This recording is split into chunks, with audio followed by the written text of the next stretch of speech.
ਸ਼ੇਰੇ Punjab 600 AM ਤੇ ਨਿੱਘਾ ਹਾਰਦਿਕ ਸਵਾਗਤ ਹੈ। ਮੈਂ ਤੁਹਾਡਾ ਮੇਜ਼ਬਾਨ ਹਰਜੀਤ ਸਿੰਘ ਗਿੱਲ ਦਾ ਹਰਜੀਤ ਸਿੰਘ ਗਿੱਲ ਸ਼ੋਅ ਲੈ ਕੇ ਤੁਹਾਡੀ ਸੇਵਾ ਦੇ ਵਿੱਚ ਹਾਜ਼ਰ ਹਾਂ। 10:12 ਹੋਏ ਨੇ। 21 ਫਰਵਰੀ ਦਾ ਦਿਨ ਹੈ, ਵਰਾ 2023 ਦਾ ਮੰਗਲਵਾਰ ਹੈ। 9 ਫੱਗਣ ਨਾਨਕ ਸੇ ਸੰਮਤ 554। ਨਿੱਘਾ ਹਾਰਦਿਕ ਸਵਾਗਤ ਹੈ ਜੀ। ਚੱਲਾਂਗੇ ਪੰਜਾਬ ਨੂੰ। ਦੇਸ਼ ਪੰਜਾਬ ਦੇ ਝਰੋਖੇ 'ਚੋਂ ਸਰਦਾਰ ਨਵਕੇਨ ਸਿੰਘ ਪੱਤੀ ਕਰਨਗੇ ਗੱਲਬਾਤ। ਉਸ ਤੋਂ ਬਾਅਦ 11 ਤੋਂ 12 ਵਜੇ ਤੱਕ ਪਹਿਲੇ ਹਿੱਸੇ 'ਚ 11:10 ਤੋਂ 11:30 ਤੱਕ ਐਬਸਫੋਰਡ ਸ਼ਹਿਰ ਦੇ ਮੇਅਰ ਰੌਸ ਸੀਮਨਸ ਗੱਲਬਾਤ ਕਰਨਗੇ। 11:30 ਵਜੇ ਖਾਲਸਾ ਦੀਵਾਨ ਸੁਸਾਇਟੀ, ਪੁਰਾਣੀ ਸਾਡੀ ਬਹੁਤ ਸੰਸਥਾ ਹੈ ਐਬਸਫੋਰਡ ਦਾ ਪੁਰਾਣਾ ਗੁਰਦੁਆਰਾ ਸਾਹਿਬ ਦੀ, ਫਾਈਨਲੀ ਜਿਹੜੀ ਹੈ ਉਹ ਇਲੈਕਸ਼ਨ ਆ ਗਈ ਹੈ। ਇਲੈਕਸ਼ਨ ਦੇ ਵਿੱਚ ਇੱਥੇ ਦੇ ਜੰਪਲ ਸਰਦਾਰ ਮਨਿੰਦਰ ਸਿੰਘ ਗਿੱਲ, ਨੌਜਵਾਨ ਮੁੰਡਾ, ਮੈਨੂੰ ਲੱਗਦਾ ਪਹਿਲੀ ਵਾਰ ਹੋਣਾ ਕੈਨੇਡਾ ਦੇ ਵਿੱਚ ਕੋਈ ਇੱਥੇ ਦਾ ਜੰਪਲ ਮੁੰਡਾ ਮੁੱਖ ਸੇਵਾਦਾਰ ਲਈ ਸੰਗਤਾਂ ਨੂੰ ਬੇਨਤੀ ਕਰੇਗਾ। ਉਸ ਦੀ ਸਲੇਟ ਦੇ ਬੁਲਾਰੇ ਗੱਲਬਾਤ ਕਰਨਗੇ। ਅਤੇ 12:10 ਤੇ ਸਰਦਾਰ ਗੁਰਚਰਨ ਸਿੰਘ ਸੇਖੋਂ ਆਉਣਗੇ।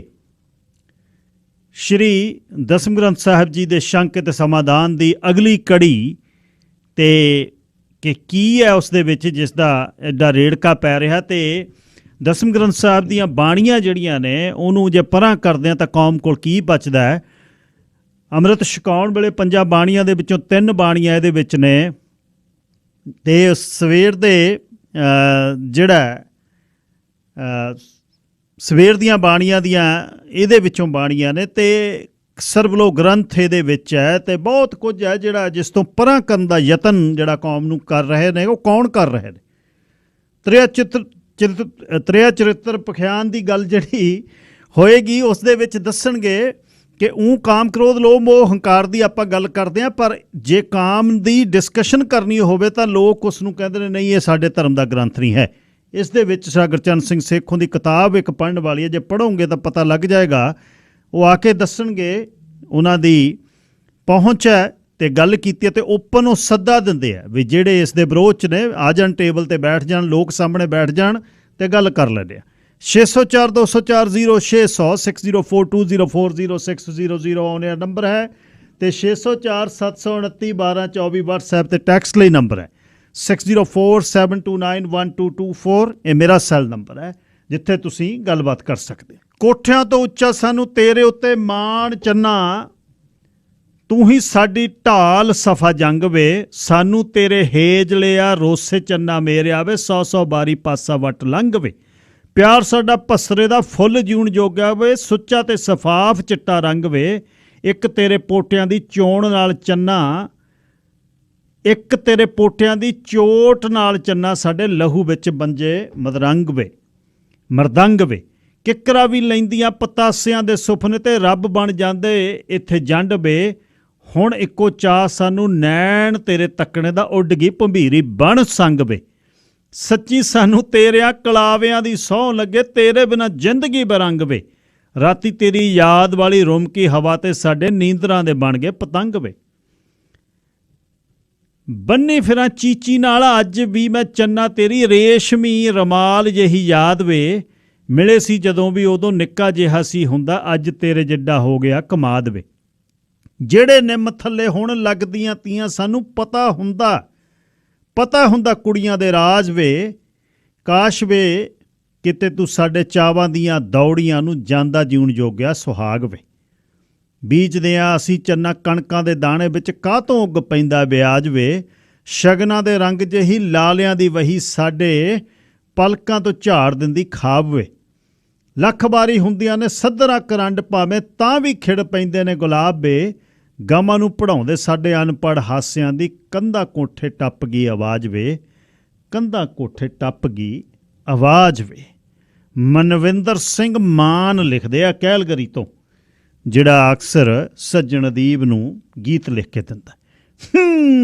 91 ਹਾਈਵੇ ਵੈਨਕੂਵਰ ਵਾਲੇ ਪਾਸੇ ਨੂੰ ਹੌਲੀ ਚੱਲ ਰਿਹਾ ਜੀ। ਹਰ ਰੋਜ਼ ਦਾ ਹੀ ਇਹ ਕੰਮ ਹੈ, ਜਦ ਤੁਸੀਂ ਇੱਧਰ ਨੂੰ ਆਉਣਾ ਜਾਂ ਕੰਮ 'ਤੇ ਆਉਣਾ, ਫਰੇਜ਼ਰ ਟੱਪਣਾ ਤਾਂ ਸਮਾਂ ਲੈ ਕੇ ਤੁਰਿਆ ਕਰੋ। ਇਹ ਬਹਾਨਾ ਹੁਣ ਬਹੁਤ ਪੁਰਾਣਾ ਹੋ ਗਿਆ ਜੀ। ਫਰੇਜ਼ਰ ਬੈਕਅਪ ਹੋ ਗਿਆ ਅਤੇ ਐਲੈਕਸ ਫਰੇਜ਼ਰ ਦੀ ਮੁਸ਼ਕਿਲ ਹੋ ਗਈ, ਐਲੈਕਸ ਫਰੇਜ਼ਰ ਬੰਦ ਹੋ ਗਿਆ। ਸੋ ਸਮਾਂ ਲੈ ਕੇ ਹੀ ਪਹਿਲਾਂ ਤੁਰੋ, ਇਹ ਬੇਨਤੀ ਹੈ। ਤੇ ਟ੍ਰੈਫਿਕ ਹੁਣ ਤਾਂ ਘਰ ਦੇ ਵਿੱਚ ਤੁਹਾਡੇ ਫੋਨ ਤੇ GPS ਆ, ਤੁਸੀਂ ਆਪਣਾ ਪਾ ਕੇ ਸਮਾਂ ਵੇਖ ਸਕਦੇ ਹੋ ਕਿੰਨੇ ਸਮੇਂ 'ਚ ਮੈਂ ਪਹੁੰਚਾਂਗਾ। ਸੋ ਇਹ ਹੁਣ ਕਿਉਂਕਿ ਜਦ ਤੁਸੀਂ ਫਰੇਜ਼ਰ ਟੱਪਣਾ ਚਾਹੇ ਟਨਲ ਵਾਲੇ ਪਾਸਿਓਂ ਚਾਹੇ ਪੋਰਟਮੈਨ ਵਾਲੇ ਪਾਸਿਓਂ ਜਾਂ ਪਟੋਲੋ ਤੇ ਜਾਂ ਐਲੈਕਸ ਫਰੇਜ਼ਰ, ਉਹ ਕਿਤੇ ਵੀ ਰੁਕ ਸਕਦਾ। ਸੋ ਸਮਾਂ ਲੈ ਕੇ ਆਪਣਾ ਚੱਲੋ। ਕਈਆਂ ਦੀਆਂ ਫਲਾਈਟਸ ਹੁੰਦੀਆਂ ਨੇ, ਸਮਾਂ ਪਹਿਲਾਂ ਹੱਥ 'ਚ ਲੈ ਕੇ ਤੁਰਿਆ ਕਰੋ। ਅਤੇ ਚੱਲਦੇ ਹਾਂ ਦੇਸ਼ ਪੰਜਾਬ ਦੇ ਝਰੋਖੇ 'ਚੋਂ ਸਰਦਾਰ ਨਵਕਿਰਨ ਸਿੰਘ ਪੱਤੀ ਦੇ ਨਾਲ ਗੱਲਬਾਤ ਕਰਾਂਗੇ। ਸਮੋਸਾ ਟਾਈਮ ਤੇ 11 ਸਵੀਟਸ। ਸਰਦਾਰ ਨਵਕਿਰਨ ਸਿੰਘ ਪੱਤੀ ਜੀ, ਸਵਾਗਤ ਹੈ, ਸਤਿ ਸ਼੍ਰੀ ਅਕਾਲ। ਸ਼ੁਕਰੀਆ ਜੀ ਗਿੱਲ ਸਾਹਿਬ। ਸਭ ਤੋਂ ਪਹਿਲਾਂ ਤੁਹਾਨੂੰ ਤੇ ਸਾਰੇ ਸਰੋਤਿਆਂ ਨੂੰ ਮੇਰੇ ਵੱਲੋਂ ਵੀ ਪਿਆਰ ਭਰੀ ਸਤਿ ਸ਼੍ਰੀ ਅਕਾਲ ਜੀ। ਤਾਂ ਭੋਰਾ ਨੀਂਦ ਨੇੜੇ ਨਹੀਂ, ਅੱਜ ਤਾਂ ਪੂਰੇ ਕਾਇਮ ਹੋ। ਜੀ ਜੀ। ਅੱਛਾ, ਮਾਤ ਭਾਸ਼ਾ ਅੱਜ ਮਾਂ ਬੋਲੀ ਦਾ ਦਿਨ ਹੈ। ਦੁਨੀਆ ਦੇ ਵਿੱਚ ਆਪਣੀ ਆਪਣੀ ਮਾਂ ਬੋਲੀ ਨੂੰ ਲੋਕ ਪਿਆਰ ਕਰ ਰਹੇ ਨੇ। ਆਪਣੀ ਮਾਂ ਬੋਲੀ ਦਾ ਕੀ ਹਾਲ ਆ? ਮਾਂ ਬੋਲੀ ਦੀ ਬਣੀ ਹੋਈ ਵੱਡੀ ਯੂਨੀਵਰਸਿਟੀ ਪੰਜਾਬੀ ਯੂਨੀਵਰਸਿਟੀ, ਉੱਥੇ ਹੋਰ ਕਿਹੜੀਆਂ ਭਾਸ਼ਾਵਾਂ ਦਾ ਜ਼ੋਰ ਹੈ ਹੁਣ? ਜੀ ਜੀ ਗਿੱਲ ਸਾਹਿਬ, ਦੇਖੋ ਵਾਕਈ ਅੱਜ 21 ਫਰਵਰੀ ਦਾ ਦਿਨ ਹੈ। 21 ਫਰਵਰੀ ਦਾ ਦਿਨ ਕੌਮਾਂਤਰੀ ਮਾਂ ਬੋਲੀ ਦਿਵਸ ਦੇ ਵਜੋਂ ਮਨਾਇਆ ਜਾਂਦਾ ਹੈ। ਔਰ 21 ਫਰਵਰੀ ਦਾ ਦਿਵਸ 1952 ਦੇ ਢਾਕਾ ਯੂਨੀਵਰਸਿਟੀ ਦੇ ਆਪਣੀ ਮਾਂ ਬੋਲੀ ਬੰਗਲਾ ਨੂੰ ਜਿਹੜਾ ਪੂਰਬੀ ਪਾਕਿਸਤਾਨ ਦੀ ਕੌਮੀ ਬੋਲੀ ਬੁਲਾਉਣ ਦੀ ਮੰਗ ਕਰਦਿਆਂ ਉੱਥੇ ਐਜੀਟੇਸ਼ਨ ਹੋਈ ਸੀ। ਪੰਜਾਬੀ ਸਾਡੀ ਮਾਂ ਬੋਲੀ ਹੈ। ਔਰ ਪੰਜਾਬੀ ਦੇ ਬਾਰੇ 'ਚ ਆਪਣੇ ਪਾਕਿਸਤਾਨ ਵਸਦੇ ਪੰਜਾਬੀ ਕਵੀ ਬਾਬਾ ਨਜ਼ਮੀ ਨੇ ਬੜਾ ਸੋਹਣਾ ਲਿਖਿਆ ਸੀ ਕਿ ਅੱਖਰਾਂ ਵਿੱਚ ਸਮੁੰਦਰ ਰੱਖਾਂ ਮੈਂ ਇਕਬਾਲ ਪੰਜਾਬੀ ਦਾ, ਝੱਖੜਾਂ ਦੇ ਵਿੱਚ ਰੱਖ ਦਿੱਤਾ ਏ ਦੀਵਾ ਵਾਲ ਪੰਜਾਬੀ ਦਾ। ਲੋਕੀ ਮੰਗ ਮੰਗਾ ਕੇ ਆਪਣਾ ਬੋਹਲ ਬਣਾ ਕੇ ਬਹਿ ਗਏ ਨੇ, ਅਸਾਂ ਤਾਂ ਮਿੱਟੀ ਕਰ ਦਿੱਤਾ ਏ ਸੋਹਣਾ ਗਾਲ ਪੰਜਾਬੀ ਦਾ। ਜਿਹੜੇ ਆਖਣ ਵਿੱਚ ਪੰਜਾਬੀ ਵਸਹਤ ਨਹੀਂ ਤਹਿਜ਼ੀਬ ਨਹੀਂ, ਪੜ੍ਹ ਕੇ ਵੇਖਣ ਵਾਰਸ ਬੁੱਲਾ ਬਾਹੂ ਲਾਲ ਪੰਜਾਬੀ ਦਾ।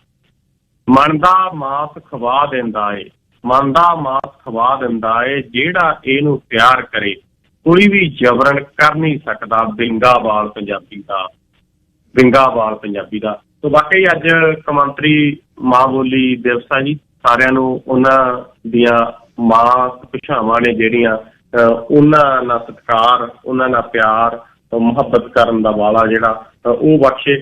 ਔਰ ਪੰਜਾਬੀ ਆਪਣੀ ਮਾਂ ਬੋਲੀ ਹੈ। ਪੰਜਾਬੀ ਯੂਨੀਵਰਸਿਟੀ ਪਟਿਆਲਾ ਜਿਹੜੀ ਗਿੱਲ ਸਾਹਿਬ, ਉਹ ਸਾਡੀ ਪੰਜਾਬ ਦੀ ਸੱਭਿਅਤਾ, ਪੰਜਾਬ ਦੀ ਵਿਰਾਸਤ ਸਾਡੀ ਮਾਂ ਬੋਲੀ ਦੇ ਆਧਾਰ ਦੇ ਉੱਤੇ ਬਣੀ ਹੋਈ ਯੂਨੀਵਰਸਿਟੀ ਹੈ। ਕਿਉਂਕਿ ਪੰਜਾਬ ਯੂਨੀਵਰਸਿਟੀ ਚੰਡੀਗੜ੍ਹ ਪਹਿਲਾਂ ਪੁਰਾਣੀ ਯੂਨੀਵਰਸਿਟੀ ਪਾਕਿਸਤਾਨ ਦੇ ਵਿੱਚ ਚਲੀ ਗਈ ਸੀਗੀ, ਲਾਹੌਰ ਦੇ ਵਿੱਚ। ਔਰ 1947 ਤੋਂ ਬਾਅਦ ਜਦੋਂ ਚੰਡੀਗੜ੍ਹ ਪੰਜਾਬ ਦੀ ਰਾਜਧਾਨੀ ਬਣਾਉਣ ਵਾਲੇ ਪਾਸੇ ਨੂੰ ਗੱਲ ਤੁਰੀ ਤਾਂ ਉਦੋਂ ਪੰਜਾਬ ਯੂਨੀਵਰਸਿਟੀ ਫਿਰ ਚੰਡੀਗੜ੍ਹ ਦੇ ਵਿੱਚ ਬਣਾਈ ਗਈ। ਪਹਿਲਾਂ ਪੰਜਾਬ ਦੇ ਸਾਰੇ ਕਾਲਜ ਪੰਜਾਬ ਯੂਨੀਵਰਸਿਟੀ ਚੰਡੀਗੜ੍ਹ ਦੇ ਅੰਡਰ ਹੁੰਦੇ ਸੀ।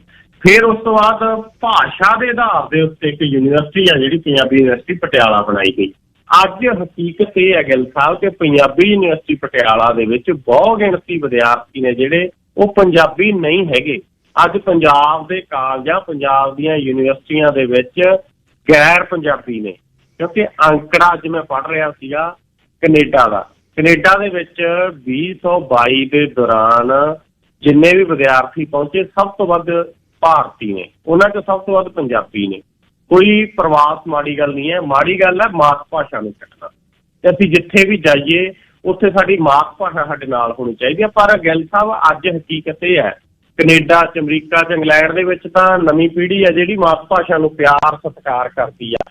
ਪਰ ਆਪਣੇ ਇੱਥੇ ਪੰਜਾਬ ਦੇ ਵਿੱਚ ਆ ਜਿਹੜਾ ਉਹ ਅੰਗਰੇਜ਼ੀ ਬੋਲਣਾ ਹੀ ਸਿਆਣਪ ਦੀ ਨਿਸ਼ਾਨੀ ਸਮਝਿਆ ਜਾਣ ਲੱਗ ਗਿਆ।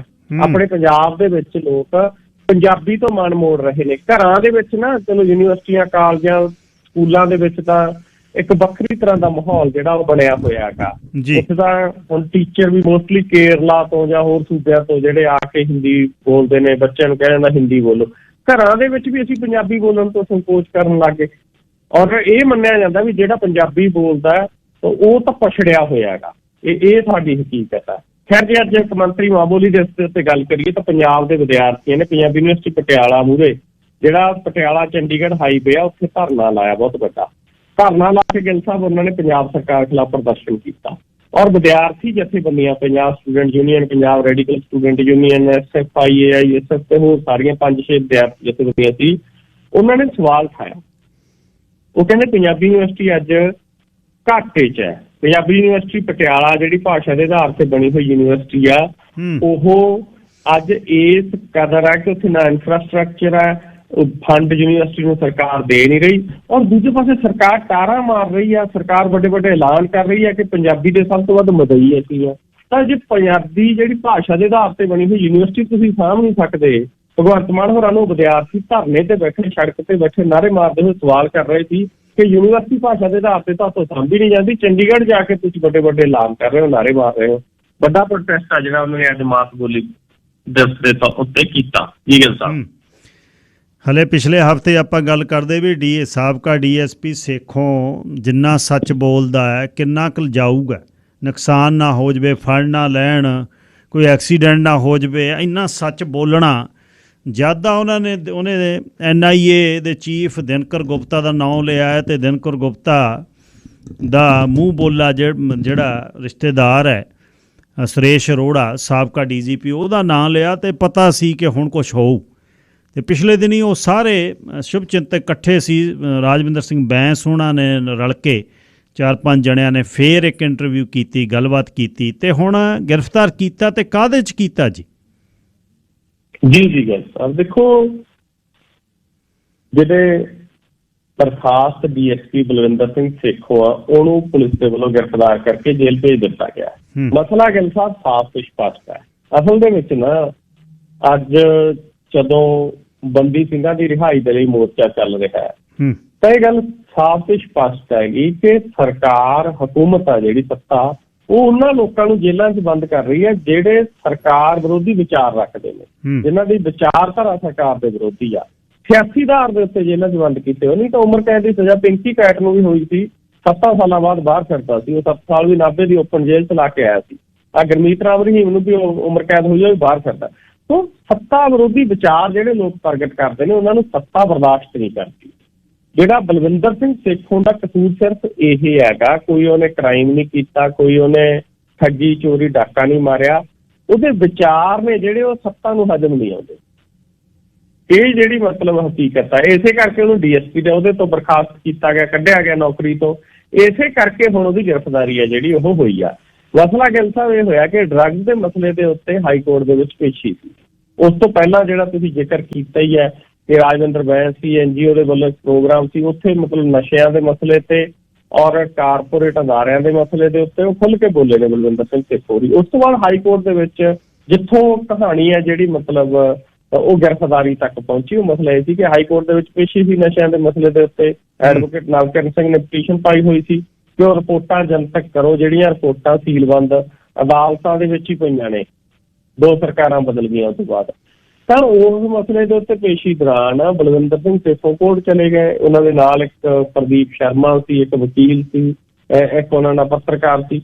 ਔਰ ਉੱਥੇ ਜਾ ਕੇ ਗਿੱਲ ਸਾਹਿਬ ਉਹਨਾਂ ਨੇ ਇੱਕ ਧਿਰ ਬਣਨ ਦੀ ਜਿਹੜੀ ਹੈਗੀ ਉਹ ਅਪੀਲ ਕੀਤੀ। ਔਰ ਜੱਜ ਸਾਹਿਬ ਨੇ ਉੱਥੇ ਗਿੱਲ ਸਾਹਿਬ ਜਦੋਂ ਜ਼ਿਕਰ ਕੀਤਾ ਤਾਂ ਬਲਵਿੰਦਰ ਸਿੰਘ ਸੇਖੋਂ ਨੇ ਕੁਝ ਕਮੈਂਟ ਕਰ ਦਿੱਤੇ, ਜਿਹੜੇ ਕਮੈਂਟ ਭਾਰਤੀ ਨਿਆਂ ਪ੍ਰਣਾਲੀ ਦੇ ਉੱਤੇ ਸੀਗੇ। ਉਸ ਤੋਂ ਬਾਅਦ ਉਹਨਾਂ ਨੇ ਗਿੱਲ ਸਾਹਿਬ ਅਦਾਲਤ ਦੇ ਵਿੱਚ ਇਹਨਾਂ ਨੂੰ ਜਾਣ ਦੇ ਲਈ ਕਿਹਾ, ਤਾਂ ਉੱਥੇ ਚਲੋ ਥੋੜ੍ਹੀ ਬਹੁਤੀ ਬਹਿਸਬਾਜ਼ੀ ਹੋਈ। ਉਸ ਤੋਂ ਬਾਅਦ ਬਾਹਰ ਆ ਗਏ। ਬਾਹਰ ਆ ਕੇ ਬਲਵਿੰਦਰ ਸਿੰਘ ਸੇਖੋਂ ਨੇ ਇੱਕ ਮੀਡੀਆ ਅਦਾਰੇ ਨੂੰ ਇੰਟਰਵਿਊ ਦਿੱਤੀ। ਇੰਟਰਵਿਊ ਦੇ ਵਿੱਚ ਮਤਲਬ ਬਲਵਿੰਦਰ ਸਿੰਘ ਸੇਖੋਂ ਨੇ ਜਿਹੜੇ ਆ ਉਹ ਜੱਜਾਂ ਦੇ ਉੱਤੇ, ਨਿਆਂ ਪ੍ਰਣਾਲੀ ਦੇ ਉੱਤੇ, ਵਕੀਲਾਂ ਦੇ ਉੱਤੇ, ਪੁਲਿਸ ਅਫਸਰਾਂ ਦੇ ਉੱਤੇ, ਡਰੱਗਸ ਦੇ ਮਸਲੇ ਦੇ ਉੱਤੇ ਬੇਬਾਕੀ ਦੇ ਨਾਲ ਗੱਲ ਰੱਖਤੀ। ਉਸ ਤੋਂ ਬਾਅਦ ਪਹਿਲਾਂ 2 ਪੇਜਾਂ ਦਾ ਇੱਕ ਨੋਟਿਸ ਆ ਜਿਹੜਾ ਉਹ ਜਾਰੀ ਕੀਤਾ ਗਿਆ ਹਾਈ ਕੋਰਟ ਦੇ ਡਬਲ ਬੈਂਚ ਦੇ ਵੱਲੋਂ। ਉਸ ਤੋਂ ਬਾਅਦ 9 ਪੇਜਾਂ ਦਾ ਨੋਟਿਸ ਜਾਰੀ ਕੀਤਾ ਗਿਆ। ਉਹ 'ਚ ਫੇਸਬੁੱਕ ਨੂੰ ਵੀ ਧਿਰ ਬਣਾ ਲਿਆ, ਟਵਿੱਟਰ ਨੂੰ ਵੀ ਬਣਾ ਲਿਆ, YouTube ਨੂੰ ਵੀ ਬਣਾ ਲਿਆ, ਪੱਤਰਕਾਰਾਂ ਨੂੰ ਵੀ ਬਣਾ ਲਿਆ, ਜਿੱਥੇ ਉਹ ਖਬਰ ਚੱਲੀ ਉਹਨੂੰ ਵੀ ਬਣਾ ਲਿਆ, ਔਰ ਬਲਵਿੰਦਰ ਸਿੰਘ ਸੇਖੋਂ ਨੂੰ ਬਣਾ ਲਿਆ। ਉਦੋਂ ਬਾਅਦ ਅਦਾਲਤ ਗਿੱਲ ਸਾਹਿਬ ਨਿਰਦੇਸ਼ ਦਿੰਦੀ ਹੈ ਕਿ ਬਲਵਿੰਦਰ ਸਿੰਘ ਸੇਖੋਂ ਨੂੰ ਔਰ ਉਹਦੇ ਨਾਲ ਦੇ ਵਿਅਕਤੀ ਨੂੰ ਗ੍ਰਿਫਤਾਰ ਕਰੋ, ਗ੍ਰਿਫਤਾਰ ਕਰਕੇ ਉਹਨੂੰ ਜ਼ਿਲ੍ਹਾ ਅਦਾਲਤ 'ਚ ਪੇਸ਼ ਕਰੋ, ਉੱਥੋਂ ਉਹਨੂੰ ਜੇਲ੍ਹ ਭੇਜੋ, ਜੇਲ੍ਹ 'ਚੋਂ ਸਾਡੇ ਮੂਹਰੇ ਲਿਆ ਕੇ ਪੇਸ਼ ਕਰੋ ਉਹਨਾਂ ਨੂੰ, ਮਤਲਬ ਜਿਹੜਾ ਡੇਟ ਦਿੰਦੀ ਹੈ। ਤਾਂ ਇਸੇ ਤਰੀਕੇ ਦੇ ਨਾਲ ਹੋਇਆ। ਪੰਜਾਬ ਤੇ ਹਰਿਆਣਾ ਹਾਈ ਕੋਰਟ ਦੇ ਖਿਲਾਫ ਟਿੱਪਣੀਆਂ ਤੇ ਗਲਤ ਸ਼ਬਦਾਵਲੀ ਦੀ ਵਰਤੋਂ ਦੇ ਮਾਮਲੇ ਦੇ ਵਿੱਚ ਪੰਜਾਬ ਪੁਲਿਸ ਦੇ ਇਸ ਬਰਖਾਸਤ DSP ਬਲਵਿੰਦਰ ਸਿੰਘ ਸੇਖੋਂ ਨੂੰ ਲੁਧਿਆਣਾ ਪੁਲਿਸ ਗ੍ਰਿਫਤਾਰ ਕਰਦੀ ਹੈ ਔਰ ਲੁਧਿਆਣਾ ਦੀ ਕੋਰਟ ਦੇ ਵਿੱਚ ਪੇਸ਼ ਕਰਦੀ ਹੈ। ਉਸ ਤੋਂ ਬਾਅਦ ਗਿੱਲ ਸਾਹਿਬ ਉਹਨੂੰ ਜਿਹੜਾ ਜੇਲ੍ਹ ਭੇਜ ਦਿੰਦੀ ਹੈ ਔਰ ਜੇਲ੍ਹ ਹੁਣ ਉਹਨੂੰ ਹਾਈ ਕੋਰਟ ਦੇ ਬੈਂਚ ਦੇ ਸਾਹਮਣੇ ਭਲ ਕੇ ਪੇਸ਼ ਕੀਤੇ ਜਾਣ ਦੀ ਉਮੀਦ ਹੈ ਜਿਹੜੀ ਉਹ ਪ੍ਰਗਟਾਈ ਜਾ ਰਹੀ ਹੈਗੀ। ਸਵਾਲ ਗਿੱਲ ਸਾਹਿਬ ਇਹ ਵੀ ਖੜਾ ਹੁੰਦਾ ਹੈ ਕਿ ਕੀ ਹਾਈ ਕੋਰਟ ਬਾਕੀ ਮਸਲਿਆਂ ਦੇ ਉੱਤੇ ਵੀ ਇੰਨਾ ਐਕਟਿਵਲੀ ਮੂਵ ਕਰਦੀ ਹੈ?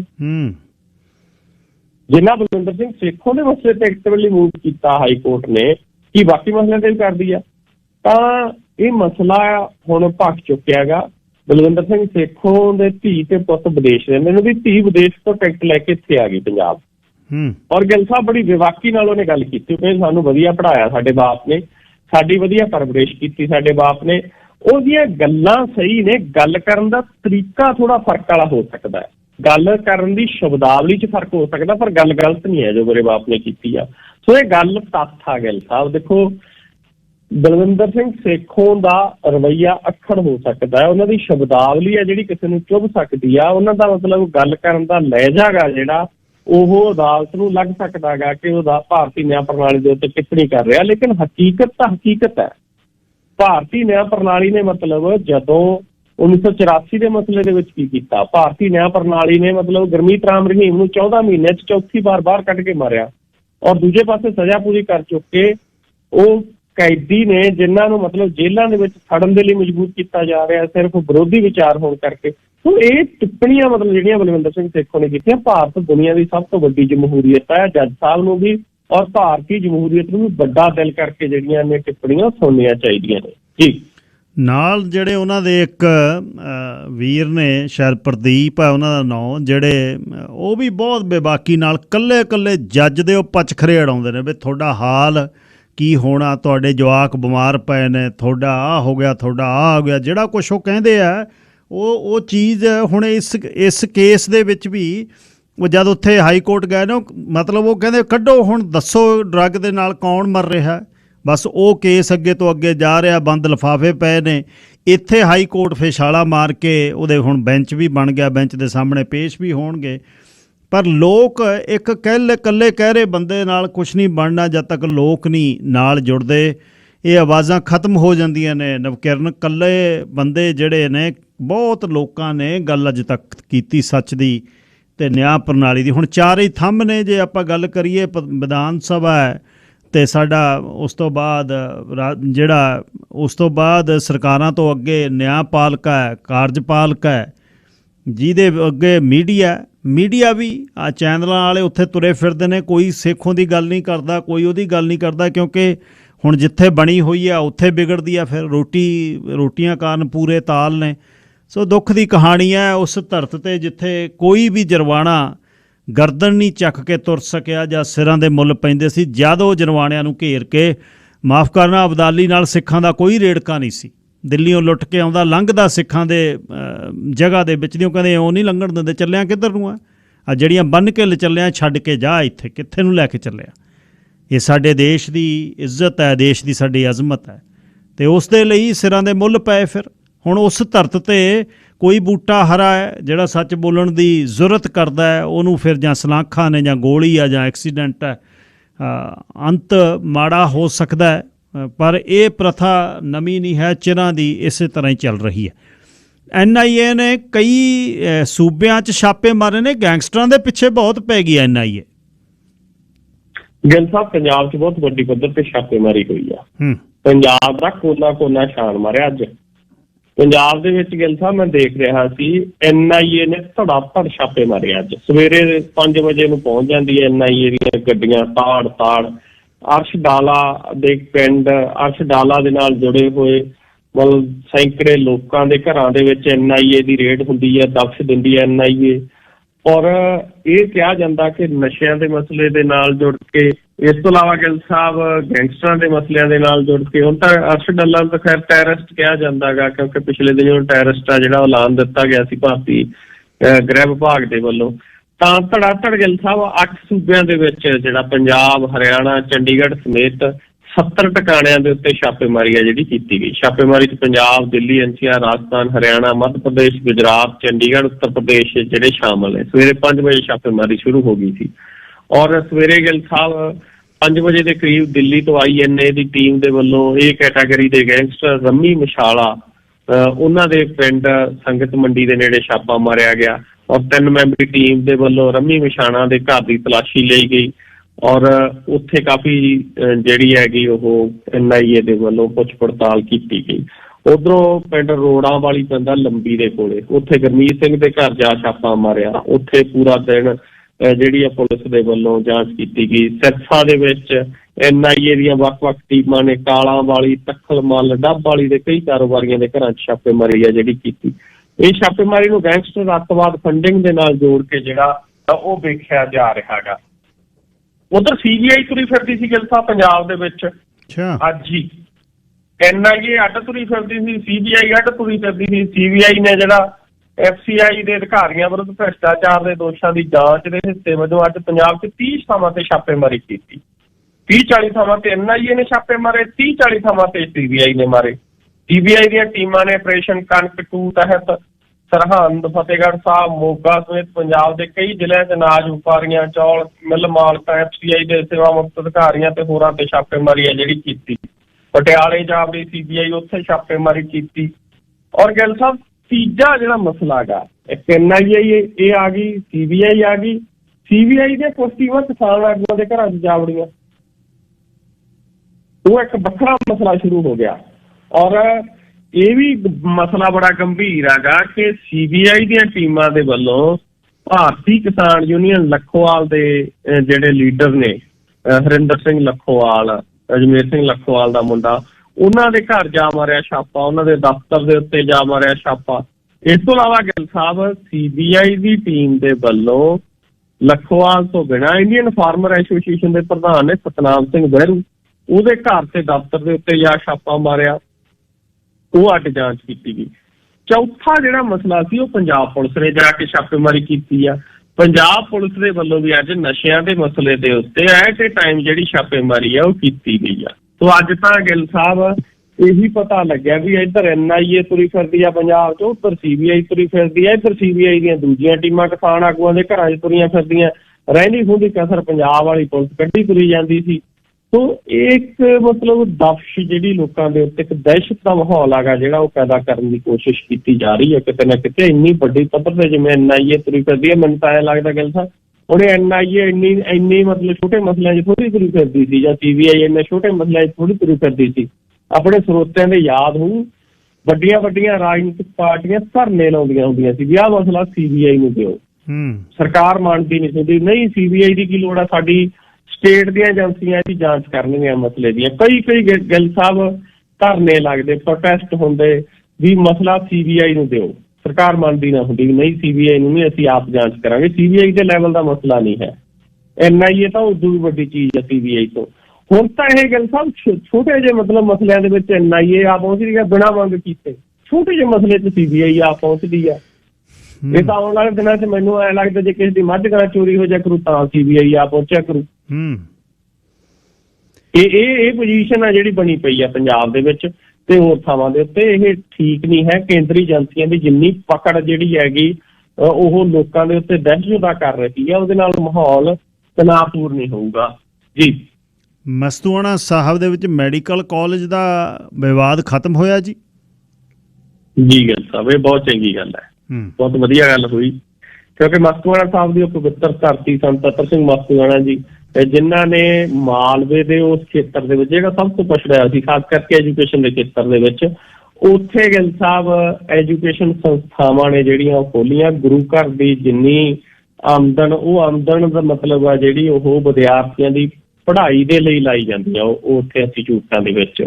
ਔਰ ਮਾਲਵੇ ਦੇ ਇਹ ਪੂਰੀ ਦੀ ਪੂਰੀ ਬੈਲਟ ਦੇ ਵਿੱਚ ਮਸਤੂਆਣਾ ਸਾਹਿਬ ਦੇ ਜਿਹੜੇ ਕਾਲਜ ਨੇ ਉਹ ਲੋਕਾਂ ਦੇ ਲਈ ਮਤਲਬ ਇੱਕ ਚਾਨਣ ਮਨਾਰਾ ਬਣੇ ਹੋਏ ਸੀ। ਪਿਛਲੇ ਦਿਨਾਂ ਦੇ ਵਿੱਚ ਭਗਵੰਤ ਮਾਨ ਦੀ ਸਰਕਾਰ ਦੇ ਵੱਲੋਂ ਮਸਤੂਆਣਾ ਸਾਹਿਬ ਦੇ ਵਿੱਚ ਇੱਕ ਮੈਡੀਕਲ ਕਾਲਜ ਜਿਹੜਾ ਖੋਲਣ ਦਾ ਫੈਸਲਾ ਕੀਤਾ ਗਿਆ, ਲੇਕਿਨ ਉੱਥੇ ਵਿਵਾਦ ਖੜਾ ਹੋ ਗਿਆ ਸੀ। ਵਿਵਾਦ ਗਿੱਲ ਸਾਹਿਬ ਇਹ ਹੋ ਗਿਆ ਸੀ, ਸ਼੍ਰੋਮਣੀ ਗੁਰਦੁਆਰਾ ਪ੍ਰਬੰਧਕ ਕਮੇਟੀ ਕਹਿੰਦੀ ਸੀ ਵੀ ਇਹ ਸਾਡੀ ਜਗ੍ਹਾ ਹੈ। ਜਿਹੜੀ ਲੋਕਲ ਕਮੇਟੀ ਹੈਗੀ ਉੱਥੋਂ ਦੀ ਸੰਸਥਾ ਬਣੀ ਹੋਈ ਹੈ, ਉਹ ਕਹਿੰਦੀ ਸੀ ਸਾਡੀ ਆ ਇਹ ਜਗ੍ਹਾ। ਪੰਜਾਬ ਸਰਕਾਰ ਕਹਿੰਦੀ ਸੀ ਅਸੀਂ ਅਕਵਾਇਰ ਕਰ ਰਹੇ ਹਾਂ, ਅਸੀਂ ਕਾਲਜ ਬਣਾ ਸਕਦੇ ਹਾਂ, ਸਾਡੀ ਆ ਇਹ।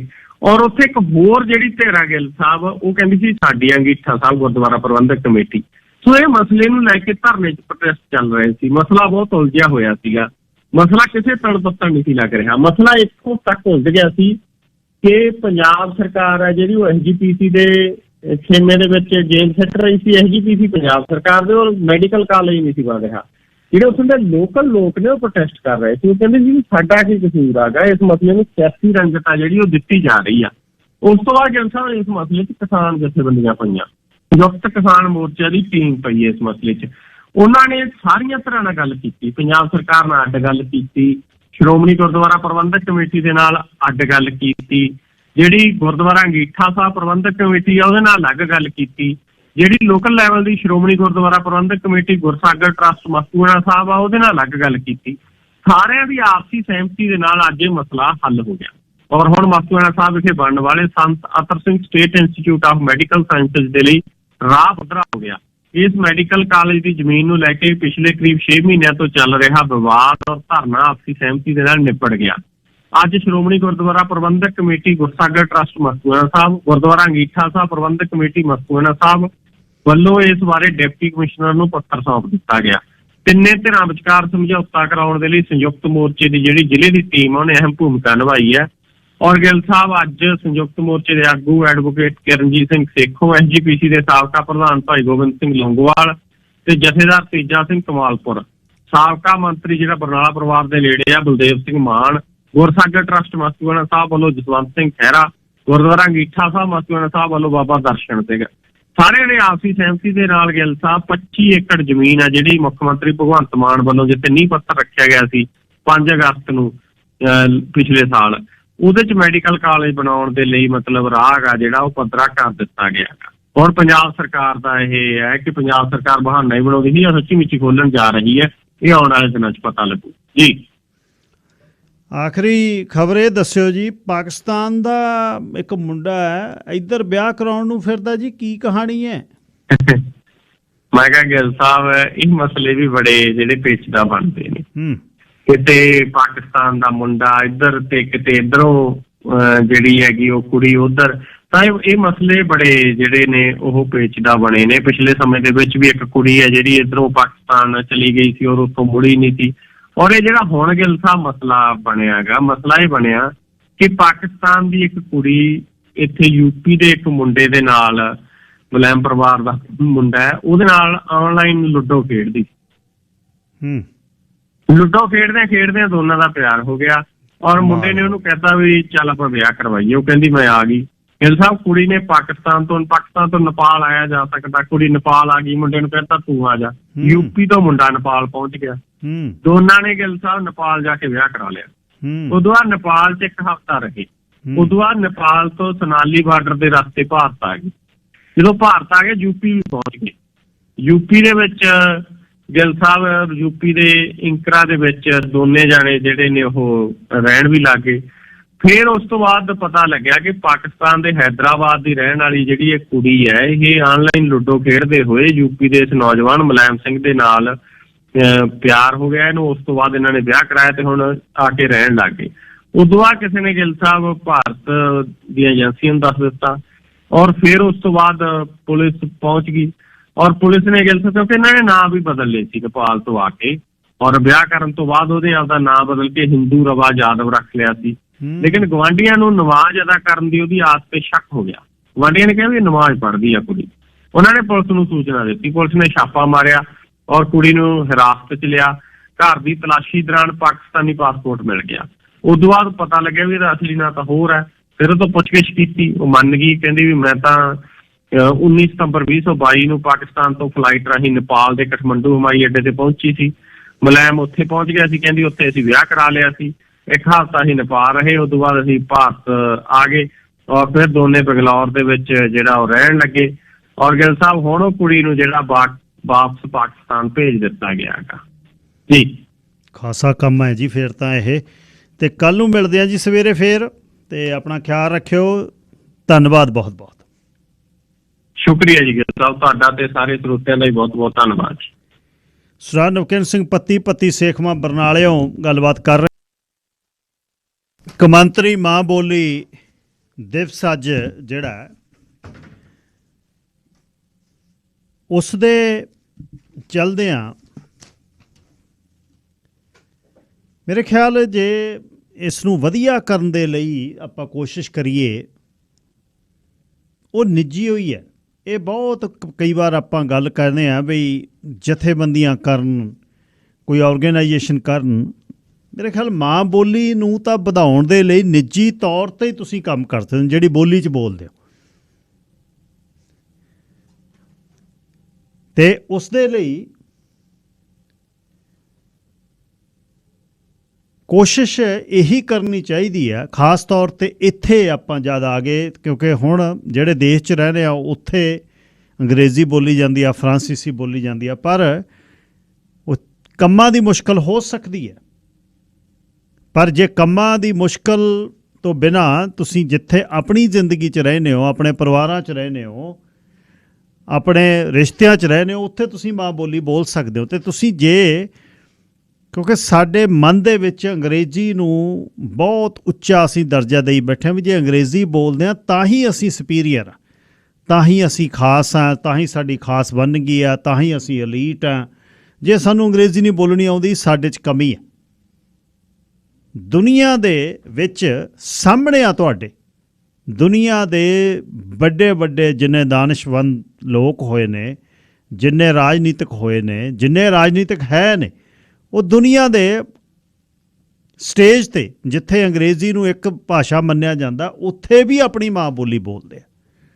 ਉਹ ਕਹਿੰਦੇ ਦੂਸਰੇ ਦੀ ਮੁਸ਼ਕਲ ਹੈ, ਦੁਭਾਸ਼ੀਆ ਗੱਲ ਕਰੇ, ਉਹ ਆਪੇ ਬੋਲੇ, ਉਹਨੂੰ ਦੱਸੇ। ਵਧੀਆ ਸੁਨੇਹਾ ਜਿਹੜਾ ਕੌਮਾਂਤਰੀ ਮਾਂ ਬੋਲੀ ਦਾ ਇਹ ਹੈ ਕਿ ਉਹਦੇ 'ਚ ਤੁਸੀਂ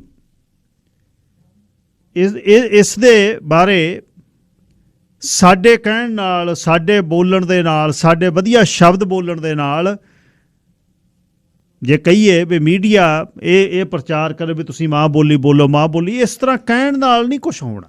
ਇਸ ਨੂੰ ਆਪਾਂ ਕੋਸ਼ਿਸ਼ ਕਰੀਏ ਕਿ ਆਪਣੇ ਘਰ ਦਾ ਹਿੱਸਾ ਬਣਾਈਏ ਅਤੇ ਆਪਣੇ ਘਰਾਂ 'ਚ ਇਹਨੂੰ ਬੋਲਿਆ ਜਾਵੇ।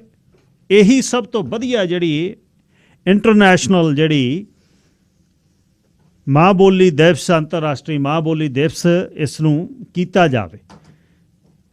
ਇਹਨੂੰ ਮਨਾਉਣ ਦਾ ਇਹ ਆ ਵੀ ਘਰ ਦੇ ਵਿੱਚ ਕੋਈ ਅਹਿਦ ਕੀਤਾ ਜਾਵੇ, ਭਾਈ ਧੀਆਂ ਪੁੱਤ ਜਿਹੜੇ ਇੱਥੇ ਦੇ ਜੰਮੇ ਪਲੇ ਨੇ, ਉਹਨਾਂ ਨੂੰ ਕਿਹਾ ਜਾਵੇ ਪੁੱਤ ਧੀ ਤੁਸੀਂ ਪੰਜਾਬੀ 'ਚ ਬੋਲੋ, ਅਤੇ ਉਹ ਬੋਲਦੇ ਨੇ। ਇਹੋ ਜਿਹੀ ਕਹਾਣੀ ਨਹੀਂ ਹੈ ਕੋਈ। ਜਦ ਅਸੀਂ ਰਾਈਟ ਉਹਨਾਂ ਨਾਲ ਕਰਨ ਲੱਗ ਜਾਂਦੇ ਹਾਂ, ਈਵਨ ਇੱਥੇ ਦੇ ਜੰਮਪਲ, ਉਹਨਾਂ ਨਾਲ ਅਸੀਂ ਕਿਸੇ ਹੀਣਤਾ ਦੇ ਬਸ ਅੰਗਰੇਜ਼ੀ ਬੋਲਦੇ ਹਾਂ, ਉਹ ਸਾਨੂੰ ਮੂਹਰੋਂ ਪੰਜਾਬੀ ਬੋਲਦੇ ਨੇ। ਅਤੇ ਇਸ ਨੂੰ ਵਧੀਆ ਕਰੀਏ ਆਪਾਂ। ਇਹਦੇ ਆਲੇ ਦੁਆਲੇ ਸਾਰਾ ਬਹੁਤ ਕੁਝ ਚੱਲਦਾ, ਤੁਹਾਡੇ ਨੌਕਰੀਆਂ ਦੇ, ਰੁਜ਼ਗਾਰ ਦੇ ਚਾਂਸ, ਤੁਹਾਡਾ ਵਪਾਰ ਦੇ ਚਾਂਸ, ਤੁਸੀਂ ਤਰੱਕੀ ਕਰਨੀ ਆ, ਤੁਸੀਂ ਰਾਜਨੀਤੀ 'ਚ ਜਾਣਾ ਹੈ, ਤੁਸੀਂ ਕਿਸੇ ਸੰਸਥਾ ਨੂੰ ਚਲਾਉਣਾ ਹੈ, ਤੁਸੀਂ ਆਪਣੀ ਮਾਂ ਬੋਲੀ ਦਾ ਪਿਆਰ ਕਰੋ, ਮਾਂ ਬੋਲੀ ਦੇ ਵਿੱਚ ਗੱਲਬਾਤ ਕਰੋ ਜਿੰਨੀ ਕਰ ਹੁੰਦੀ ਆ। ਅਤੇ ਕਿਉਂਕਿ ਜੇ ਤੁਸੀਂ ਇਹਨੂੰ ਕਮੀ ਰੱਖਦੇ ਆ ਤਾਂ ਫਿਰ ਕਹਿਣ ਦੇ ਨਾਲ ਨਹੀਂ ਇਹ ਵਧਣੀ। ਜੇ ਆਪਾਂ ਗੱਲ ਕਹੀਏ ਬਈ ਇਹ ਕਹੇ 'ਤੇ ਜਾਂ ਬੋਲੇ 'ਤੇ ਜਾਂ ਸਾਡੇ ਵਧੀਆ ਸ਼ਬਦ ਬੋਲੇ 'ਤੇ ਤੁਸੀਂ ਇਸ ਨੂੰ ਵਧੀਆ ਕਰੋਗੇ, ਨਹੀਂ। ਅਸੀਂ ਤਾਂ ਆਪਣੇ ਵੱਲੋਂ ਆਪਣੀ ਬਣਦੀ ਸਰਦੀ, ਸਾਡੀ ਮਜਬੂਰੀ ਹੋਊਗੀ ਜਿਸ ਦੇ ਜਦ ਅਸੀਂ, ਸਾਡਾ ਕੋਈ ਮੇਜ਼ਬਾਨ ਆਉਂਦਾ, ਉਹ ਨਾਲ ਅੰਗਰੇਜ਼ੀ 'ਚ ਗੱਲ ਕਰਨੀ ਆ ਤਾਂ ਅੰਗਰੇਜ਼ੀ ਦੇ ਵਿੱਚ ਅਸੀਂ ਗੱਲ ਕਰਾਂਗੇ।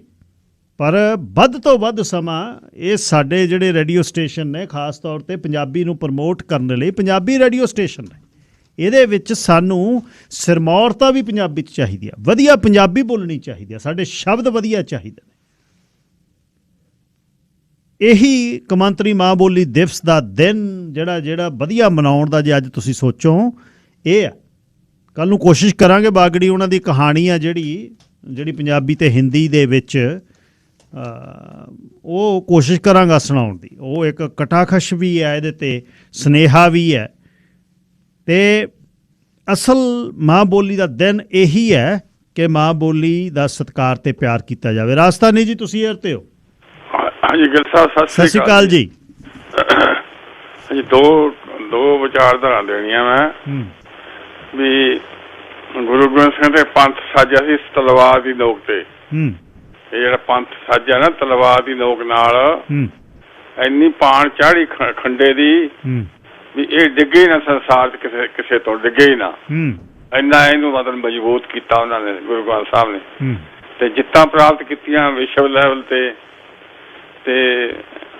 ਉਹਨਾਂ ਸਮੇਂ ਜੀ ਇੰਗਲੈਂਡ ਤੱਕ ਅੰਗਰੇਜ਼ਾਂ ਨੇ ਵੀ ਇਸ ਚੀਜ਼ ਨੂੰ ਮੰਨ ਲਿਆ ਵੀ ਵਾਕਿਆ ਵੀ ਸਹੀ ਹੈ ਵੀ ਇਹ ਪੰਥ ਜਿਹੜਾ ਹੈਗਾ, ਤੇ ਵਰਲਡ ਲੈਵਲ ਤੇ ਸਾਡਾ ਪ੍ਰਚਾਰ ਹੋ ਗਿਆ। ਉਹ ਤਾਂ ਇਹਦੇ ਵਿੱਚ ਹੁਣ ਇਹ ਜਿਹੜੀਆਂ ਮਾਂ ਬੋਲੀ ਦਾ ਉਹਦੇ ਵਿੱਚ ਮੈਂ ਸੇਖੋਂ ਤੇ ਪਹਿਲਾਂ ਗੱਲ ਕਰਦਾ ਵੀ ਜਿਹੜੇ DSP ਸੇਖੋਂ ਆ, ਉਹਦੇ ਵਿੱਚੋਂ ਦੇਖੋ ਉਹਨੇ ਕਿੰਨੀ ਵੱਡਾ ਹੌਸਲਾ ਕੀਤਾ ਹੈਗਾ, ਉਹਦੇ ਵਿੱਚੋਂ ਉਹ ਨਿਕਲਿਆ ਸੇਖੋਂ DSP, ਉਹ ਘਬਰਾਇਆ ਨੀ ਗਾ। ਤੇ ਇਹ ਜਿਹੜੀਆਂ ਕੋਰਟਾਂ ਦੀ ਆਲੋਚਨਾ ਤਾਂ ਸਾਰੀਆਂ ਪਾਰਟੀਆਂ, ਕਈ ਵਾਰ ਸੁਪਰੀਮ ਕੋਰਟ ਦੀ ਆਲੋਚਨਾ ਹੁੰਦੀ ਆ ਵੀ ਫਲਾਣੇ ਜੱਜ ਨੇ ਆਪਣੇ ਦਾ ਮਸਜਿਦ ਦਾ ਮਾਮਲਾ ਸੀ ਇਹਦੇ ਤੇ ਆਲੋਚਨਾ ਹੋਈ, ਤੇ ਇਹ ਨਹੀਂ ਹੁੰਦਾ ਹੈ ਵੀ ਜਿਹੜੀ ਸੱਚੀ ਗੱਲ ਕਰਨ ਦਾ। ਸੋ ਇਹ ਸਾਡੇ ਵਿਰਸੇ 'ਚ ਆ, ਸਾਡੇ ਵਿਰਸੇ 'ਚ ਸਿੱਖ ਕੌਮ ਦੇ, ਸਿੱਖ ਘਬਰਾਉਂਦਾ ਨਹੀਂ ਹੈ। ਸਿੱਖ ਕਹਿੰਦਾ ਮੈਂ ਇਕੱਲਾ ਹੀ ਬਹੁਤ ਹੈਗਾ, ਤੇ ਡਟ ਜਾਂਦਾ ਹੈਗਾ ਸਿੱਖ, ਤੇ ਉਹ ਸਿੱਖੋਂ ਵੀ ਡਟ ਗਿਆ ਇਸ ਚੀਜ਼ ਦੇ ਉੱਤੇ, ਉਹਨੇ ਆਲੋਚਨਾ ਕੀਤੀ ਹੈ। ਚਲੋ ਇੱਕ ਦੋ ਸ਼ਬਦ ਗਲਤ ਕੋਰਟਾਂ ਦੇ ਬਾਰੇ ਨਿਕਲ ਗਏ ਉਹਦੇ ਕੋਲੋਂ, ਪਰ ਜਿਹੜਾ ਉਹਦਾ ਮਸਲਾ ਉਹ ਸਹੀ ਹੈਗਾ।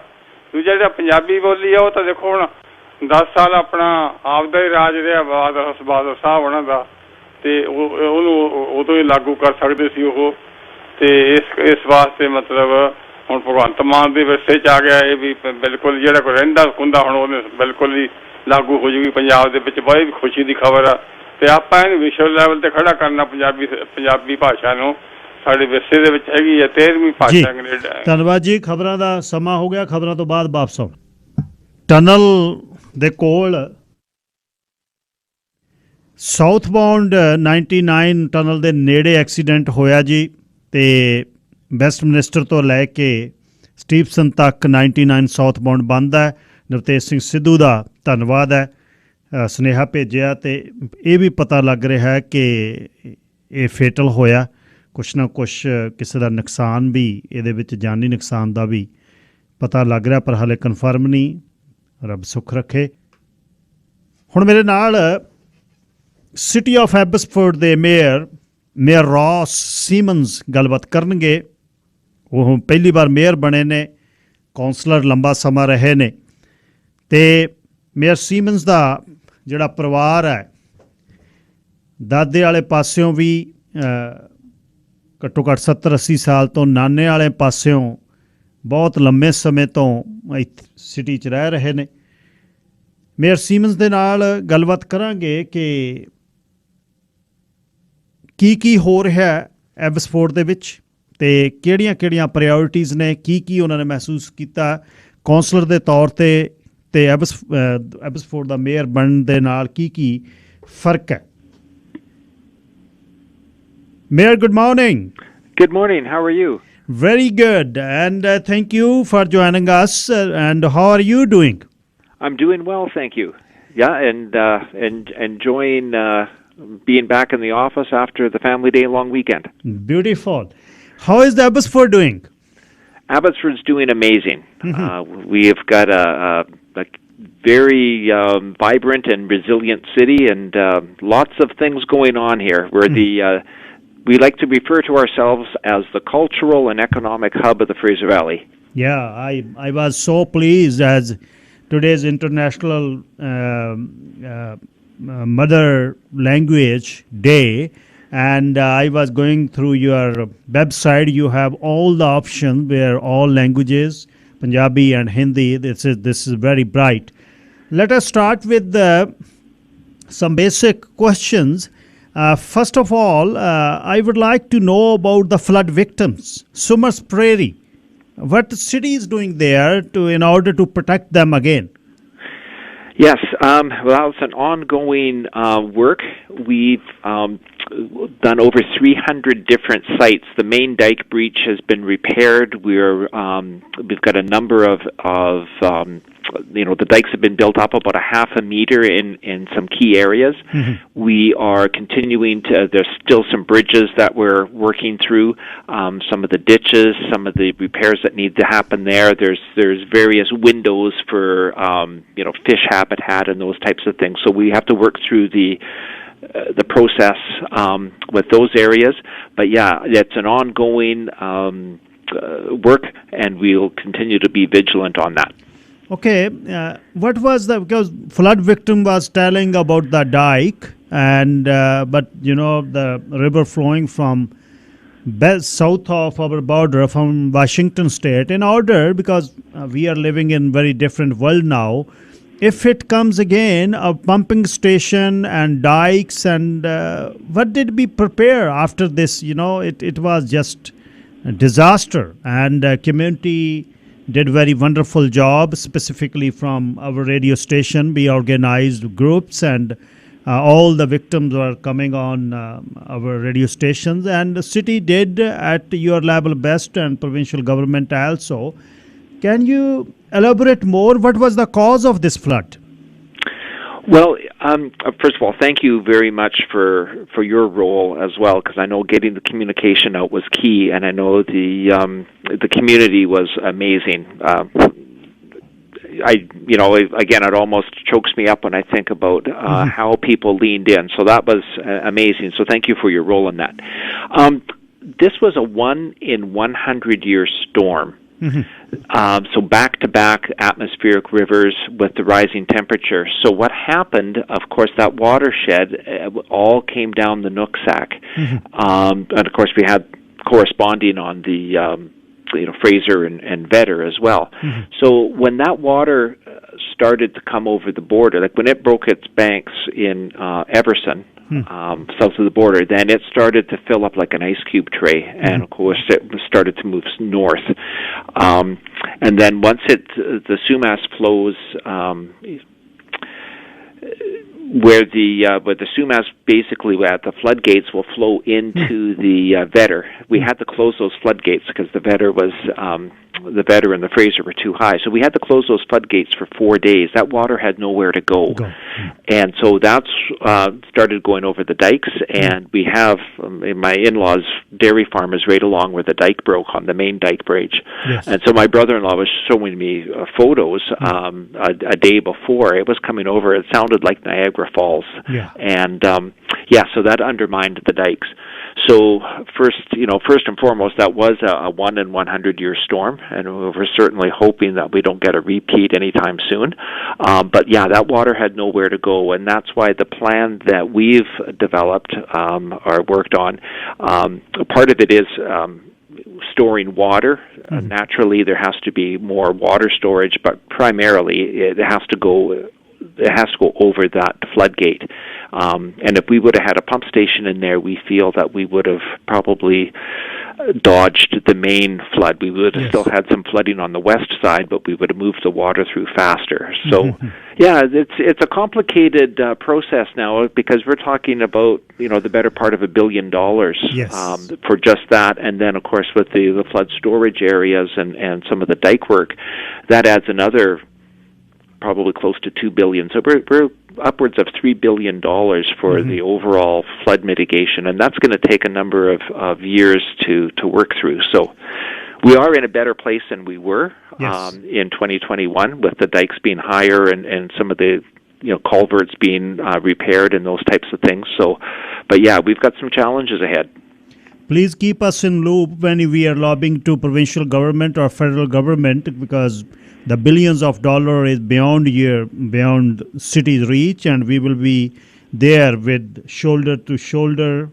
And we wanted to keep these farmers safe. It's not only the Sikh community, all community, the pig farmers and poultry farmers, as you were telling, dairy farmers. So all should be safe. The next point is for truck parking. I know you don't have much land. 70% of land surrounding to your beautiful city is all agriculture land. That's what the beauty of your city. And so for the truck parking, what is going on?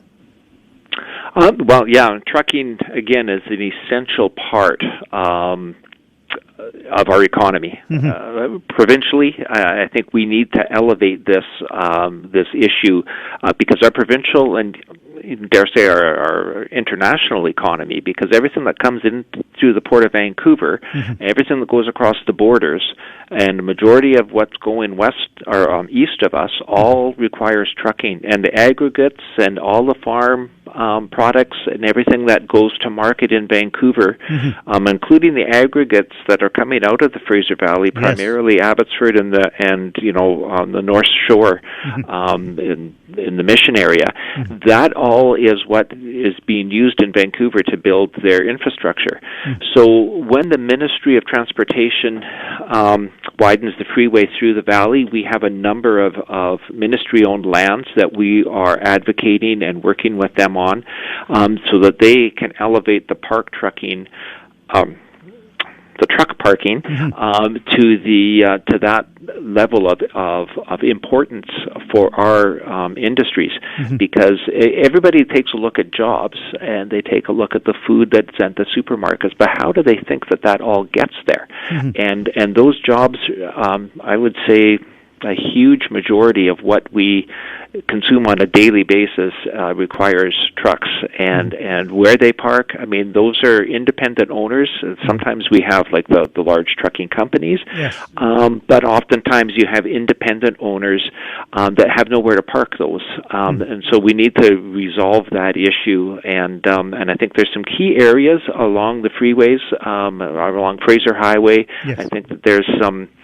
So we are looking at we have a task force. I'm not sure if it's going to be a committee but we are going to be taking a look at that issue. And again, it's going to be regional. I know Chilliwack Langley has the same challenges. Surrey does as well. And I think we have to look at it regionally, but it has to be that level of importance. Yes. Yeah, and for the parking, you have to rezone that area an industrial zone, and there is big farmer community who are in trucking business. Can they park their own truck, one or two in their farmhouse? Right now, we do allow up to the Agricultural Land Commission rules allow up to two. Okay. So the challenge that we have there again is that we are working with the Land Commission, so there's sort of different layers, and we have an industrial land shortage as well, and we've come up with a comprehensive understanding. We want to grow Gloucester west from our east from Langley, 264th, and then we also have some lands, we call them Study Area A, and then Study Area B is at the airport, where it would go north from the airport to Peardenville. And the Land Commission has turned us down twice on that, and again, it was a comprehensive, for the infrastructure, everything. It made logistical sense for rail and road and airport, and their response was that our industrial land shortage isn't their responsibility. And our response to the federal or to the provincial government, if it's not the Land Commission's responsibility, it's somebody's responsibility that we need to work with. So I think they get the message. I know Dr. Lenora Newman has also done a lot of work on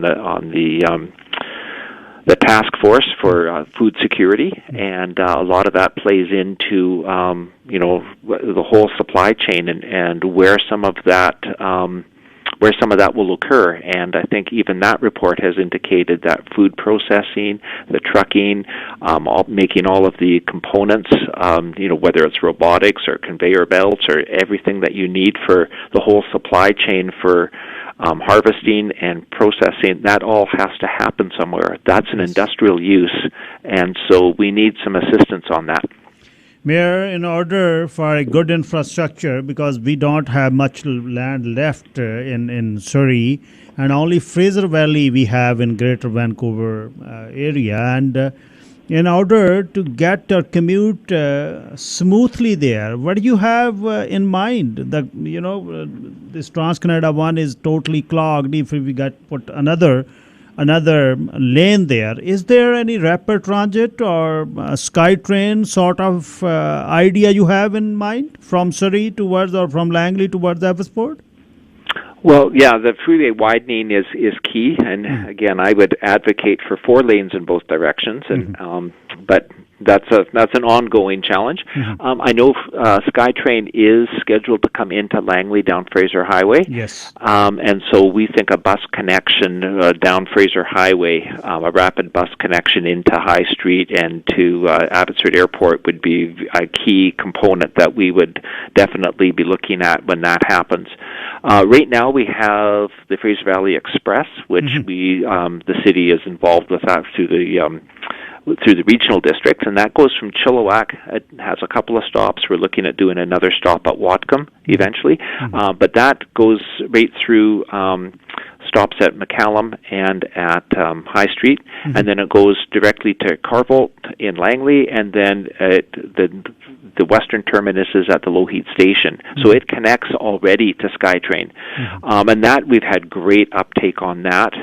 So Fraser Valley Express, as the freeway widens, we're hoping that sooner as opposed to later. I think they're giving us a 5-year time frame. And so the car parks and the truck parking, and the car parks would be for, again, getting onto the Fraser Valley Express. We also have the connection from Abbotsford directly to the North Shore. Yes. And at the eastern terminus for the West Coast Express is Mission. So we've got some options already.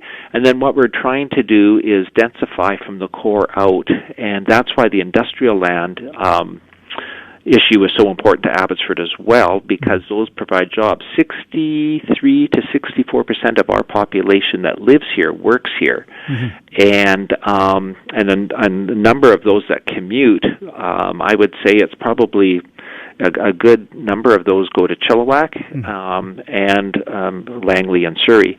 So we want to make sure that we are providing jobs for the housing that's coming here, and we'd love to continue. I would love to see it up to 75% of the people that live here work here, but that's a lofty goal. But I think that also takes down on the commute times. It gives people more time with their families. It does environmental improvements because you don't have people wasting time and resources unnecessarily getting to work.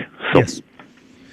Another relevant question to this, you are chairperson of Airport Authority. Everyone wants to fly out from Abbotsford because parking is so cheap. If you're going for any domestic flight coming after 3 days, you are paying about $15. You are ready to go, and so nice, very cozy airport. Any planning for expansion of that? We are waiting for that day that we will fly from here to New Delhi or any European connection. Expansion of airport. You're speaking our language. Awesome. Yes. Yes. So you're planning on that?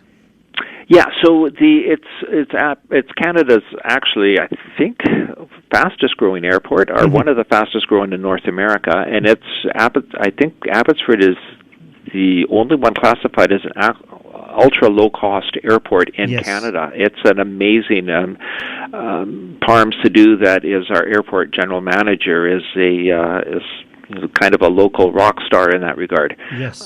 He has done a great job. And so our goal, again, there's lots of variables, and so much is dependent on the airline industry. And so there's federal regulations, there's all sorts of politics that go on with different airports and routes and things like that. But we are over 1 million passengers, I think, predicting upwards of 1.5 million coming up if all goes well in the year ahead. So we've recovered nicely from COVID, and don't quote me on those numbers. Parm will be the person to be able to give you those numbers, but I think we got very close to 1 million in our first year back from a full year back. So we were very impressed with that. Yeah, so we'll continue to work with the airlines. I mean, we do have some direct flights that already go south into some sunspots. So a lot of it is dependent on the business models. But right now, I think you can fly into Toronto, and then from Toronto you can connect into India from there. So it has opened up so we're not just dependent on the Vancouver route. But yeah, ultimately we would love to be able to take a look at that, and I think that's kind of in the long-range plans. And yep. And you are chair of police board also. City of Surrey is going through lot now between RCMP and Surrey Police Services. You have municipal police there, very decorated police. They controlled very nicely the gangism there. Started from there, and now it is very safe. And how many officers total you have in your force, and what is the situation of law and order in total? Well, Abbotsford is, I would venture to say at this point, the data shows from 2022 that we're the safest city in the Lower Mainland. Yes. I think there's one stat which was property crime that I think Maple Ridge was half a percentage lower. But all of the other fronts, we are basically the safest city in the Lower Mainland. Our goal is to make Abbotsford the safest city in BC, if not the country. But our chief seer has done a great job. The force, we're very proud of Abbey PD. They've kept again, we have to always be vigilant because there's always things going on that could erupt at any time, and so some of the working in the schools, working in community, our goal is to make Abbotsford the safest city in BC. But the other motto that they use internally is strength in community, and it really does show. They're very involved in the community. They the way they have worked with some of the homeless challenges and some of the other issues with mental health issues, domestic violence. They have been, we're very proud of the work that they've done there. Yes.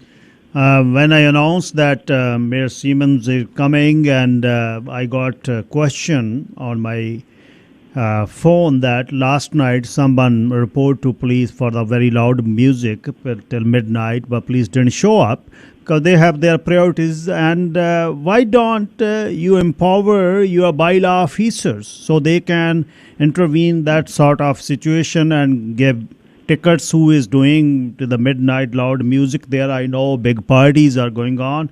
So that is one concern that they wanted me to pass out to you. Okay, no, I appreciate that, and we will. I'll do a follow-up on that. I know we do have a noise bylaw where the bylaws officers can do a decibel read, and one of the challenges that we have in Abbotsford is that we are the largest geographic municipality in the province. Yes. And so even though we do have bylaws officers that are working 7 days a week, to cover that area, and especially after hours, there's some challenges there with staffing, just the sheer amount of money that would cost. So, if somebody has a concern, please just they can send an email into the city, and we will definitely do a follow-up on that. Mr. Mayor, as we are opening after COVID this year, lots going on in your city, and Kabaddi tournaments, Khalsa Day Parade, and we will be participating in Canada Day Parade, and so many big music concerts in your arena there. A beautiful city, beautiful people. Every day I encourage and say on air, Abbotsford is one of the best city. Whenever I got very good friends there living, Dave Sidhu is one of that, and you also there. And thank you again for joining us. And on short notice, please do visit once in a while after a month or 2 months, and we should share our thoughts, your thoughts, and pass out to all our listeners. Thank you again for your time. Any message at last? No, just to continue to come and visit Abbotsford, invest in Abbotsford, and I think you will find a very welcoming, inclusive city. We are the cultural hub of the Fraser Valley. There is a lot going on here, and just come and enjoy, and it's a great place to live, work, and play. Thank you so much. Thank you. Appreciate. Thank you. Take care. Bye-bye. Bye. Mayor Ross Simmons Abbotsford ਤੋਂ ਗੱਲਬਾਤ ਕਰ ਰਹੇ ਸੀ। ਹੁਣੇ ਇਸ ਤੋਂ ਬਾਅਦ ਗੱਲਬਾਤ ਹੋਏਗੀ ਖਾਲਸਾ ਦੀਵਾਨ ਸੁਸਾਇਟੀ ਐਬਸਫੋਰਡ ਦੀਆਂ ਚੋਣਾਂ ਦੇ ਬਾਰੇ। ਮਨਿੰਦਰ ਸਿੰਘ ਗਿੱਲ ਪਹਿਲੀ ਵਾਰ ਮੁੱਖ ਸੇਵਾਦਾਰ ਦੇ ਤੌਰ 'ਤੇ ਇੱਥੇ ਦਾ ਜੰਪਲ ਨੌਜਵਾਨ ਮੁੰਡਾ ਸਲੇਟ ਆਪਣੀ ਲੈ ਕੇ ਆਇਆ ਮੁੱਖ ਸੇਵਾਦਾਰ ਦੇ ਤੌਰ 'ਤੇ। ਉਸ ਦੀ ਸਲੇਟ ਦੇ ਕੁਛ ਬੁਲਾਰੇ ਖਾਲਸਾ ਦੀਵਾਨ ਸੁਸਾਇਟੀ ਦੀਆਂ ਵੋਟਾਂ ਮੇਰਾ ਖਿਆਲ ਜੇ ਮੈਂ ਨਾ ਗਲਤ ਹੋਵਾਂ 5 ਸਾਲਾਂ ਬਾਅਦ ਪੈ ਰਹੀਆਂ ਨੇ।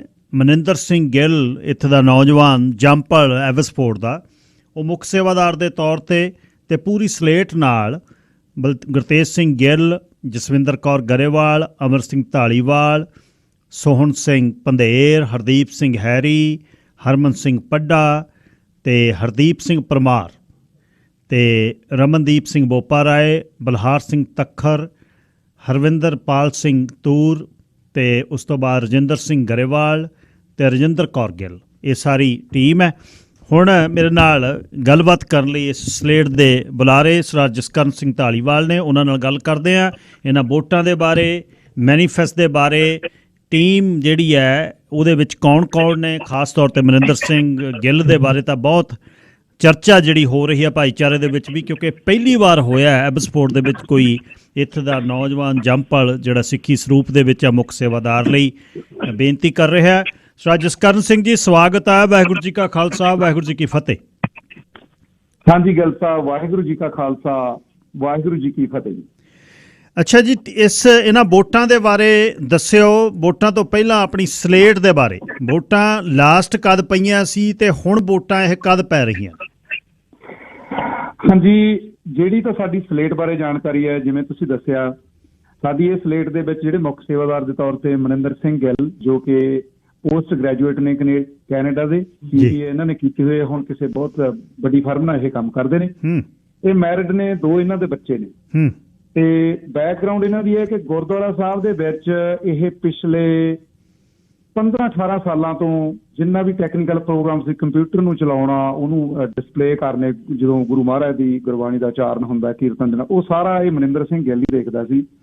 ਤੇ ਜਿਹੜੀ ਲੇਟਲੀ ਇਹਨਾਂ ਨੇ 2 ਸਾਲ ਜਿਹੜਾ ਐਬਸਫੋਰਡ ਦਾ ਫਿਊਨਲ ਹੋਮ ਆ, ਉਹਦੇ ਬੋਰਡ ਤੇ ਵੀ ਇਹ ਸੇਵਾ ਕਰ ਚੁੱਕੇ ਨੇ।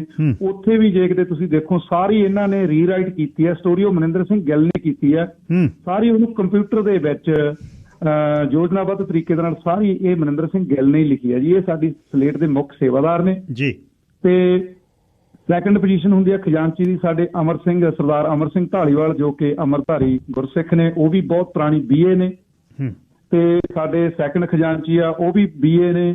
ਸਾਡੇ ਸਤਿਕਾਰਯੋਗ ਭੈਣ ਜੀ ਨੇ ਜਸਵਿੰਦਰ ਕੌਰ ਗਰੇਵਾਲ, ਉਹ ਵੀ ਇੱਥੋਂ ਦੇ ਕੰਮ ਕਰਦੇ ਨੇ ਇੰਸ਼ੋਰੈਂਸ ਦੇ ਵਿੱਚ, ਉਹ ਵੀ ਪੜ੍ਹੇ ਲਿਖੇ ਨੇ। ਸੋ ਹਰਮਨ ਸਿੰਘ ਪੱਡਾ ਜਿਹੜਾ, ਉਹ ਵੀ ਕੈਨੇਡੀਅਨ ਗ੍ਰੈਜੂਏਟ ਆ, ਮੁੰਡਾ ਯੰਗ ਹੈ। ਇਸੇ ਤਰ੍ਹਾਂ ਹੀ ਰਮਨਦੀਪ ਸਿੰਘ ਬੋਪਾ ਰਾਏ, ਇਹ ਵੀ ਕੈਨੇਡੀਅਨ ਗੁਰਸਿੱਖ ਮੁੰਡਾ ਤੇ ਸਿੱਖੀ ਬਾਣੇ 'ਚ।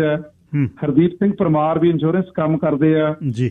ਤੇ ਬਾਕੀ ਆਪਣੇ ਸਾਰੇ ਹਰਦੀਪ ਸਿੰਘ, ਸੋਹਣ ਸਿੰਘ ਪੰਧੇਰ, ਰਜਿੰਦਰ ਸਿੰਘ ਗਰੇਵਾਲ ਤੇ ਸਾਰੀ ਜਿੰਨੀ ਆਪਣੀ ਸਲੇਟ ਆ, ਦੋਨੇ ਭੈਣਾਂ ਤੇ ਬਾਕੀ ਸਾਰੇ ਵੀਰ।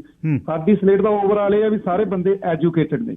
ਵੱਡੀ ਗੱਲ ਇਹ ਆ, ਤੇ ਜਿਹੜੀ ਉਸ ਤੋਂ ਵੀ ਜ਼ਿਆਦਾ ਵੱਡੀ ਗੱਲ ਹੋਏ ਕਿ ਮਨਿੰਦਰ ਸਿੰਘ ਦੇ ਨਾਲ ਜਦੋਂ ਦੇ ਇਹਨਾਂ ਦਾ ਪਤਾ ਲੱਗਿਆ, ਸਾਰੇ ਜਿੰਨੇ ਯੰਗ ਯੂਥ ਆ, ਉਹਨਾਂ ਦੇ ਬੜੇ ਫੋਨ ਆ ਰਹੇ ਨੇ ਵੀ ਮਨਿੰਦਰ ਸਿੰਘ ਜੇ ਤੂੰ ਉੱਥੇ ਆ ਜੀ, ਤਾਂ ਹੁਣ ਸਾਡੇ ਕੋਲ ਚੋਇਸ ਨਹੀਂ ਵੀ ਗੂਗਲ ਫੋਲੋ ਜਿਹੜਾ ਤੁਸੀਂ ਜਿਵੇਂ ਕਰਦੇ ਹੋ, ਅਸੀਂ ਤੁਹਾਡੇ ਨਾਲ ਐਂਟਰ ਹੋਵਾਂਗੇ। ਸਭ ਤੋਂ ਵੱਡਾ ਫਾਇਦਾ ਕਮਿਊਨਿਟੀ ਨੂੰ ਇਹ ਹੋਣਾ ਕਿ ਇਹਨਾਂ ਦੇ ਆਉਣ ਨਾਲ ਜਿਹੜੇ ਬੱਚੇ ਆ ਉਹ ਗੁਰਦੁਆਰਾ ਸਾਹਿਬ ਆਉਣ ਲੱਗ ਜਾਣਗੇ। ਤੇ ਜਸਕਰਨ ਸਿੰਘ ਜੀ, ਖਾਸ ਕੀ ਅਲੱਗ ਹੈ, ਕਿਉਂਕਿ ਬਹੁਤ ਚਿਰਾਂ ਦੇ ਤੁਸੀਂ ਗੁਰਦੁਆਰਾ ਸਾਹਿਬ ਦੀ ਸੇਵਾ ਦੇ ਵਿੱਚ ਰਹੇ ਹੋ ਤੇ ਸੁਸਾਇਟੀ ਦਾ ਪ੍ਰਬੰਧ ਨੇੜਿਓਂ ਵੇਖਿਆ, ਇਹ ਮਨਿੰਦਰ ਸਿੰਘ ਦੇ ਮਨ ਦੇ ਵਿੱਚ ਕੀ ਆ ਅਲੱਗ, ਕੀ ਕਰਨਾ ਚਾਹੁੰਦਾ ਜੀ? ਜਿਵੇਂ ਤੁਹਾਨੂੰ ਪਹਿਲਾਂ ਦੱਸਿਆ ਜੀ, ਇਹ ਮਨਿੰਦਰ ਸਿੰਘ ਕਿੰਨੇ ਸਾਲਾਂ ਤੋਂ ਇੱਥੇ ਜੁੜੇ ਹੋਏ ਨੇ। ਇਹਨਾਂ ਦੇ ਜਿਹੜੇ ਜਿਵੇਂ ਹੁਣ ਜੇ ਕਹਿ ਲਈਏ ਪਿੱਛੇ ਬਿਹਾਈਂਡ ਦਾ ਸੀਨ ਇਹਨਾਂ ਦਾ ਕਿੰਨਾ ਹੀ ਕੰਮ ਰਿਹਾ, ਸਾਰਾ ਕੁਛ ਇਹੀ ਹੈਂਡਲ ਕਰਦੇ ਰਹੇ ਨੇ। ਤੇ ਹੁਣ ਜਦੋਂ ਸਾਰਾ ਕੁਛ ਇਹ ਦੇਖਦੇ ਰਹਿੰਦੇ ਨੇ ਹਰ ਰੋਜ਼, ਜਿਵੇਂ ਕਿ ਹੁਣ ਜਦੋਂ ਤੁਸੀਂ ਮਿਸਟਰ ਕਾਲੋਂ ਬੋਲਣਗੇ, ਉਹ ਤੁਹਾਨੂੰ ਦੱਸਣਗੇ ਵੀ ਉਹਦੇ 'ਚ ਸੰਵਿਧਾਨ ਦੇ ਨਾਲ ਕੀ ਹੋ ਰਿਹਾ ਜੀ। ਉਹਦੇ ਸੰਬੰਧ 'ਚ ਫਿਰ ਇਹਨਾਂ ਨੇ ਜਦੋਂ ਅਸੀਂ ਗੱਲਾਂ ਬਾਤਾਂ ਕੀਤੀਆਂ ਸਾਰੀਆਂ, ਤਾਂ ਇਹਨਾਂ ਨੂੰ ਕਿਹਾ ਵੀ ਮਨਿੰਦਰ ਸਿੰਘ ਤੈਨੂੰ ਟਾਈਮ ਕੱਢਣਾ ਪੈਣਾ, ਵੀ ਇਹ ਤੋਂ ਬਿਨਾਂ ਆਪਾਂ ਤੋਂ ਜਦੋਂ ਯੂਥ ਨਹੀਂ ਉੱਥੇ ਐਂਟਰ ਹੁੰਦਾ ਤਾਂ ਉਹਦੇ ਬਿਨਾਂ ਇਲਾਜ ਹੀ ਹੈ ਨਹੀਂ ਸਾਡੇ ਕੋਲੇ ਕੋਈ। ਫਿਰ ਇਹਨਾਂ ਨੇ ਜਿਹੜੀਆਂ ਗੱਲਾਂ ਦੇਖੀਆਂ, ਮੈਂ ਹੁਣ 1 ਮਿੰਟ ਹੁਣ ਇੱਥੋਂ ਹੀ ਮੈਂ ਕਹਿੰਦਾ ਵੀ ਮਿਸਟਰ ਕਾਲੋਂ ਇਹਨਾਂ ਚੀਜ਼ਾਂ ਬਾਰੇ ਜਾਣਕਾਰੀ ਦੇਣਗੇ ਤੇ ਉਸ ਤੋਂ ਬਾਅਦ ਫਿਰ ਆਪਾਂ ਫਿਰ ਇਹਨਾਂ ਬਾਰੇ ਹੋਰ ਗੱਲ ਕਰਾਂਗੇ ਜੀ। ਠੀਕ ਹੈ ਜੀ।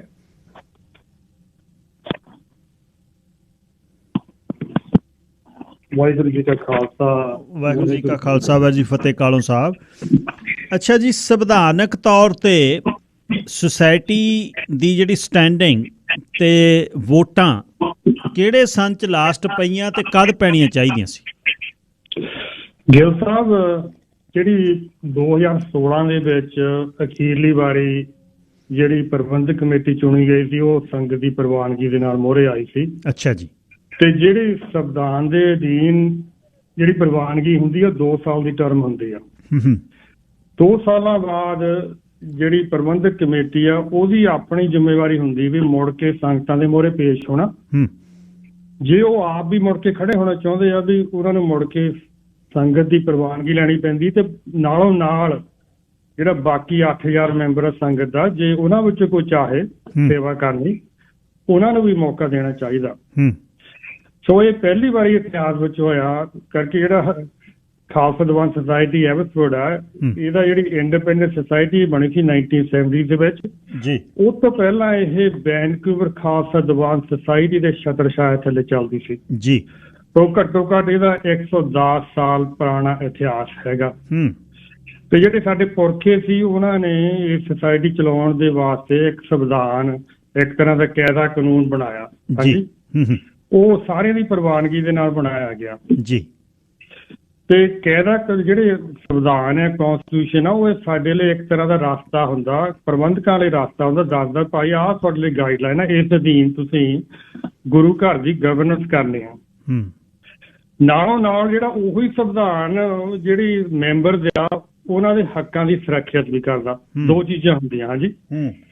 ਸੋ ਜਿਹੜੀ ਪ੍ਰਬੰਧਕਾਂ ਦੀ ਬਹੁਤ ਵੱਡੀ ਜ਼ਿੰਮੇਵਾਰੀ ਹੁੰਦੀ ਹੈ, ਜੇ ਉਸ ਪ੍ਰਬੰਧਕ ਦੇ ਅਧੀਨ ਉਹ ਚੁਣੇ ਗਏ ਆ, ਫਿਰ ਉਹਨਾਂ ਗਾਹਾਂ ਪ੍ਰਬੰਧ ਵੀ ਉਸੇ ਸੰਵਿਧਾਨ ਦੇ ਅਧੀਨ ਕਰਨਾ ਹੁੰਦਾ। ਤੇ ਪਹਿਲੀ ਵਾਰੀ ਹੋਇਆ ਕਿ ਏਦਾਂ ਕਰਕੇ ਧੜੇ ਤਾਂ ਪਹਿਲਾਂ ਵੀ ਰਹੇ ਆ। ਇਸ ਵੇਲੇ ਮੈਂ ਇਹ ਵੀ ਗਾਹਾਂ ਜਾ ਕੇ ਦੱਸੂਗਾ ਵੀ ਇਸ ਵੇਲੇ ਧੜਿਆਂ ਦੀ ਗੱਲ ਨਹੀਂ ਹੈਗੀ। ਇਸ ਵੇਲੇ ਇੱਕ ਮੌਜੂਦਾ ਧਿਰ ਆ ਜਿਹੜੀ ਗੁਰੂ ਘਰ ਤੇ ਕਾਬਜ ਆ, ਦੂਜੇ ਪਾਸੇ ਹੈਗੀ ਸੰਗਤ। ਪਰ ਪੁਰਾਣੇ ਟਾਈਮਾਂ ਜਦੋਂ ਧੜਿਆਂ ਦਾ ਵੀ ਸਥਿਤੀ ਰਹੀ ਆ, ਫੇਰ ਵੀ ਉਹਨਾਂ ਨੇ ਆਪਣੇ 2 ਸਾਲ ਦੇ ਜਦੋਂ ਪੂਰੇ ਹੋ ਜਾਂਦੇ ਮੁੜ ਕੇ ਸੰਗਤ ਮੋਹਰੇ ਪੇਸ਼ ਹੁੰਦੇ ਆ। ਤੇ ਜਿਹਨੂੰ ਸੰਗਤ ਚੁਣ ਲਵੇ ਉਹ ਸਾਰਿਆਂ ਨੂੰ ਪ੍ਰਵਾਨ ਹੁੰਦੀ ਆ ਜੀ। ਤੋਂ 2018 ਤੋਂ ਇਹ ਜਿਹੜੀ ਆ ਆਪਣੀ ਸੰਵਿਧਾਨਕ ਰਿਕੁਆਇਰਮੈਂਟ ਵੀ ਸੰਗਤ ਮੋਹਰੇ ਖੜੇ ਹੋ ਕੇ ਏਜੀਐਮ ਕਰਨੀ। ਏਜੀਐਮ ਦੇ ਤੋਂ ਬਾਅਦ 2 ਸਾਲਾਂ ਬਾਅਦ ਇਲੈਕਸ਼ਨ, ਸਿਲੈਕਸ਼ਨ, ਤੁਸੀਂ ਸਰਬਸੰਮਤੀ ਤਿੰਨੇ ਤਰ੍ਹਾਂ ਹੋ ਸਕਦਾ ਹੈ ਨਾ। ਉਹ ਕੁਛ ਨਹੀਂ ਹੋਇਆ। 19 ਵੀ ਲੰਘਿਆ, 20 ਵੀ ਲੰਘਿਆ, 21 ਵੀ ਲੰਘਿਆ, 22 ਵੀ ਲੰਘਿਆ। ਹਾਂਜੀ। ਸੋ 22 ਦੇ ਵਿੱਚ ਸਾਨੂੰ ਬਹੁਤ ਆਸ ਸੀ ਵੀ ਉਹ ਏਜੀਐਮ ਕਰਾਉਗੇ, ਤੇ ਉਹਨਾਂ ਨੇ ਕਰਾਈ ਨਹੀਂ। ਸੋ ਇੱਕ ਤਾਂ ਹੋ ਗਿਆ ਵੀ ਇਹਨਾਂ ਨੇ ਸੰਗਤ ਦੀ ਪ੍ਰਵਾਨਗੀ ਤੋਂ ਬਗੈਰ 2 ਸਾਲਾਂ ਦੀ ਜਦੋਂ ਪੂਰੀ ਹੋ ਗਈ ਮੁੜ ਕੇ ਇਹਨੇ ਲਈ ਨਹੀਂ। ਹੁਣ ਇਹ 5ਵਾਂ ਸਾਲ ਚੱਲ ਰਿਹਾ ਜੀ। ਇਹ ਸੰਗਤ ਤੋਂ ਗੈਰ ਪ੍ਰਵਾਨ, ਮੈਂ ਤਾਂ ਕਹੂੰਗਾ ਸਪਸ਼ਟ ਲਫ਼ਜ਼ਾਂ ਦੇ ਵਿੱਚ, ਜਿਹੜੇ ਮੌਜੂਦਾ ਕਮੇਟੀ ਇਹ ਗੈਰ ਪ੍ਰਵਾਨਿਤ ਆ। ਇਹ ਹੁਣ 2016 ਤੋਂ ਲੈ ਕੇ 2023 ਤੱਕ 7ਵਾਂ ਸਾਲ ਚੱਲਦਾ। ਹਾਂਜੀ। ਸੋ ਇੱਕ ਤਾਂ ਇਹ ਹੋਇਆ। ਦੂਸਰਾ ਉਲੰਘਣਾ ਹੋਈ ਆ ਜਿਹੜੀ ਏਜੀਐਮ ਆ, ਐਨੂਅਲ ਜਨਰਲ ਮੀਟਿੰਗ ਜੀ। ਭਾਵੇਂ ਹੁਣ ਹਰ ਕੋਈ ਰੇਡੀਓ ਤੇ ਆ ਕੇ ਆਪਣੀ ਸਫਾਈ ਦੇਵੇ ਵੀ ਅਸੀਂ ਇੰਨੇ ਪੈਸੇ ਸੇਵ ਗੁਰੂ ਘਰ ਨੂੰ ਕਰਤੇ ਆ। ਇਹ ਜਿਹੜਾ ਇੰਫੋਰਮੇਸ਼ਨ ਹੈ ਐਨੂਅਲ ਜਨਰਲ ਮੀਟਿੰਗ, ਇਹ ਵੀ ਇੱਕ ਰਿਕੁਆਇਰਮੈਂਟ ਆ ਬਕਾਇਦਾ ਸਾਡੇ ਜਿਹੜੇ ਬਾਇਲਾਜ਼ ਉਹਦੇ ਵਿੱਚ ਲਿਖਿਆ ਆ ਵੀ ਹਰ ਇੱਕ ਸਾਲ ਅਪ੍ਰੈਲ ਦੇ ਤੀਸਰੇ ਸੰਡੇ ਨੂੰ ਏਜੀਐਮ ਹੋਊਗੀ। ਅੱਛਾ ਜੀ। ਐਨੂਅਲ ਜਨਰਲ ਮੀਟਿੰਗ ਦੇ ਵਿੱਚ ਇਹਨਾਂ ਨੇ ਜਾਣਕਾਰੀ ਦੇਣੀ ਸੰਗਤਾਂ ਨੂੰ, ਆਹ ਸਾਡੀਆਂ ਗਤੀਵਿਧੀਆਂ ਹੋਈਆਂ ਪਿਛਲੇ ਸਾਲ ਦੇ ਵਿੱਚ, ਇਹਨਾਂ ਥਾਂ ਤੇ ਅਸੀਂ ਖਰਚੇ ਕੀਤੇ, ਸੰਗਤਾਂ ਦੇ ਨਾਲ ਡਿਸਕਸ ਕਰਨਾ ਜੀ ਆਹ ਜੀ ਸਾਡੇ ਮਸਲੇ ਸਾਡੇ ਮੋਹਰੇ ਆ, ਇਹਨਾਂ ਬਾਰੇ ਅਸੀਂ ਕੀ ਕਰੀਏ। ਉੱਥੇ ਇਹਨਾਂ ਨੇ ਬਜਟ ਪੇਸ਼ ਕਰਨਾ ਤੇ ਬਜਟ ਪਾਸ ਕਰਾਉਣਾ ਸੰਗਤਾਂ ਤੋਂ ਜੀ। ਇਹ ਸਾਰਾ ਕੁਝ ਨਹੀਂ ਹੋ ਰਿਹਾ ਤੇ ਨਾ ਹੀ ਹੋਇਆ। ਸੋ 2022 ਵਿੱਚ ਸਾਨੂੰ ਬਹੁਤ ਆਸ ਸੀ, ਕਰਕੇ ਇਹਨਾਂ ਤੱਕ ਸੰਗਤਾਂ ਕੱਲੇ ਔਰ ਡੈਲੀਗੇਸ਼ਨ ਦੇ ਰੂਪ ਤੱਕ ਇਹਨਾਂ ਤੱਕ ਪਹੁੰਚਦੀਆਂ ਰਹੀਆਂ। ਨੂੰ ਆਸ ਸੀ ਵੀ ਹੁਣ ਏਜੀਐਮ ਹੋਊਗੀ, ਉੱਥੇ ਇਹਦੀ ਡਿਸਕਸ਼ਨ ਹੋਊਗੀ ਕਿ ਨਵੀਂ ਕਮੇਟੀ ਦਾ ਵੀ ਗਠਨ ਕੀਤਾ ਜਾਏਗਾ। ਉਹ ਮੀਟਿੰਗ ਨਹੀਂ ਹੋਈ ਜੀ। ਫਿਰ ਮਈ ਵਿੱਚ ਜਾ ਕੇ ਸਾਨੂੰ ਇੱਕ ਪੇਪਰਾਂ 'ਚੋਂ ਪਤਾ ਲੱਗਾ ਵੀ ਇਹਨਾਂ ਨੇ ਇੱਕ ਨਵੀਂ ਕਮੇਟੀ ਬਣਾ ਲਈ ਆ। ਅੱਛਾ ਜੀ। ਤੇ ਉੱਥੋਂ ਬਾਅਦ ਵਿੱਚ ਉਸੇ ਸਮੇਂ ਤੇ ਇਹਨਾਂ ਨੇ ਅਸਲ ਵਿੱਚ ਕੌਂਸਟੀਟਿਊਸ਼ਨ ਵੀ ਅੰਦਰ ਕੀਤੀ ਬਦਲੀ। ਅੱਛਾ ਉਹ ਰਜਿਸਟਰ ਕਰਾਈ ਵਿਕਟੋਰੀਆ ਦੇ ਵਿੱਚ। ਅੱਛਾ ਜੀ। ਉਹਦੇ ਬਾਰੇ ਸਾਨੂੰ ਗਾਹਾਂ ਜਾ ਕੇ ਪਤਾ ਲੱਗਦਾ ਅਗਸਤ ਸਤੰਬਰ ਦੇ ਵਿੱਚ। ਤੇ ਉਹਦੇ ਬਾਰੇ ਹੁਣ ਕੁਝ ਇਨਫੋਰਮੇਸ਼ਨ ਆਪਣੇ ਗਰੇਵਾਲ ਸਾਹਿਬ ਦੇਵਗੇ। ਜੇ ਤੁਹਾਡੇ ਕੋਲ ਸਵਾਲ ਮੇਰੇ ਲਈ ਕੋਈ ਹੈਗਾ ਤੁਸੀਂ ਪੁੱਛ ਸਕਦੇ। ਮੈਂ ਬਸ ਇਹੀ ਕਾਲੋ ਸਾਹਿਬ ਪਤਾ ਕਰਨਾ ਹੈ ਵੀ ਜਿਹੜੀ ਹੁਣ ਇਹ ਚੋਣ ਹੋ ਰਹੀ ਹੈ ਫਿਰ ਅਦਾਲਤਾਂ ਦੇ ਹੁਕਮ ਦੇ ਨਾਲ ਹੋ ਰਹੀ ਹੈ ਤੇ ਇਹਦੀ ਦੇਖ ਰੇਖ ਕੌਣ ਕਰੇਗਾ? ਹਾਂਜੀ, ਇਹਦੇ ਬਾਰੇ ਵੇਰਵਾ ਆਪਣੇ ਰਜਿੰਦਰ ਗਰੇਵਾਲ ਸਾਹਿਬ ਦੇਵਗੇ। ਪਰ ਮੈਂ ਇਹ ਕਹਿਣਾ ਚਾਹੁੰਦਾ ਵੀ ਅਦਾਲਤਾਂ ਵਿੱਚ ਸਾਨੂੰ ਮਜਬੂਰ ਹੋ ਕੇ ਜਾਣਾ ਪਿਆ। ਜਿੰਨਾ ਵੀ ਖਰਚਾ ਵਾਧੂ ਗੁਰੂ ਘਰ ਤੇ ਪੈ ਰਿਹਾ ਨਾ, ਇਹ ਇਸ ਜਿਹੜੀ ਗੈਰ ਪ੍ਰਵਾਨਿਤ ਕਮੇਟੀ ਇਹਨਾਂ ਦੀ ਮਿਹਰਬਾਨੀ ਨਾਲ ਹੋਇਆ। ਤੇ ਅਜੇ ਵੀ ਇਹ ਨਹੀਂ ਚਾਹੁੰਦੇ, ਇਹ ਮਤਲਬ ਬਈ ਮਜਬੂਰ ਹੋ ਕੇ ਇਹ ਇਲੈਕਸ਼ਨ ਲੜ ਰਹੇ ਆ। ਤੇ ਚਲੋ ਹੁਣ ਬਾਕੀ ਦਾ ਗਰੇਵਾਲ ਸਾਹਿਬ ਨੂੰ ਤੁਹਾਨੂੰ ਦੱਸੋ। ਕਰਾ ਦਿਓ ਜੀ ਗੱਲ। ਠੀਕ ਹਾਂਜੀ ਗਿੱਲ ਸਾਹਿਬ। ਹਾਂਜੀ ਗਰੇਵਾਲ ਸਾਹਿਬ ਜੀ। ਹਾਂਜੀ, ਆਪ ਨੂੰ ਆਪਦੇ ਲਿਸਨਰ ਨੂੰ ਸਭ ਤੋਂ ਪਹਿਲਾਂ ਵਾਹਿਗੁਰੂ ਜੀ ਕਾ ਖਾਲਸਾ ਵਾਹਿਗੁਰੂ ਜੀ ਕੀ ਫਤਿਹ। ਵਾਹਿਗੁਰੂ ਜੀ ਕਾ ਖਾਲਸਾ ਵਾਹਿਗੁਰੂ ਜੀ ਕੀ ਫਤਿਹ ਜੀ। ਇਸ ਅਦਾਲਤੀ ਦੀ ਮੈਂ ਕਾਰਵਾਈ ਬਾਰੇ ਪਤਾ ਕਰਨਾ ਚਾਹੁੰਦਾ। ਇਹ ਵੋਟਾਂ ਦੀ ਵੀ ਵੋਟਾਂ ਦੀ ਇਹ ਡੇਟ ਕਿਵੇਂ ਸੈੱਟ ਹੋਈ ਤੇ ਇਹਦੀ ਦੇਖ ਰੇਖ ਕਿਹਨੇ ਕਰਨੀ ਹੈ ਜੀ? ਹਾਂਜੀ, ਅਦਾਲਤ ਦਾ ਜਿਹੜਾ ਸ਼ਿਕਾਇਤ ਕਰਤਾ ਸੀ ਉਹ ਮੈਂ ਸੀ। ਅਦਾਲਤ ਦੇ ਵਿੱਚ ਮੈਂ ਹੀ ਗਿਆ ਸੀ। ਅੱਛਾ। ਸੰਗਤਾਂ ਨਾਲ ਸਲਾਹ ਕਰਕੇ ਅਸੀਂ ਕੀਤਾ ਸੀ ਵੀ ਜਦੋਂ ਇਹਨਾਂ ਨੇ ਸਾਨੂੰ ਹਰ ਇੱਕ ਗੱਲ ਤੋਂ ਜਵਾਬ ਦੇਤਾ ਵੀ ਅਸੀਂ ਇਲੈਕਸ਼ਨ ਨਹੀਂ ਕਰਵਾਉਣੀ। ਅੱਛਾ ਜੀ। ਇੱਥੇ ਤੱਕ ਗੱਲ ਚਲੀ ਗਈ। ਤੋਂ ਫਿਰ ਸਾਡੇ ਕੋਲੇ ਹੋਰ ਕੋਈ ਗੱਲ ਸਾਹਿਬ ਰਸਤਾ ਨਹੀਂ ਸੀ, ਅਸੀਂ ਕੋਰਟ ਹੀ ਜਾ ਸਕਦੇ ਸੀ। ਤੇ 2018 ਤੋਂ ਮੈਂ ਤੁਹਾਨੂੰ ਦੱਸਣਾ ਵੀ ਅਸੀਂ ਜੋ ਇਹਨਾਂ ਨੂੰ ਕਹਿੰਦੇ ਰਹੇ ਵੀ ਤੁਸੀਂ ਇਲੈਕਸ਼ਨ ਕਰਵਾਵੋ ਜਾਂ ਸਿਲੈਕਸ਼ਨ ਕੁਝ ਵੀ, ਤੁਸੀਂ ਮੀਟਿੰਗ ਤਾਂ ਸੱਦੋ AGM ਦੇ ਵਿੱਚ ਆਪਾਂ ਬੈਠ ਕੇ ਵਿਚਾਰ ਕਰ ਸਕੀਏ। ਸੋ ਇਹਨਾਂ ਨੇ ਸਾਡੀ ਕਿਸੇ ਗੱਲ ਦਾ ਵੀ ਕੋਈ ਜਵਾਬ ਦੇਣਾ ਮੁਮਕਿਨ ਨਹੀਂ ਸਮਝਿਆ। ਅੱਛਾ ਜੀ।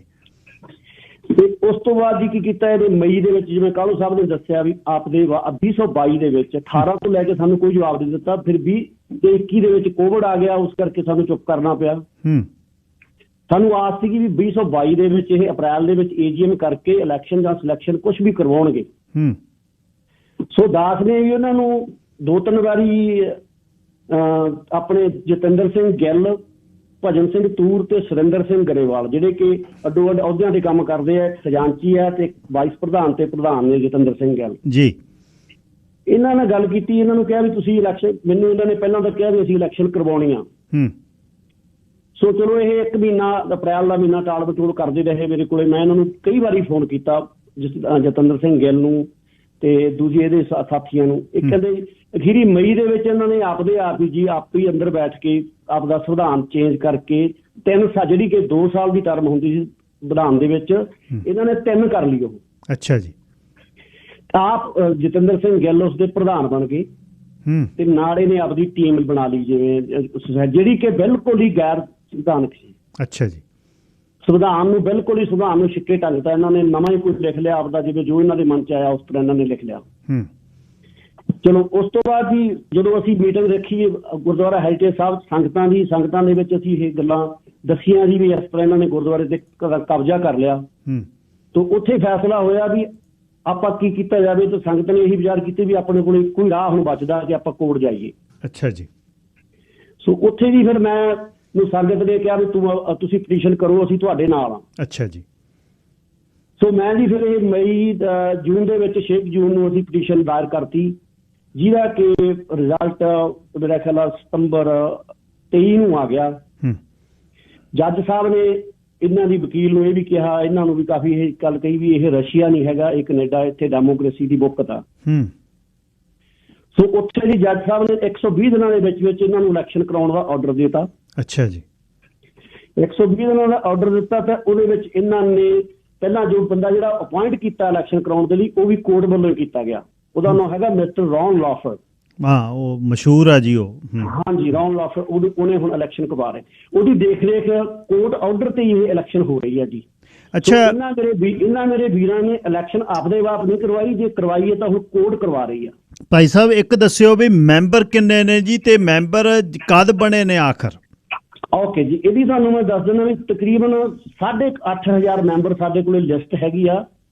ਕਿਉਂਕਿ ਜਿਹੜੀ ਵੋਟ ਪੈਣੀ ਆ ਇਹ 2016 ਤੱਕ ਜਿਹੜੇ ਮੈਂਬਰ ਬਣੇ, 31 ਦਸੰਬਰ 2017 ਤੱਕ ਜਿਹੜੇ ਮੈਂਬਰ ਬਣੇ ਆ ਉਹਨਾਂ ਦੀ ਵੋਟ ਪੈਣੀ ਆ। ਜਿਹੜੇ ਬਾਅਦ ਚ ਬਣੇ ਆ ਉਹਨਾਂ ਦੀ ਵੋਟ ਨਹੀਂ ਪੈਣੀ, ਕਿਉਂਕਿ ਜੱਜ ਸਾਹਿਬ ਨੇ ਇਹ ਕੀਤਾ ਵੀ ਉਦੋਂ ਤੋਂ ਲੈ ਕੇ ਇਹ ਕਮੇਟੀ ਜਿਹੜੀ ਆ ਗੈਰ ਸੰਵਿਧਾਨਕ ਆ। ਅੱਛਾ, ਸੋ ਇਹਨਾਂ ਨੇ ਜਿਹੜੀਆਂ ਵੋਟਾਂ ਬਾਅਦ ਦੇ ਵਿੱਚ ਬਣਾਈਆਂ ਉਹ ਨਹੀਂ ਪੈਣਗੀਆਂ। ਸੋ ਇਹਦਾ ਮਤਲਬ ਫਿਰ ਪੂਰਾ ਕਾਨੂੰਨ ਦੇ ਹਿਸਾਬ ਦੇ ਨਾਲ ਇਸ ਵਾਰ ਵੋਟਾਂ ਪੈ ਰਹੀਆਂ ਤੇ ਸਾਡੇ ਇਹਨੂੰ ਪੂਰਾ ਆਰਗੇਨਾਈਜ਼ ਵੀ ਕੋਰਟ ਵੱਲੋਂ ਜਿਹੜੇ ਮਿਸਟਰ ਲੌਫਰ ਨੇ ਉਹਨਾਂ ਦੀ ਦੇਖ ਰੇਖ ਥੱਲੇ ਹੀ ਪਊਗੀ। ਹਾਂਜੀ, ਹਾਲਾਂਕਿ ਉੱਥੇ ਸਾਨੂੰ ਵੀ ਜਾਂ ਕਿਸੇ ਹੋਰ ਬੰਦੇ ਨੂੰ ਬਾਹਰਲੇ ਨੂੰ ਐਂਟਰ ਨਹੀਂ ਹੋਣ ਦਿੱਤਾ ਜਾਊਗਾ।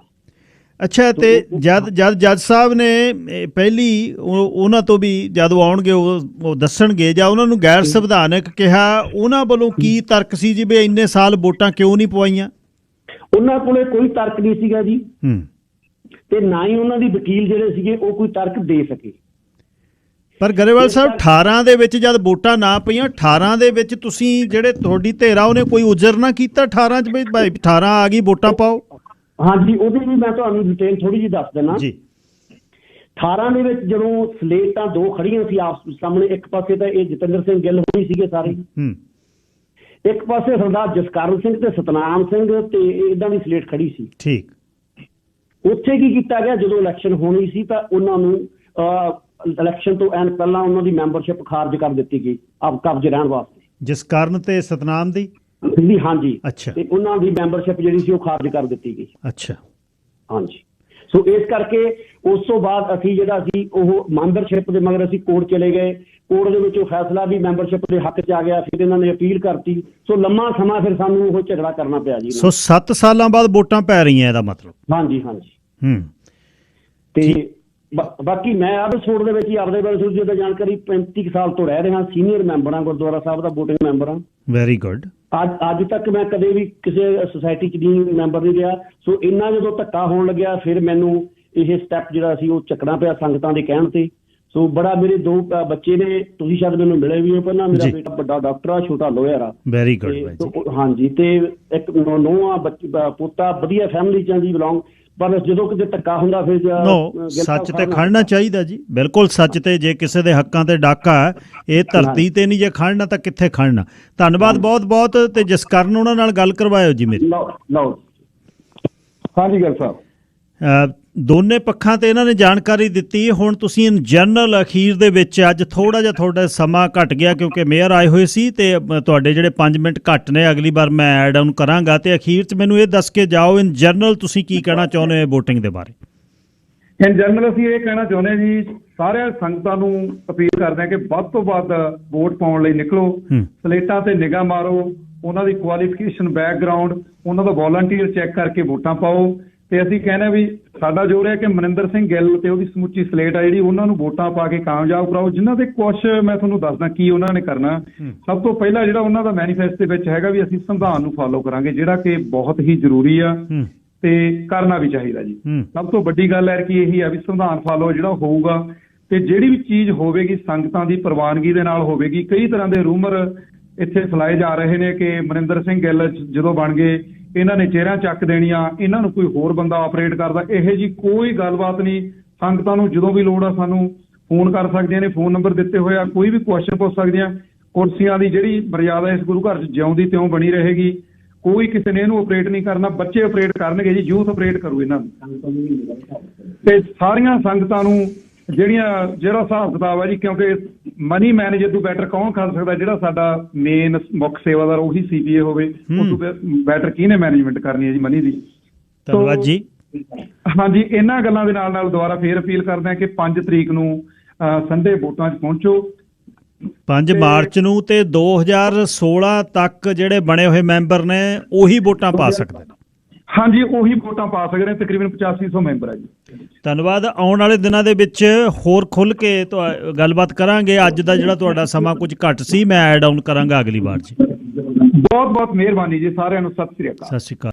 ਇਹ ਸਨ ਸਰਦਾਰ ਮਨਿੰਦਰ ਸਿੰਘ ਗਿੱਲ, ਜਿਹਦੇ ਬਾਰੇ ਦੱਸ ਕੇ ਗਏ ਨੇ ਕਿ ਨੌਜਵਾਨ ਇੱਥੇ ਦੇ ਜੰਪਾਲ CPA ਨੇ, ਚਾਰਟਰਡ ਅਕਾਊਂਟੈਂਟ ਨੇ, ਤੇ ਉਹ ਇਸ ਵਾਰ ਚੋਣ ਲੜ ਰਹੇ ਨੇ। ਮੇਰੇ ਖਿਆਲ ਪਹਿਲੀ ਵਾਰ ਹੋਏਗਾ ਜੇ ਕੋਈ ਇੱਥੇ ਦਾ ਜੰਪਲ ਬੱਚਾ ਮੁੱਖ ਸੇਵਾਦਾਰ ਦੇ ਤੌਰ 'ਤੇ ਚੋਣ ਲੜੇਗਾ। ਸੋ ਇਹ ਮਨਿੰਦਰ ਸਿੰਘ ਗਿੱਲ ਦੀ ਟੀਮ ਵੱਲੋਂ ਸੁਨੇਹਾ ਦਿੱਤਾ ਹੈ। ਸਰਦਾਰ ਕਾਹਲੋਂ ਨੇ, ਸਰਦਾਰ ਗਰੇਵਾਲ ਨੇ, ਸਰਦਾਰ ਧਾਲੀਵਾਲ ਨੇ, ਅਤੇ ਮਨਿੰਦਰ ਸਿੰਘ ਗਿੱਲ ਉਹਨਾਂ ਨਾਲ ਵੀ ਆਉਣ ਵਾਲੇ ਦਿਨਾਂ 'ਚ ਗੱਲ ਹੋਏਗੀ।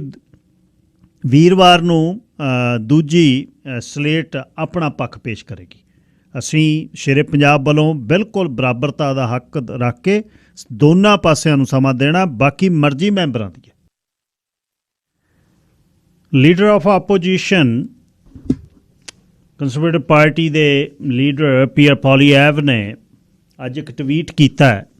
ਉਹ ਟਵੀਟ ਦੇ ਬਾਰੇ ਬੜੀ ਗੱਲਬਾਤ ਬਾਹਰ ਚੱਲ ਰਹੀ ਹੈ ਕਿ ਮਹਿੰਗਾਈ ਦੀ ਉਹਨਾਂ ਨੇ ਗੱਲ ਕੀਤੀ ਆ ਵੀ ਫਰੂਟ ਜਿਹੜੇ ਨੇ ਅਬਾਊਟ 11%, 10.9%, ਫਿਸ਼ 8.4%, ਟਮਾਟਰ ਜਿਹੜੇ ਨੇ ਟਮੈਟੋਜ਼ 17.5%, ਲੈਟਸ 35.3%, ਪਾਸਤਾ ਅਬਾਊਟ 19.5%, ਐਗਸ ਜਿਹੜੇ ਨੇ 15.6%। ਇਹ ਵਧੇ ਆ। ਫਰੂਟ ਜਿਹੜੇ 11, ਮੱਛੀ 8.5, ਟਮਾਟਰ 17.5, ਲੈਟਸ 35.5, ਪਾਸਤਾ 19.5, ਆਂਡੇ 15.5। ਬਈ ਇਹ ਕੀਮਤਾਂ ਵਧੀਆਂ ਨੇ। ਉਹਨਾਂ ਨੇ ਜਦ ਟਵੀਟ ਕੀਤਾ, ਉਹ ਕਹਿੰਦਾ ਮੈਂ ਘਟਾਵਾਂਗਾ ਕਿਵੇਂ ਇਸ ਨੂੰ। ਘਟਾਉਣ ਦੇ ਲਈ ਉਹ ਕਹਿੰਦੇ ਸਭ ਤੋਂ ਪਹਿਲਾਂ ਕਾਰਬਨ ਟੈਕਸ, ਉਹ ਫਰਟੀਲਾਈਜ਼ਰ ਅਤੇ ਟੈਰਿਫ ਉਹ ਘਟਾਵਾਂਗਾ, ਰੈੱਡ ਟੇਪ ਬੰਦ ਕਰਾਂਗੇ, ਹੋਮ ਗਰੋਨ ਨੂੰ ਮੈਂ ਜਿਹੜਾ ਤਰਜੀਹ ਦੇਵਾਂਗਾ। ਉਹਦੇ ਥੱਲੇ ਬੜੇ ਅਲੱਗ ਕਿਸਮ ਦੇ ਜਿਹੜਾ ਉਹਨਾਂ ਦੇ ਟਵੀਟਸ ਨੂੰ ਬਹੁਤ ਲੋਕ ਐਕਟ ਕਰਦੇ ਆ। ਉਹਦੇ ਥੱਲੇ ਜਿਹੜੇ ਲੋਕਾਂ ਦੇ ਸਵਾਲ ਨੇ ਅਤੇ ਉਹਦੇ ਹੱਕ ਦੇ ਵਿੱਚ ਜਿਹੜੀਆਂ ਗੱਲਾਂ ਨੇ ਉਹ ਬੜੀਆਂ ਅਲੱਗ ਨੇ। ਜ਼ਿਆਦਾਤਰ ਨਹੀਂ ਉਹਨਾਂ ਦੀ ਵਿਰੋਧਤਾ ਹੁੰਦੀ ਹੈ, ਜ਼ਿਆਦਾਤਰ ਜਿਹੜੇ ਉਹਨਾਂ ਨੇ ਟਵੀਟ ਜਿਹੜੇ ਥੱਲੇ ਰਿਪਲਾਈ ਕੀਤੇ ਨੇ ਲੋਕ ਇਸ ਹੱਕ 'ਚ ਨੇ। ਇਹਦਾ ਮਤਲਬ ਮਹਿੰਗਾਈ ਨੇ, ਇਨਫਲੇਸ਼ਨ ਨੇ ਬਸ ਕਰਾਈ ਪਈ ਹੈ। ਨਾਂ ਵੀ ਉਹਨਾਂ ਨੇ ਇਹਨੂੰ ਜਸਟਿਨ ਟਰੂਡੋ ਦੇ ਨਾਂ 'ਤੇ ਇਹਦਾ ਨਾਂ ਉਹਨਾਂ ਨੇ ਰੱਖਿਆ ਹੋਇਆ। ਅਤੇ ਚਲੋ ਵਿਰੋਧੀ ਧਿਰ ਦੇ ਉਹ ਨੇਤਾ ਨੇ, ਕਟਾਖਸ਼ ਉਹਨਾਂ ਨੇ ਕਰਨਾ ਹੈ, ਪਰ ਟਵਿੱਟਰ 'ਤੇ ਉਹ ਬਹੁਤ ਐਕਟਿਵ ਨੇ ਅਤੇ ਟਵਿੱਟਰ 'ਤੇ ਬੜੀ ਗੱਲਬਾਤ ਉਹ ਕਰਦੇ ਰਹਿੰਦੇ ਨੇ। ਅਤੇ ਉਹਨਾਂ ਦੇ ਵਿਰੋਧ ਕਰਨ ਵਾਲੇ ਵੀ, ਹੱਕ ਵਾਲੇ ਵੀ, ਬਸ ਉਹਨਾਂ ਦੇ ਲਿਖਣ ਦੇ ਸਾਰੇ ਜੰਪ ਕਰਦੇ ਨੇ। 2,000 ਰੀਟਵੀਟ ਹੁੰਦਾ। ਬੜੀ ਬਹੁਤ ਚਿਰ ਬਾਅਦ ਤੁਸੀਂ ਇੱਕ ਵਿਰੋਧੀ ਧਿਰ ਦੇ ਨੇਤਾ ਨੂੰ ਇੰਨਾ ਐਕਟਿਵ ਦੇਖੋਗੇ। ਤੁਸੀਂ ਜਿਹੜੇ ਪਿਛਲੇ 20-25 ਸਾਲਾਂ 'ਤੇ ਰਹਿੰਦੇ ਹੋ, ਵਿਰੋਧੀ ਧਿਰ ਦੇ ਨੇਤਾ ਇੰਨਾ ਐਕਟਿਵਲੀ ਨਹੀਂ ਕੰਮ ਕਰਦੇ ਵੀ ਹਰ ਰੋਜ਼ 10-10 ਟਵੀਟ ਹੋਣ। ਮੇਰੇ ਖਿਆਲ ਵਿਰੋਧੀ ਧਿਰ ਦੇ ਨੇਤਾ ਦਾ ਜਿਹੜਾ ਅਫੀਸ਼ੀਅਲੀ ਆਪੋਜੀਸ਼ਨ ਦਾ ਲੀਡਰ ਹੈ, ਉਹਦੀ ਰੀਅਲ ਡਿਊਟੀ ਉਹ ਇਹ ਆ ਕਿ ਉਹ ਅਕਾਊਂਟੇਬਲ ਕਰੇ ਗਵਰਨਮੈਂਟ ਨੂੰ। ਸੋ ਇਹ ਬੜਾ, ਜੇ ਤੁਸੀਂ ਉਹਨਾਂ ਨੂੰ ਦੇਖੋ, ਫੋਲੋ ਕਰੋ, ਪੀਅਰ ਪੋਲੀਐਵ ਦਾ ਜਿਹੜਾ ਟਵਿੱਟਰ ਹੈਂਡਲ ਹੈ ਉਹ ਬੜਾ ਐਕਟਿਵਲੀ ਕੰਮ ਕਰ ਰਿਹਾ ਉਹਦੇ 'ਤੇ। ਅਤੇ ਜਿਹੜੇ ਉਹਨਾਂ ਦੇ ਸਵਾਲ ਹੁੰਦੇ ਨੇ, ਕਈ ਵਾਰ 5-5 ਮਿੰਟ ਦੀ ਇੱਕ ਵੀਡੀਓ ਹੁੰਦੀ ਆ ਕਾਰ ਦੇ ਵਿੱਚ ਬੈਠੇ, ਜਿਹਦੇ ਵਿੱਚ ਜਿਹੜੇ ਉਹਨਾਂ ਦੇ ਸਵਾਲ ਨੇ। ਪਿਛਲੇ ਦਿਨੀ ਉਹਨਾਂ ਨੇ CBC 'ਤੇ ਜਿਹੜਾ ਹੱਲਾ ਬੋਲਿਆ। CBC ਦਾ ਇੱਕ ਪੱਤਰਕਾਰ ਉਹਨਾਂ ਨੂੰ ਸਵਾਲ ਪੁੱਛਣ ਲੱਗਾ, ਕਹਿੰਦਾ ਮੈਨੂੰ ਪਤਾ ਤੂੰ ਬਾਇਸ ਹੈ ਅਤੇ ਪੁੱਛ ਲੈ। CBC ਉਹ ਕਹਿੰਦਾ ਵੀ ਇਹਨਾਂ ਨੂੰ ਪੈਸਾ ਸਰਕਾਰ ਇਹ ਦੇ ਰਹੀ ਆ ਖੁੱਲ੍ਹਾ, ਵੱਡੀਆਂ ਤਨਖਾਹਾਂ ਨੇ ਅਤੇ ਇਕੱਲੀ ਲਿਬਰਲ ਪਾਰਟੀ ਦੇ ਉਹ ਗੁਣ ਗਾਉਂਦੇ ਨੇ। ਸੋ ਇਹ ਉਹਨਾਂ ਨੇ ਪਿਛਲੇ ਦਿਨੀ ਟਵੀਟ ਕੀਤਾ ਸੀ। ਸੋ ਮਤਲਬ ਜੇ ਅਕਾਊਂਟੇਬਿਲਟੀ ਅਫੀਸ਼ੀਅਲ ਆਪੋਜੀਸ਼ਨ ਦੀ ਇਸ ਤਰ੍ਹਾਂ ਹੋਵੇ ਤਾਂ ਉਹ ਮੇਰੇ ਖਿਆਲ ਵਧੀਆ ਦੇਸ਼ ਇਹ ਹੋ ਸਕਦੇ ਨੇ। ਜੇ ਹੋਰ ਕਿਤੇ ਵੀ ਅਫੀਸ਼ੀਅਲ ਆਪੋਜੀਸ਼ਨ ਇੰਨਾ ਕੰਮ ਕਰੇ ਜਿਵੇਂ ਉਹ ਲੱਗੇ ਹੈ, ਤਾਂ ਇਹਦੇ ਤੋਂ ਵਧੀਆ ਰਿਜ਼ਲਟਸ ਆਉਂਦੇ। ਹਾਂ, ਓਬਵੀਅਸਲੀ ਜਦ ਤੁਸੀਂ ਆਪੋਜੀਸ਼ਨ 'ਚ ਹੁੰਦੇ ਹੋ ਗੱਲਾਂ ਕਹਿਣੀਆਂ ਬੜੀਆਂ ਸੌਖੀਆਂ ਨੇ। ਜਦ ਤੁਸੀਂ ਆਪ ਕਿਤੇ ਰੂਲ ਕਰਨਾ ਫਿਰ ਉਹ ਗੱਲਾਂ ਜਿਹੜੀਆਂ ਨੇ ਔਖੀਆਂ ਹੋ ਜਾਂਦੀਆਂ ਨੇ। ਪਰ ਅਕਾਊਂਟੇਬਿਲਿਟੀ ਜੇ ਰਹੇ, ਜੇ ਮੰਨ ਲਓ ਇਹ ਗਵਰਨਮੈਂਟ ਫਾਰਮ ਕਰਦੇ ਨੇ, ਇਹਨਾਂ ਦੀ ਅਫੀਸ਼ੀਅਲ ਆਪੋਜੀਸ਼ਨ ਦੇ ਵਿੱਚ ਕੋਈ ਕਰੜਾ ਬੰਦਾ ਹੋਵੇ, ਉਹ ਵੀ ਇਹਨਾਂ ਨੂੰ ਸਵਾਲ ਪੁੱਛੇ। ਆਹ ਸਾਰਾ ਕੁਝ ਹੁਣ ਲਿਖਿਆ ਜਾ ਰਿਹਾ ਅਤੇ ਜਿਹਦੇ 'ਤੇ ਜਿਹੜਾ CBC ਲਈ ਉਹਨਾਂ ਨੇ ਲਿਖਿਆ, ਕਹਿੰਦਾ ਮੈਂ ਆਈ ਪੁਆਇੰਟ ਆਊਟ ਦਾ CBC is biased. Then CBC ਦਾ CEO ਉਹਨੇ ਕਹਿੰਦੇ ਮੇਰੇ 'ਤੇ ਲਾਂਚ ਕੀਤੀ ਕੈਂਪੇਨ, ਅਤੇ ਕਹਿੰਦਾ ਮੈਂ ਜਿਹੜੀ ਕੈਂਪੇਨ ਸੀ ਅਤੇ ਫਿਰ ਮੈਂ ਪ੍ਰੂਵ ਕੀਤਾ ਉਹ ਫਿਰ ਬਈ ਬਾਇਸ ਨੇ। ਅਤੇ ਹੁਣ ਕਹਿੰਦੇ CBC ਪੇਡ ਕਮੈਂਟੇਟਰਸ ਨੂੰ ਭੇਜ ਰਹੀ ਹੈ ਮੇਰੇ 'ਤੇ ਟਵਿੱਟਰ 'ਤੇ ਕਿ ਮੈਂ CBC ਨੂੰ ਬਾਇਸ ਕਿਹਾ। ਸੋ ਮਤਲਬ ਬੜਾ ਇੱਕ ਅਲੱਗ ਕਿਸਮ ਦਾ ਮਾਹੌਲ ਰਾਜਨੀਤੀ ਦਾ ਚੱਲ ਰਿਹਾ ਦੇਖਦੇ ਹਾਂ ਕੀ ਕਿੱਧਰ ਨੂੰ ਕਹਾਣੀ ਚੱਲੇਗੀ। ਅਤੇ ਮੈਂ ਹੁਣੇ ਹੀ ਸਰਦਾਰ ਸੇਖੋਂ ਦੇ ਨਾਲ ਗੱਲਬਾਤ ਸ਼ੁਰੂ ਕਰਨੀ ਹੈ ਦਸਮ ਗ੍ਰੰਥ 'ਤੇ। ਮੈਂ ਹੈਰਾਨ ਸੀ ਜਦ ਇਹ ਗੱਲਬਾਤ ਮੈਂ ਸ਼ੁਰੂ ਕੀਤੀ ਵੀ ਯਾਰ ਤੁਸੀਂ ਇਹਨੂੰ ਇੰਨਾ ਗੌਰ ਨਾਲ ਸੁਣੋਗੇ। ਜਿਹੜੇ ਫੋਨ ਆਸਟ੍ਰੇਲੀਆ ਤੋਂ, ਯੂਰਪ ਤੋਂ, ਅਮਰੀਕਾ ਤੋਂ, ਮੈਨੂੰ ਇਉਂ ਲੱਗਦਾ ਹੈ ਕਿ ਮੀਡੀਆ ਦੇ ਵਿੱਚ ਦਸਮ ਗ੍ਰੰਥ ਸਾਹਿਬ ਦੇ ਖਿਲਾਫ ਬਹੁਤ ਕੰਮ ਹੋਇਆ ਸਾਲਾਂ ਬੱਧੀ, ਪਰ ਦਸਮ ਗ੍ਰੰਥ ਦੇ ਹੱਕ 'ਚ ਕੋਈ ਨਾ ਬੋਲਿਆ। ਕਾਰਨ ਕੀ ਸੀ? ਮੀਡੀਆ ਨੇ ਖਾਸ ਨਾਲ ਗੱਲ ਕੀਤੀ, ਕਿਉਂਕਿ ਮੀਡੀਆ ਦੇ ਵਿੱਚ ਜਿਵੇਂ ਹੁਣ ਮੈਂ ਜਿਸ ਦਿਨ ਸ਼ੁਰੂ ਕੀਤੀ ਮੈਂ ਨਹੀਂ ਸੀ ਪੜ੍ਹਿਆ, ਪਰ ਤੁਸੀਂ ਜਾਂ ਉਹਨਾਂ ਦੀ ਕਿਤਾਬ ਪੜ੍ਹਦੇ ਹੋ, ਕਿਤਾਬ ਦੇ ਵਿੱਚੋਂ ਤੁਹਾਨੂੰ ਬੜਾ ਕੁਛ ਪਤਾ ਲੱਗਦਾ ਵੀ ਯਾਰ ਨਹੀਂ ਇਸ ਤਰ੍ਹਾਂ ਨਹੀਂ ਹੈ, ਦੋਨੇ ਪੱਖ ਤਾਂ ਪੇਸ਼ ਕਰੀਏ ਅਸੀਂ, ਬਾਕੀ ਪੜ੍ਹਨ ਸੁਣਨ ਵਾਲਿਆਂ ਦੀ ਮਰਜ਼ੀ ਹੈ। ਇਹਦਾ ਓਰੀਜਨ ਕੀ ਹੈ? ਮੈਲਕਮ ਜਦ ਆਇਆ, ਮਕੌਲਫ ਜਿਹਨੂੰ ਉਹਨੂੰ ਕਹਿੰਦੇ ਨੇ, ਜਦ ਉਹ ਆਇਆ ਉਸ ਨੇ ਦੱਸਿਆ ਕਿ 2 ਬੀੜਾਂ ਦਾ ਜਿਹੜਾ ਪ੍ਰਕਾਸ਼ ਹੁੰਦਾ ਸੀ, ਅਤੇ ਉਹਦੇ ਵਿੱਚੋਂ ਅੱਜ ਗੱਲ ਖਾਸ ਉਹਨਾਂ ਨਾਲ ਮੈਂ ਸ਼ੁਰੂ ਕਰਨੀ ਹੈ। ਪਰ ਕਾਲਰ ਕਰਨ ਬਸਰਾਂ ਜੀ ਨਾਲ ਅੱਧਾ ਮਿੰਟ ਗੱਲ ਕਰਕੇ ਅੱਗੇ ਚੱਲਦੇ ਹਾਂ। ਬਸਰਾਂ ਸਾਹਿਬ ਜੀ ਗਿੱਲ ਸਾਹਿਬ ਗੁਸਤਾਖੀ ਮਾਫ, ਕੋਈ ਨਾ ਜੀ, ਕੋਈ ਨਾ। ਪਤਾ ਨਹੀਂ ਸੀ। ਹਾਂਜੀ, ਪੀਅਰ ਪੌਲੀਅਮ ਸਾਹਿਬ ਦੀ ਤੁਸੀਂ ਗੱਲ ਕਰ ਰਹੇ ਸੀ। ਦੇਖੋ ਉਹ ਜੋ ਵੀ ਕਰ ਰਹੇ ਹੈਗੇ, ਜਿੱਦਾਂ ਉਹਨਾਂ ਦੇ ਟਵੀਟ ਦੇ ਉੱਤੇ ਇੱਕਦਮ ਵਿਰੋਧੀ ਵੀ ਤੇ ਉਹਨਾਂ ਦੇ ਹੱਕ ਦੇ ਵਿੱਚ ਵੀ ਇੱਕਦਮ, ਦੇਖੋ ਇਹ ਲੀਡਰ ਦੀ ਇੱਕ ਖਾਸ ਬਹੁਤ ਐਕਟਿਵਲੀ ਆਉਂਦੇ ਆ ਜੀ, ਬਹੁਤ ਐਕਟਿਵਲੀ। ਔਰ ਮੈਂ ਕੁਦਰਤੀ ਮਿਲਣ ਦਾ ਮੌਕਾ ਮਿਲਿਆ ਤੁਹਾਡੀ ਵਜ੍ਹਾ ਦੇ ਨਾਲ ਉਹਨਾਂ ਨੂੰ। ਇੱਕ ਲੀਡਰ ਵਾਲੀ ਦਿੱਖ ਸੀਗੀ ਉਹਨਾਂ ਦੀ, ਲੋਕਾਂ ਦਾ ਲੀਡਰ ਜਿਹੜਾ ਹੁੰਦਾ ਆ, ਕੋਈ ਇਸ ਤਰ੍ਹਾਂ ਦਾ ਨਹੀਂ, ਕੋਈ ਮਤਲਬ ਕਿ ਸਧਾਰਨ ਜਿਹਾ ਹਰੇਕ ਬੰਦੇ ਨਾਲ ਹੀ ਉਹ। ਤੇ ਇਸ ਤਰ੍ਹਾਂ ਦੇ ਲੀਡਰ ਬੇਸ਼ੱਕ ਉਹ ਕਿਸੇ ਵੀ ਪਾਰਟੀ ਦਾ ਹੋਵੇ, ਜਿਹੜਾ ਕੈਨੇਡੀਅਨ ਬਾਰੇ ਸੋਚੇ, ਸਾਨੂੰ ਕੰਜ਼ਰਵੇਟਿਵ ਹੋਵੇ, ਲਿਬਰਲ ਹੋਵੇ। ਸਾਡੇ ਦਿਮਾਗ ਦੇ ਵਿੱਚ ਕਿ ਬੜਿਆ ਕਿ ਟਰੂਡੋ ਸਾਹਿਬ ਜਿਹੜੇ ਵੱਡੇ ਇਹਨਾਂ ਦੇ ਫਾਦਰ ਸਾਹਿਬ ਸੀਗੇ, ਕਿ ਉਹਨਾਂ ਨੇ ਸਾਡੀ ਕਮਿਊਨਿਟੀ ਲਈ ਬਹੁਤ ਕੀਤਾ। ਬਟ ਇਸ ਵੇਲੇ ਅਸੀਂ ਇਸ ਕੰਟਰੀ ਦੇ ਸਿਟੀਜ਼ਨ ਆ, ਸਾਡੇ ਬੱਚੇ ਆ ਜਿਹੜੇ, ਹਾਂ ਸਾਡੀ ਜਿਹੜੀਆਂ ਜਨਰੇਸ਼ਨ ਆ, ਉਹਨਾਂ ਦੇ ਫਿਊਚਰ ਵਾਸਤੇ ਸਾਨੂੰ ਜਿਹੜਾ ਹੈਗਾ ਆ ਸੋਚ ਕੇ ਵੋਟ ਪਾਉਣੀ ਚਾਹੀਦੀ ਹੈਗੀ ਆ। ਭਾਈ ਭਤੀਜਾਵਾਦ ਜਿਹੜਾ ਇੰਡੀਆ ਵਾਲਾ ਸੀਗਾ ਸਾਡੇ ਵਿੱਚ, ਉਹ ਖਤਮ ਹੋਣਾ ਚਾਹੀਦਾ ਆ। ਔਰ ਮੈਨੂੰ ਲੱਗ ਰਿਹਾ ਹੈਗਾ ਕਿ ਆਪੋਜੀਸ਼ਨ ਲੀਡਰ ਜੋ ਵੀ ਕਰ ਰਹੇ ਹੈਗੇ ਆ, ਥੋੜ੍ਹਾ ਜਿਹਾ ਉਹਨਾਂ ਨੂੰ ਹੋਰ ਵੀ ਐਕਟਿਵ ਹੋਣਾ ਚਾਹੀਦਾ ਆਪਣੀ ਪਾਰਟੀ ਦੇ ਅੰਦਰ ਵੀ। ਕਿਉਂਕਿ ਗਿੱਲ ਸਾਹਿਬ ਇਹ ਬੇਨਤੀ ਇਹੀ ਹੈ ਇਹਨਾਂ ਨੂੰ ਬਜਰੀਏ ਮੀਡੀਆ ਤੁਹਾਡੇ, ਕਿ ਜਿਹੜੀ ਇਹਨਾਂ ਦੀ ਪਾਰਟੀ ਦੇ ਵਿੱਚ ਵੀ ਧੜੇਬੰਦੀ ਬਣੀ ਹੋਈ ਹੈ ਨਾ, ਉਹ ਜੇ ਸਾਰੇ ਇਕੱਠੇ ਹੋ ਜਾਣ ਇਹ, ਤੇ ਟਰੂਡੋ ਸਾਹਿਬ ਜਿਹੜੇ ਹੈਗੇ ਆ ਉਹਨਾਂ ਨੂੰ ਲੋਕੀ ਰਿਪਲੇਸ ਕਰਨਾ ਚਾਹੁੰਦੇ ਆ, ਸਾਰੇ ਕੈਨੇਡੀਅਨ ਚਾਹੁੰਦੇ ਆ। ਥੈਂਕ ਯੂ ਤੁਹਾਡਾ ਬਹੁਤ ਧੰਨਵਾਦ ਜੀ।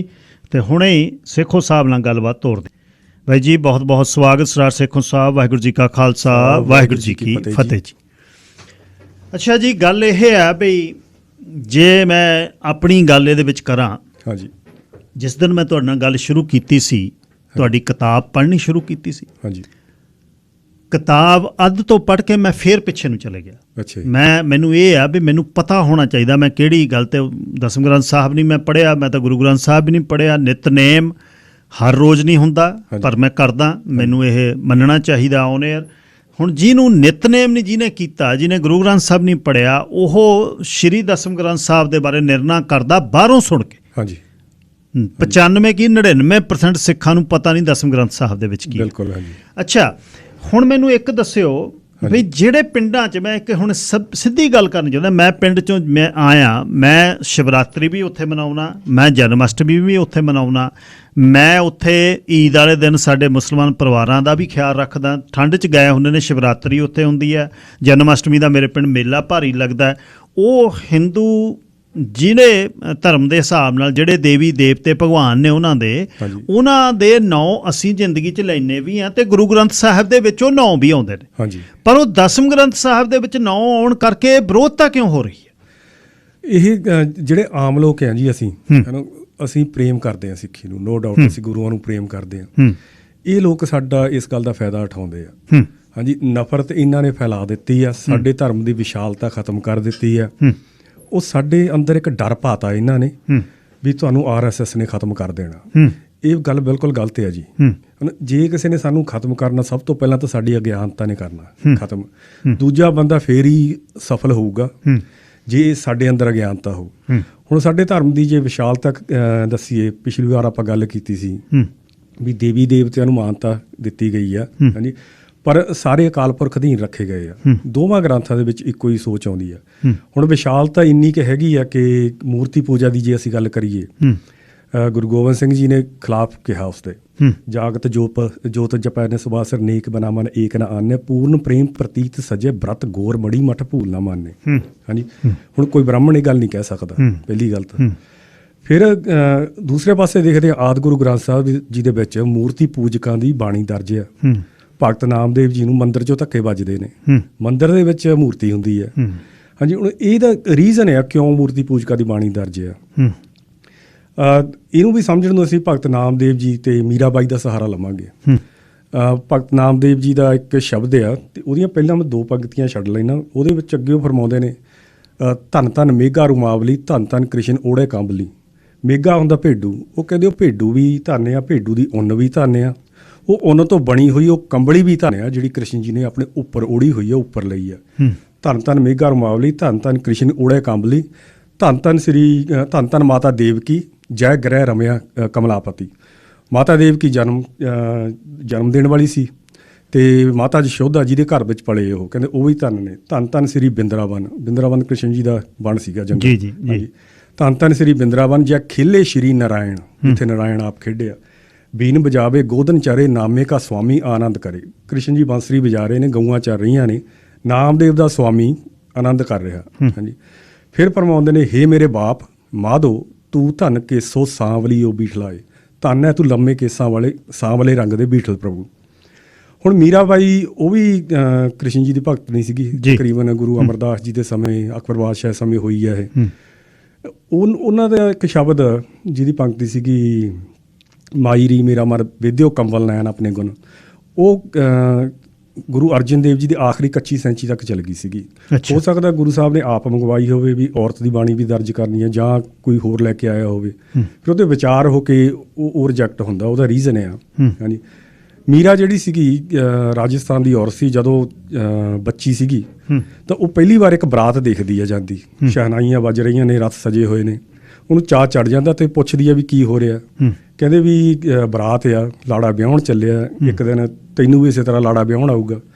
ਉਹ ਭੱਜੀ ਭੱਜੀ ਘਰੇ ਜਾਂਦੀ ਹੈ, ਘਰ ਦੇ ਅੰਦਰ ਛਾਲ ਮਾਰਦੀ ਹੈ ਤੇ ਮਾਂ ਨੂੰ ਪੁੱਛਦੀ ਹੈ, ਮਾਂ ਮੇਰਾ ਵਿਆਹ ਕਿਸ ਨਾਲ ਹੋਵੇਗਾ। ਉਹ ਮਾਂ ਇੱਕਦਮ ਚੌਂਕ ਕੇ ਤਾਂ ਉਹਨੂੰ ਮੂੰਹ ਚੱਕਦੀ ਹੈ, ਮੂਹਰੇ ਕ੍ਰਿਸ਼ਨ ਜੀ ਦੀ ਮੂਰਤੀ ਪਈ ਹੁੰਦੀ ਹੈ ਜਿਹੜੀ ਘਰਾਂ 'ਚ ਛੋਟੀ ਪਈ ਹੁੰਦੀ ਹੈ। ਉਹ ਫਿਰ ਉਧਰ ਨੂੰ ਹੱਥ ਕਰ ਦਿੰਦੀ ਹੈ ਉਸਦੀ ਮਾਂ, ਤੇ ਮੀਰਾ ਫਿਰ ਉਸ ਦਿਨ ਤੋਂ ਕ੍ਰਿਸ਼ਨ ਜੀ ਦੀ ਭਗਤਣੀ ਹੋ ਜਾਂਦੀ। ਤੇ ਖੁੱਲ੍ਹ ਕੇ ਕਿਹਾ ਉਹਨੇ ਵੀ ਕ੍ਰਿਸ਼ਨ ਮੇਰਾ ਪਤੀ ਹੈ। ਜਿਹਦੇ ਭਜਨ ਉਚਾਰਨੇ ਸ਼ੁਰੂ ਕਰ ਦਿੱਤੇ ਉਹਨੇ, ਤੇ ਇੰਨੀ ਕੁ ਮਸ਼ਹੂਰ ਹੋ ਜਾਂਦੀ ਹੈ ਕਿ ਅਕਬਰ ਬਾਦਸ਼ਾਹ ਭੇਸ ਬਦਲ ਕੇ ਉਹਦੇ ਦਰਸ਼ਨਾਂ ਨੂੰ ਗਿਆ ਸੀ। ਜਦ ਫਿਰ ਉਹ ਵੱਡੀ ਹੁੰਦੀ ਹੈ ਤੇ ਬਰਾਤ ਆਉਂਦੀ ਹੈ, ਉਹਨੂੰ ਵਿਆਹੁਣ ਆਉਂਦੇ ਆ, ਤੇ ਉਹ ਫਿਰ ਨਾਲ ਲੈ ਜਾਂਦੀ ਹੈ ਉਸ ਮੂਰਤੀ ਨੂੰ, ਕ੍ਰਿਸ਼ਨ ਜੀ ਦੀ ਮੂਰਤੀ ਨੂੰ, ਆਪਦੇ ਸਹੁਰਿਆਂ ਨੂੰ। ਹੁਣ ਸਹੁਰੇ ਘਰ ਦੀ ਰਵਾਇਤ ਸੀ ਦੁਰਗਾ ਪੂਜਾ ਕਰਵਾਉਣੀ। ਅੱਛਾ ਜੀ। ਹਾਂਜੀ, ਉਹਨੇ ਜਵਾਬ ਦੇ ਦਿੱਤਾ, ਕਹਿੰਦੀ ਵੀ ਮੈਂ ਕ੍ਰਿਸ਼ਨ ਜੀ ਤੋਂ ਇਲਾਵਾ ਹੋਰ ਕਿਸੇ ਦੀ ਪੂਜਾ ਨਹੀਂ ਕਰਨੀ। ਤਕਰਾਰ ਹੋ ਜਾਂਦਾ ਦੋਵਾਂ ਦਾ, ਉਹਨੂੰ ਨੌਕਰਾਂ ਕੋਲ ਅਲੱਗ ਕਮਰਾ ਦਿੱਤਾ ਜਾਂਦਾ, ਖਾਣੇ 'ਚ ਜ਼ਹਿਰ ਦਿੱਤਾ ਜਾਂਦਾ ਵੀ ਮਰ ਜਾਵੇ, ਬਚ ਜਾਂਦੀ ਹੈ। ਫਿਰ ਸੱਪ ਛੱਡਿਆ ਜਾਂਦਾ, ਫਿਰ ਵੀ ਬਚ ਜਾਂਦੀ ਹੈ। ਉਧਰ ਉਹਦੇ ਪਤੀ ਦੀ ਇੱਕ ਜੰਗ 'ਚ ਮੌਤ ਹੋ ਜਾਂਦੀ ਹੈ। ਤੇ ਰਾਜਸਥਾਨ ਦੇ ਵਿੱਚ ਜਿਹੜੀ ਸਤੀ ਦੀ ਰਸਮ ਸੀ, ਇਹ ਪ੍ਰਚਲਿਤ ਵੀ ਬਹੁਤ ਸੀ ਤੇ ਦੇਰ ਤੱਕ ਪ੍ਰਚਲਿਤ ਰਹੀ ਹੈ ਜੀ। ਹਾਂਜੀ, ਉਹਨੂੰ ਫਿਰ ਹੁਕਮ ਹੋ ਜਾਂਦਾ ਵੀ ਤੂੰ ਆਪਦੇ ਪ੍ਰਾਣ ਤਿਆਗ ਦੇ, ਪਰ ਪਤੀ ਨਾਲ ਸਤੀ ਨਹੀਂ ਹੋ ਸਕਦੀ। ਸੋ ਬਿੰਦਰਾਵਨ ਜਾ ਕੇ ਉਹ ਨਦੀ 'ਚ ਛਾਲ ਮਾਰ ਦਿੰਦੀ ਆ ਤੇ ਪਰ ਬਚ ਜਾਂਦੀ ਹੈ, ਦੁਆਰਕਾ 'ਚ ਆਖਰੀ ਜੀਵਨ ਬਤੀਤ ਕਰਦੀ ਆ। ਔਰ ਗੁਰੂ ਸਾਹਿਬ ਫਰਮਾਉਂਦੇ ਆ ਵੀ ਹਾਂ, ਬਹੁਤ ਵੱਡੀ ਭਗਤਣੀ ਆ, ਬਹੁਤ ਵੱਡੀ ਕਵੀ ਆ, ਲੇਕਿਨ ਸਾਰੀ ਉਮਰ ਸਰਗਣ ਸਰੂਪੀ ਮੰਡਲਾਂ ਵਿੱਚ ਉਡਾਰੀਆਂ ਮਾਰਦੀ ਰਹੀ। ਹਾਂਜੀ, ਗੱਲ ਇਹ ਹੈ ਇਹ ਗੱਲ ਕਰਨ ਤੋਂ ਬਾਅਦ ਵੀ ਉਹ ਤੇ ਕਟਾਖਸ਼ ਵੀ ਹੈ। ਹਾਂਜੀ, ਇਹ ਫਿਰ ਇਹ ਵੀ ਸਾਨੂੰ ਗੱਲ ਗੁਰੂ ਗੋਬਿੰਦ ਸਿੰਘ ਜੀ ਬਾਣੀ ਚੋਂ ਵੀ ਸਮਝ ਲੱਗਦੀ ਆ। ਉਹ ਸ਼ਿਵ ਜੀ ਦੀ ਪ੍ਰਤਿਭਾ ਬਾਰੇ, ਜਾਂ ਕਹਿ ਲਓ ਸ਼ਿਵਲਿੰਗ ਬਾਬਤ ਉਹ ਫਰਮਾਉਂਦੇ ਨੇ ਵੀ ਤੁਸੀਂ ਆਪ ਹੀ ਵਿਚਾਰ ਕਰਕੇ ਦੱਸੋ ਇਸ ਵਿੱਚ ਪਾਰਵਤੀ ਦਾ ਪਤੀ ਕਿੱਥੇ ਵੱਸਦਾ। ਸੋ ਕਹਿਣ ਤੋਂ ਭਾਵ, ਹੁਣ ਇਹ ਵੀ ਕੋਈ ਬ੍ਰਾਹਮਣ ਨਹੀਂ ਕਹਿ ਸਕਦਾ ਜੀ, ਤੇ ਕਹਿਣ ਤੋਂ ਭਾਵ ਇਹ ਆ ਵੀ ਜੇ ਕੋਈ ਰਾਮਚੰਦਰ ਜੀ ਦੀ ਮੂਰਤੀ ਬਣਾ ਕੇ ਕਹੇ ਵੀ ਇਹੀ ਰਾਮਚੰਦਰ ਜੀ ਨੇ, ਉੱਥੇ ਰਿਜੈਕਟਡ ਆ ਸੀ, ਉਹ ਚੀਜ਼ ਨੂੰ ਰਿਜੈਕਟ ਕਰਦੇ। ਲੇਕਿਨ ਜੇ ਸਰਬ ਵਿਆਪਕ ਪਰਮਾਤਮਾ ਜਿਹੜਾ ਹਰ ਥਾਂ ਵੱਸਦਾ, ਜੇ ਤੁਸੀਂ ਉਹਨੂੰ ਪਹਿਚਾਣੋਗੇ, ਉਹਦੇ ਵਿੱਚ ਫਿਰ ਕਬੂਲੇ ਗਏ। ਹੁਣ ਭਗਤ ਨਾਮਦੇਵ ਜੀ ਜੋ ਕ੍ਰਿਸ਼ਨ ਜੀ ਬਾਬਤ ਉਚਾਰਿਆ, ਉਹ ਤੋਂ ਪਹਿਲਾਂ ਫਰਮਾਉਂਦੇ ਨੇ, ਉਹ ਵੀ ਇੱਕ ਤੁਹਾਡੀ ਕਿਤਾਬ ਵਾਲਾ ਬਹੁਤ ਵਧੀਆ, ਜਿਹਦੇ ਵਿੱਚ ਉਹ ਦਿਉਰੇ ਦੇ ਬਾਹਰ ਬਿਠਾਉਂਦੇ ਤੇ ਦਿਉਰੇ ਨੂੰ ਘੁਮਾਉਣ ਦੀ ਗੱਲ ਚੱਲਦੀ। ਹਾਂਜੀ ਹਾਂਜੀ, ਇਹਦਾ ਮਤਲਬ ਫਿਰ ਗੁਰੂ ਸਾਹਿਬ ਦੇ ਜਿਹੜਾ ਮੱਕੇ ਘੁਮਾਉਣ ਦੀ ਗੱਲ ਇਹ ਚੈਲੰਜ ਕਰਦੇ ਨੇ ਪੜ੍ਹੇ ਲਿਖੇ, ਫਿਰ ਇਹਦਾ ਮਤਲਬ ਉਹ ਗਲਤ ਨੇ।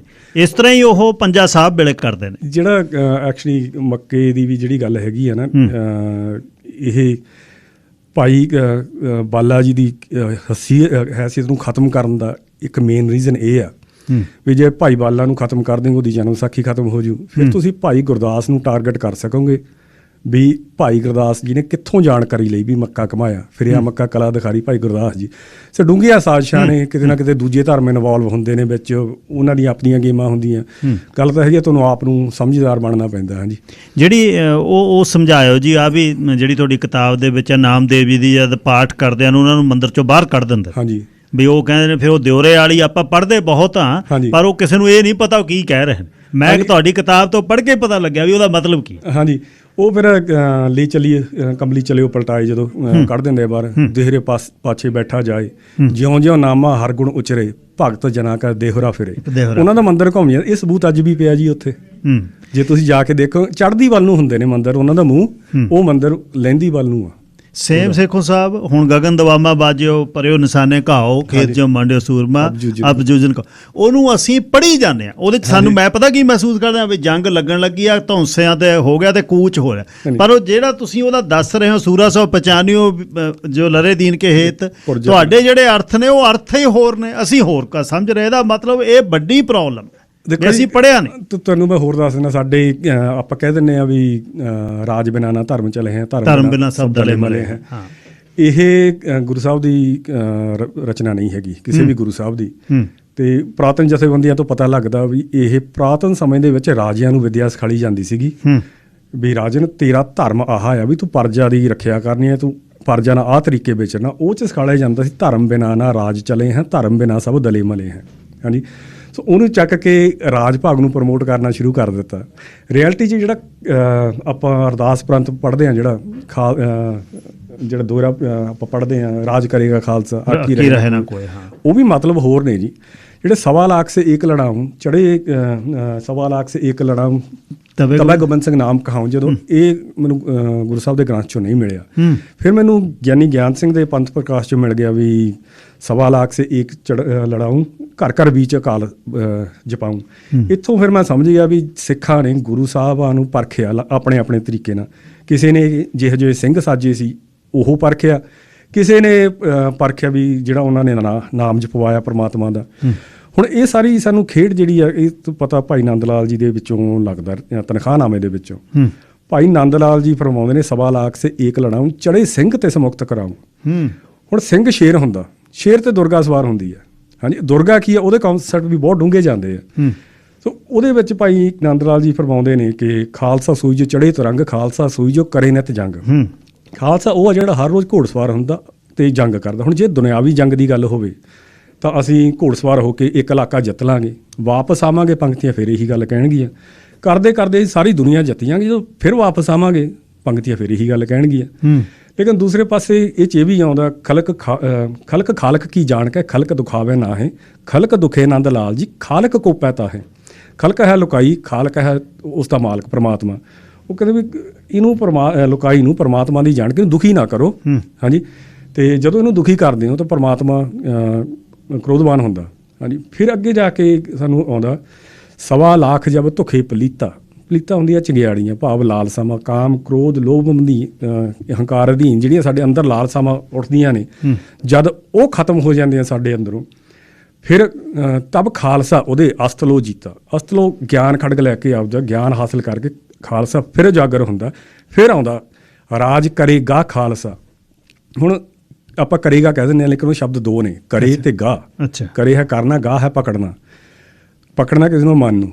ਰਾਜ ਕਰੇਗਾ ਖਾਲਸਾ, ਖਾਲਸਾ ਮੱਤ ਤੁਹਾਡੇ ਮਨ ਨੂੰ ਪਕੜ ਕੇ ਫਿਰ ਮਨ ਤੇ ਰਾਜ ਕਰਦੀ ਹੈ। ਆਕੀ ਰਹੇ ਨਾ ਕੋਈ, ਜਿਹੜੇ ਕਾਮ ਕ੍ਰੋਧ ਲੋਭ ਮੋਹ ਦੇ ਜੋ ਨਵੇਂ ਪੈਦਾ ਹੁੰਦੇ ਆ, ਇਹ ਆਕੀ ਰਹੇ ਨਾ ਕੋਈ, ਖੁਆਰ ਹੋਏ ਸਾਮਲ, ਇਹ ਸਾਰੇ ਖੁਆਰ ਹੋਏ ਮਿਲਣਗੇ।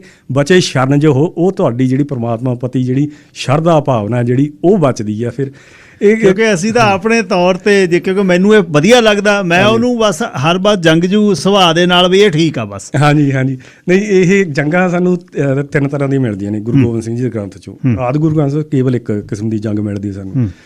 ਉਹ ਇੱਕ ਤਾਂ ਜੰਗ ਹੈਗੀ ਆ ਦੁਨਿਆਵੀ ਜੰਗ ਆ, ਜਦੋਂ ਭੰਗਾਣੀ ਦੀ ਜੰਗ, ਉਹ ਸਾਰੀਆਂ ਚੀਜ਼ਾਂ ਗੁਰੂ ਸਾਹਿਬ ਫਰਮਾਉਂਦੇ ਨੇ। ਠੀਕ ਹੈ ਜੀ। ਇੱਕ ਹੋਰ ਜੰਗ ਆ, ਉਹ ਵੀ ਚਰਿੱਤਰੋ ਪਾਖਿਆਂ 'ਚ ਮੈਂ ਤੁਹਾਨੂੰ ਦੱਸਦਾ ਕਹਾਣੀ ਵੀ ਪੰਜਾਬ ਦੀ ਇੱਕ ਔਰਤ ਹੁੰਦੀ ਆ, ਉਹਦਾ ਪਤੀ ਪ੍ਰਦੇਸ਼ ਚਲਾ ਜਾਂਦਾ ਤੇ ਉਹ ਫਿਰ ਜਦੋਂ ਅਸਫਲ ਹੋ ਜਾਂਦੀ ਆ, ਉਹਨੂੰ ਵਾਪਸ ਬੁਲਾਉਣ ਲਈ, ਉਹਨੂੰ ਵਾਪਸ ਲਿਆਉਣ ਲਈ ਉਹ ਆਪਦਾ ਸਮਾਨ ਇਕੱਠਾ ਕਰਦੀ ਆ, ਘਰ ਦਾ ਤੁਰ ਪੈਂਦੀ ਆ। ਰਾਹ ਦੇ ਵਿੱਚ ਉਹਨੂੰ ਚੰਦਰਭਾਰ ਜੱਟ ਦਾ ਟੋਲਾ ਟੱਕਰ ਜਾਂਦਾ, ਉਹਦਾ ਸਭ ਕੁਝ ਲੁੱਟ ਲੈਂਦਾ। ਉਹ ਜਦੋਂ ਤੁਰਨ ਲੱਗਦੇ ਆ ਲੁੱਟ ਕੇ, ਉਹ ਫਿਰ ਉਹਨਾਂ ਨੂੰ ਕਹਿੰਦੀ ਹੈ ਵੀ ਭਾਈਓ ਹੁਣ ਇਲਾਕਾ ਛੱਡ ਦਿਓ, ਜਦੋਂ ਮੇਰੇ ਪਤੀ ਨੂੰ ਪਤਾ ਲੱਗਣਾ ਉਹਨੇ ਘੋੜੇ ਵੀ ਖੋਲਣੇ ਤੁਹਾਤੋਂ। ਤੇ ਉਹ ਕਹਿੰਦੇ ਜਾਹਲ ਔਰਤ, ਉਹ ਇਕੱਲਾ ਕੀ ਸਾਡਾ ਵਿਗਾੜ ਲੂਗਾ। ਜਦੋਂ ਚਲੇ ਜਾਂਦੇ ਆ ਤਾਂ ਉਹ ਮਰਦ ਦਾ ਰੂਪ ਧਾਰਨ ਕਰਦੀ ਆ, ਘੋੜ ਸਵਾਰ ਹੁੰਦੀ ਆ, ਹਾਂਜੀ, ਤੇ ਘੋੜ ਜਾ ਕੇ ਉਹਨਾਂ ਨੂੰ ਲਲਕਾਰ ਦਿੰਦੀ ਆ। ਉਹ ਹੁਣ ਬੰਦਾ ਇਹਦਾ ਰੂਪ ਦੇਖ ਰਹੇ ਨੇ, ਫਿਰ ਉਹ ਧੜੀਆਂ ਗਾਲਾਂ ਦਿੰਦੇ ਨੇ ਉਹਨੂੰ, ਚਲਾ ਜਾ ਤੂੰ ਸਹਿਸ ਸਵਾਰਾਂ ਦਾ ਕੀ ਕਰ ਲੇਗਾ। ਫਿਰ ਉਹ ਘੋੜਾ ਭਜਾਉਂਦੀ ਆ, ਆਪਦੇ ਤੀਰ ਲੱਗਣ ਨਹੀਂ ਦਿੰਦੀ, ਤੇ ਜਦੋਂ ਤੀਰ ਮਾਰਦੀ ਆ 20 ਘੋੜਿਆਂ 'ਚ ਹੀ ਕੱਢ ਦਿੰਦੀ ਆ, ਕਦੇ 30 'ਚ ਹੀ ਕੱਢ ਦਿੰਦੀ ਆ। ਉਹ ਸਾਰੇ ਇਹਨੂੰ ਖਤਮ ਕਰ ਦਿੰਦੀ ਆ। ਚੰਦਰਭਾਨ ਜੱਟ ਨੂੰ ਮਾਰਦੀ ਨਹੀਂ, ਉਹਨੂੰ ਆਪਦਾ ਚੇਲਾ ਬਣਾ ਲੈਂਦੀ ਆ। ਫਿਰ ਉਹ ਕਹਿੰਦੀ ਹੈ ਸਾਰਿਆਂ ਤੋਂ ਵਾਪਸ ਗਠੜੀਆਂ ਉੱਥੇ ਰਖਵਾਉਂਦੀ ਹੈ ਤੇ ਉਹਨਾਂ ਨੂੰ ਗਲਤ ਕੰਮ ਤੇ ਆ ਕੇ ਰਾਮ ਨਾਮ ਦੇ ਅਨੁਰਾਗੀ ਬਣਾ ਲੈਂਦੀ ਹੈ। ਹਾਂਜੀ, ਹੁਣ ਇੱਥੇ ਦੇਖਣ ਵਾਲੀ ਗੱਲ ਨਹੀਂ ਵੀ ਮੈਜੋਰਟੀ ਤਾਂ ਉਹਨੇ ਮਾਰਤੇ ਸੀ, ਇਕੱਲਾ ਚੰਦਰਭਾਨ ਜੱਟ ਰੱਖਿਆ ਸੀ। ਹਾਂਜੀ, ਤੇ ਪਰ ਬਾਅਦ 'ਚ ਸਾਰੇ ਗਠੜੀਆਂ ਜਾ ਕੇ ਰੱਖ ਰਹੇ ਨੇ। ਇਹਦਾ ਮਤਲਬ ਜੰਗ ਮੈਦਾਨੇ ਜੰਗ ਨਹੀਂ ਹੈਗੀ। ਰਿਐਲਿਟੀ ਦੇ ਵਿੱਚ ਇਹ ਵਿਚਾਰ ਚਰਚਾਂ ਦੀ ਜੰਗ ਆ। ਉਹਨੂੰ ਜਦੋਂ ਲੁੱਟ ਕੇ ਤੁਰਦੇ ਆ, ਹੁਣ ਪਹਿਲੀ ਗੱਲ ਤਾਂ ਨਾਰੀ ਸ਼ਕਤੀ ਇਹ 'ਚ ਉਭਾਰੀ ਹੋਈ ਆ। ਨਾਰੀ ਸ਼ਕਤੀ ਬਹੁਤ ਉਭਾਰੀ ਗੁਰੂ ਸਾਹਿਬ ਨੇ, ਹਨਾ। ਤੇ ਵਿਰੋਧੀ ਕਹਿੰਦੇ ਨੇ ਵੀ ਇਹ 'ਚ ਨਾਰੀ ਦੀ ਬੇਇੱਜ਼ਤੀ ਕੀਤੀ ਗਈ ਆ। ਮੈਨੂੰ ਇਹ ਆ ਵੀ ਜੇ ਪਹਿਲੇ ਪਾਤਸ਼ਾਹ ਨਾਰੀ ਦੀ ਇੱਜ਼ਤ ਦੇ ਰਹੇ ਨੇ, ਦਸਵੀਂ ਜਿਹੜਾ ਰੂਪ ਹੈ, 10ਵੀਂ ਜੋਤ ਹੈ, ਉਹ ਕਿਵੇਂ ਬੇਇੱਜ਼ਤੀ ਕਰ ਸਕਦੇ? ਦੇਖੋ ਜੀ, ਗੁਰੂ ਗ੍ਰੰਥ ਸਾਹਿਬ ਜੀ ਦੇ ਵਿੱਚ ਹਾ ਦਾ ਨਾਰਾ ਆ ਔਰਤ ਲਈ। ਇੱਥੇ ਤਾਂ ਔਰਤ ਨੂੰ ਮਰਦ ਤੋਂ ਉੱਤਮ ਲਿਖਾਤਾ ਚੱਕ ਕੇ। ਹੁਣ ਆਹ ਇਕੱਲੀ ਔਰਤ ਆ ਜਿਹੜੀ ਇਹਨਾਂ ਨੂੰ ਹਰਾ ਗਈ ਆ। ਹਾਂਜੀ, ਹਕੀਕਤ ਦੇ ਵਿੱਚ ਅਸੀਂ ਫੇਰ ਦੇਖਣਾ ਹੁੰਦਾ ਆਤਮਾਵਾਂ ਜਾਂ ਕੁਛ। ਇੱਥੇ ਜਿਹੜੀ ਔਰਤ ਹੈਗੀ ਔਰਤ ਹੈ, ਲੇਕਿਨ ਉਹ ਜਦੋਂ ਤੁਰਨ ਲੱਗਦੇ ਉਹ ਦੇਖ ਲੈਂਦੀ ਹੈ ਵੀ ਮੈਨੂੰ ਡਾਕੂਆਂ ਨੇ ਲੁੱਟ ਤਾਂ ਲਿਆ, ਪਰ ਮੇਰੀ ਇੱਜ਼ਤ ਨੂੰ ਹੱਥ ਨਹੀਂ ਪਾਇਆ ਕੁਛ ਵੀ, ਤਾਂ ਹੀ ਉਹਨਾਂ ਨੂੰ ਫਿਰ ਭਰਾ ਕਹਿ ਕੇ ਬੁਲਾਉਂਦੀ ਹੈ। ਹਾਂਜੀ, ਤੇ ਫਿਰ ਉਹ ਦੇਖ ਲੈ ਬੰਦੇ ਤਾਂ ਚੰਗੇ ਨੇ, ਗਲਤ ਰਸਤੇ ਤੁਰ ਪਏ। ਫਿਰ ਜਿਹੜੀ ਜੰਗ ਐਕਚੁਅਲੀ ਵਿਚਾਰਾਂ ਦੀ ਜੰਗ ਆ, ਇੱਕ ਤੀਰ ਨੇ 20 ਘੋੜਿਆਂ 'ਚ ਜਾਂ 30 ਇਨਸਾਨਾਂ ਵਿੱਚ ਦੀ ਨਹੀਂ ਨਿਕਲਣਾ, ਇੱਕ ਬੋਲ ਨੇ ਨਿਕਲਣਾ। ਹਾਂਜੀ, ਇਹੀ ਸਾਨੂੰ ਇਹਦੇ ਤੇ ਹੀ ਫਿਰ ਕਰਦੇ ਨੇ ਵੀ ਇੱਕ ਤੀਰ ਐ ਲੰਘ ਨਹੀਂ ਸਕਦਾ, ਇਹ ਘੇਰਿਆ ਜਾਂਦਾ ਨਾ। ਫਿਰ ਇਹ ਤਾਂ ਫਿਰ ਮਤਲਬ ਜਿਸ ਤਰ੍ਹਾਂ ਸੋਚਣੀ ਤੇ ਬਚਪਨੇ ਤੇ ਹੁੰਦੀ ਆ, ਬਚਪਨੇ ਤੇ ਉਹ ਵੀ ਥੱਲੇ ਅਸੀਂ ਕਹਿ ਸਕਦੇ ਹਾਂ ਵੀ ਜਦੋਂ ਗੱਲ ਕਰਦੇ ਨਾ ਆਪਦੀ ਅਕਲ ਦਾ ਜਨਾਜ਼ਾ ਆਪ ਹੀ ਕੱਢਦੇ ਆ। ਅੱਛਾ, ਤੀਜੀ ਜੰਗ ਕਿਹੜੀ ਹੈ ਜੀ? ਫਿਰ ਤੀਸਰੀ ਜੰਗ ਫਿਰ ਅੰਦਰ ਦੀ ਜੰਗ ਹੈ ਜੀ। ਹਾਂਜੀ, ਉਹ ਜਿਹੜਾ ਗਗਨ ਮਾਮਾ ਬਾਜਿਓ ਜੰਗ, ਉਹ ਤੁਹਾਡੇ ਸਾਰੀਆਂ ਤੁਹਾਡੇ ਰਾਜ ਕਰੇਗਾ, ਖਾਸ ਸਾਰੀਆਂ ਤੁਹਾਡੇ ਅੰਦਰ ਦੀਆਂ ਜੰਗਾਂ ਨੇ। ਉਹ ਹਕੀਕਤ 'ਚ ਸਭ ਤੋਂ ਪਹਿਲਾਂ ਇਨਸਾਨ ਨੂੰ ਆਹ ਜੰਗ ਲੜਨ ਦੀ ਜ਼ਰੂਰਤ ਚਾਹੀਦੀ ਆ। ਅਦਰਵਾਈਜ਼ ਨਾ ਤਾਂ ਤੁਸੀਂ ਵਧੀਆ ਫਾਲੋਅਰ ਬਣ ਸਕਦੇ ਹੋ, ਨਾ ਤੁਸੀਂ ਵਧੀਆ ਲੀਡਰ ਬਣ ਸਕਦੇ ਹੋ। ਜਿਹੜੀ ਸਾਡੇ ਕੌਮ ਦੇ ਵਿੱਚ ਜਿਹੜੀ ਅੱਜ ਖਿੱਚਾ ਧੋਈ ਆ, ਸਾਡੀਆਂ ਲੜਾਈਆਂ ਗੋਲਕਾਂ ਪਿੱਛੇ ਚੱਲਦੀਆਂ ਨੇ, ਇਹ ਸਾਡੀ ਜਿਹੜੀ ਹੋਰੀ ਕੋਈ ਬਿਰਤੀ ਆ, ਇਹ ਸਿੱਖ ਬਿਰਤੀ ਨਹੀਂ ਹੈਗੀ। ਗੁਰੂ ਸਾਹਿਬ ਨੇ ਰਾਜ ਭਾਗ ਬਖਸ਼ਣਾ ਸੀ, ਉਹਦੇ ਲਈ ਗਿਆਨਵਾਨ ਕੀਤਾ, ਲੇਕਿਨ ਮੰਗ ਧਰਮ ਦੀ ਰਾਜ ਨਹੀਂ ਹੈ, ਕਿਉਂਕਿ ਜਿਹੜਾ ਰਾਜ ਹੁੰਦਾ ਉਹਦੀ ਸੀਮਾ ਹੁੰਦੀ ਹੈ। ਧਰਮ ਦੀ ਕੋਈ ਸੀਮਾ ਨਹੀਂ ਹੁੰਦੀ। ਧਰਮ ਤਾਂ ਤੁਸੀਂ ਅੱਜ ਅਸੀਂ ਕੈਨੇਡਾ ਆ ਗਏ, ਧਰਮ ਸਾਡੇ ਇੱਥੇ ਵੀ ਨਾਲ ਲੈ ਆਏ ਅਸੀਂ, ਕੱਲ ਨੂੰ ਅਸੀਂ ਹੋਰ ਗ੍ਰਹਿ ਤੇ ਚੱਲ ਜਾਵਾਂਗੇ, ਧਰਮ ਤਾਂ ਸਾਡੇ ਉੱਥੇ ਵੀ ਹੈਗਾ। ਮੈਂ ਸਿੱਖ ਦੇ ਤੌਰ ਤੇ ਜਾਣਾ, ਇਸ ਤਰ੍ਹਾਂ ਹੀ ਰਹਿਣਾ ਮੈਂ। ਹਾਂਜੀ ਹਾਂਜੀ, ਸੋ ਇਹ ਧਰਮ ਨੂੰ ਥੱਲੇ ਸੁੱਟ ਦਿੱਤਾ ਇਹਨਾਂ ਨੇ, ਰਾਜ ਨੂੰ ਉਭਾਰ ਦਿੱਤਾ। ਹਾਂਜੀ, ਅੱਛਾ ਸੇਖੋ ਸਾਹਿਬ, ਅਕਸਰ ਇਹ ਕਹਿੰਦੇ ਨੇ, ਸਿਆਣੇ ਕਹਿੰਦੇ ਨੇ, ਸਾਨੂੰ ਕਥਾਵਾਨ ਕਹਿ ਰਿਹਾ ਗੁਰੂ ਸਾਹਿਬ ਦੀ ਹਜ਼ੂਰੀ ਬੈਠਾ ਵੀ ਕਾਮ ਕ੍ਰੋਧ ਲੋਭ ਮੋਹ ਹੰਕਾਰ ਤੋਂ ਬਿਨਾਂ ਤੁਸੀਂ ਜਿਉ ਨਹੀਂ ਸਕਦੇ, ਪਰ ਇੱਕ ਲੈਵਲ 'ਚ ਉਹਨੂੰ ਜਿਉਣਾ। ਹਾਂਜੀ, ਲੋਭ ਮੋਹ ਹੰਕਾਰ ਦੀ ਕ੍ਰੋਧ ਦੀ ਗੱਲ ਹੁੰਦੀ ਆ, ਪਰ ਕਾਮ ਦੀ ਗੱਲ ਹੁੰਦੇ ਬੰਦਾ ਇਕੱਠਾ ਹੋ ਜਾਂਦਾ।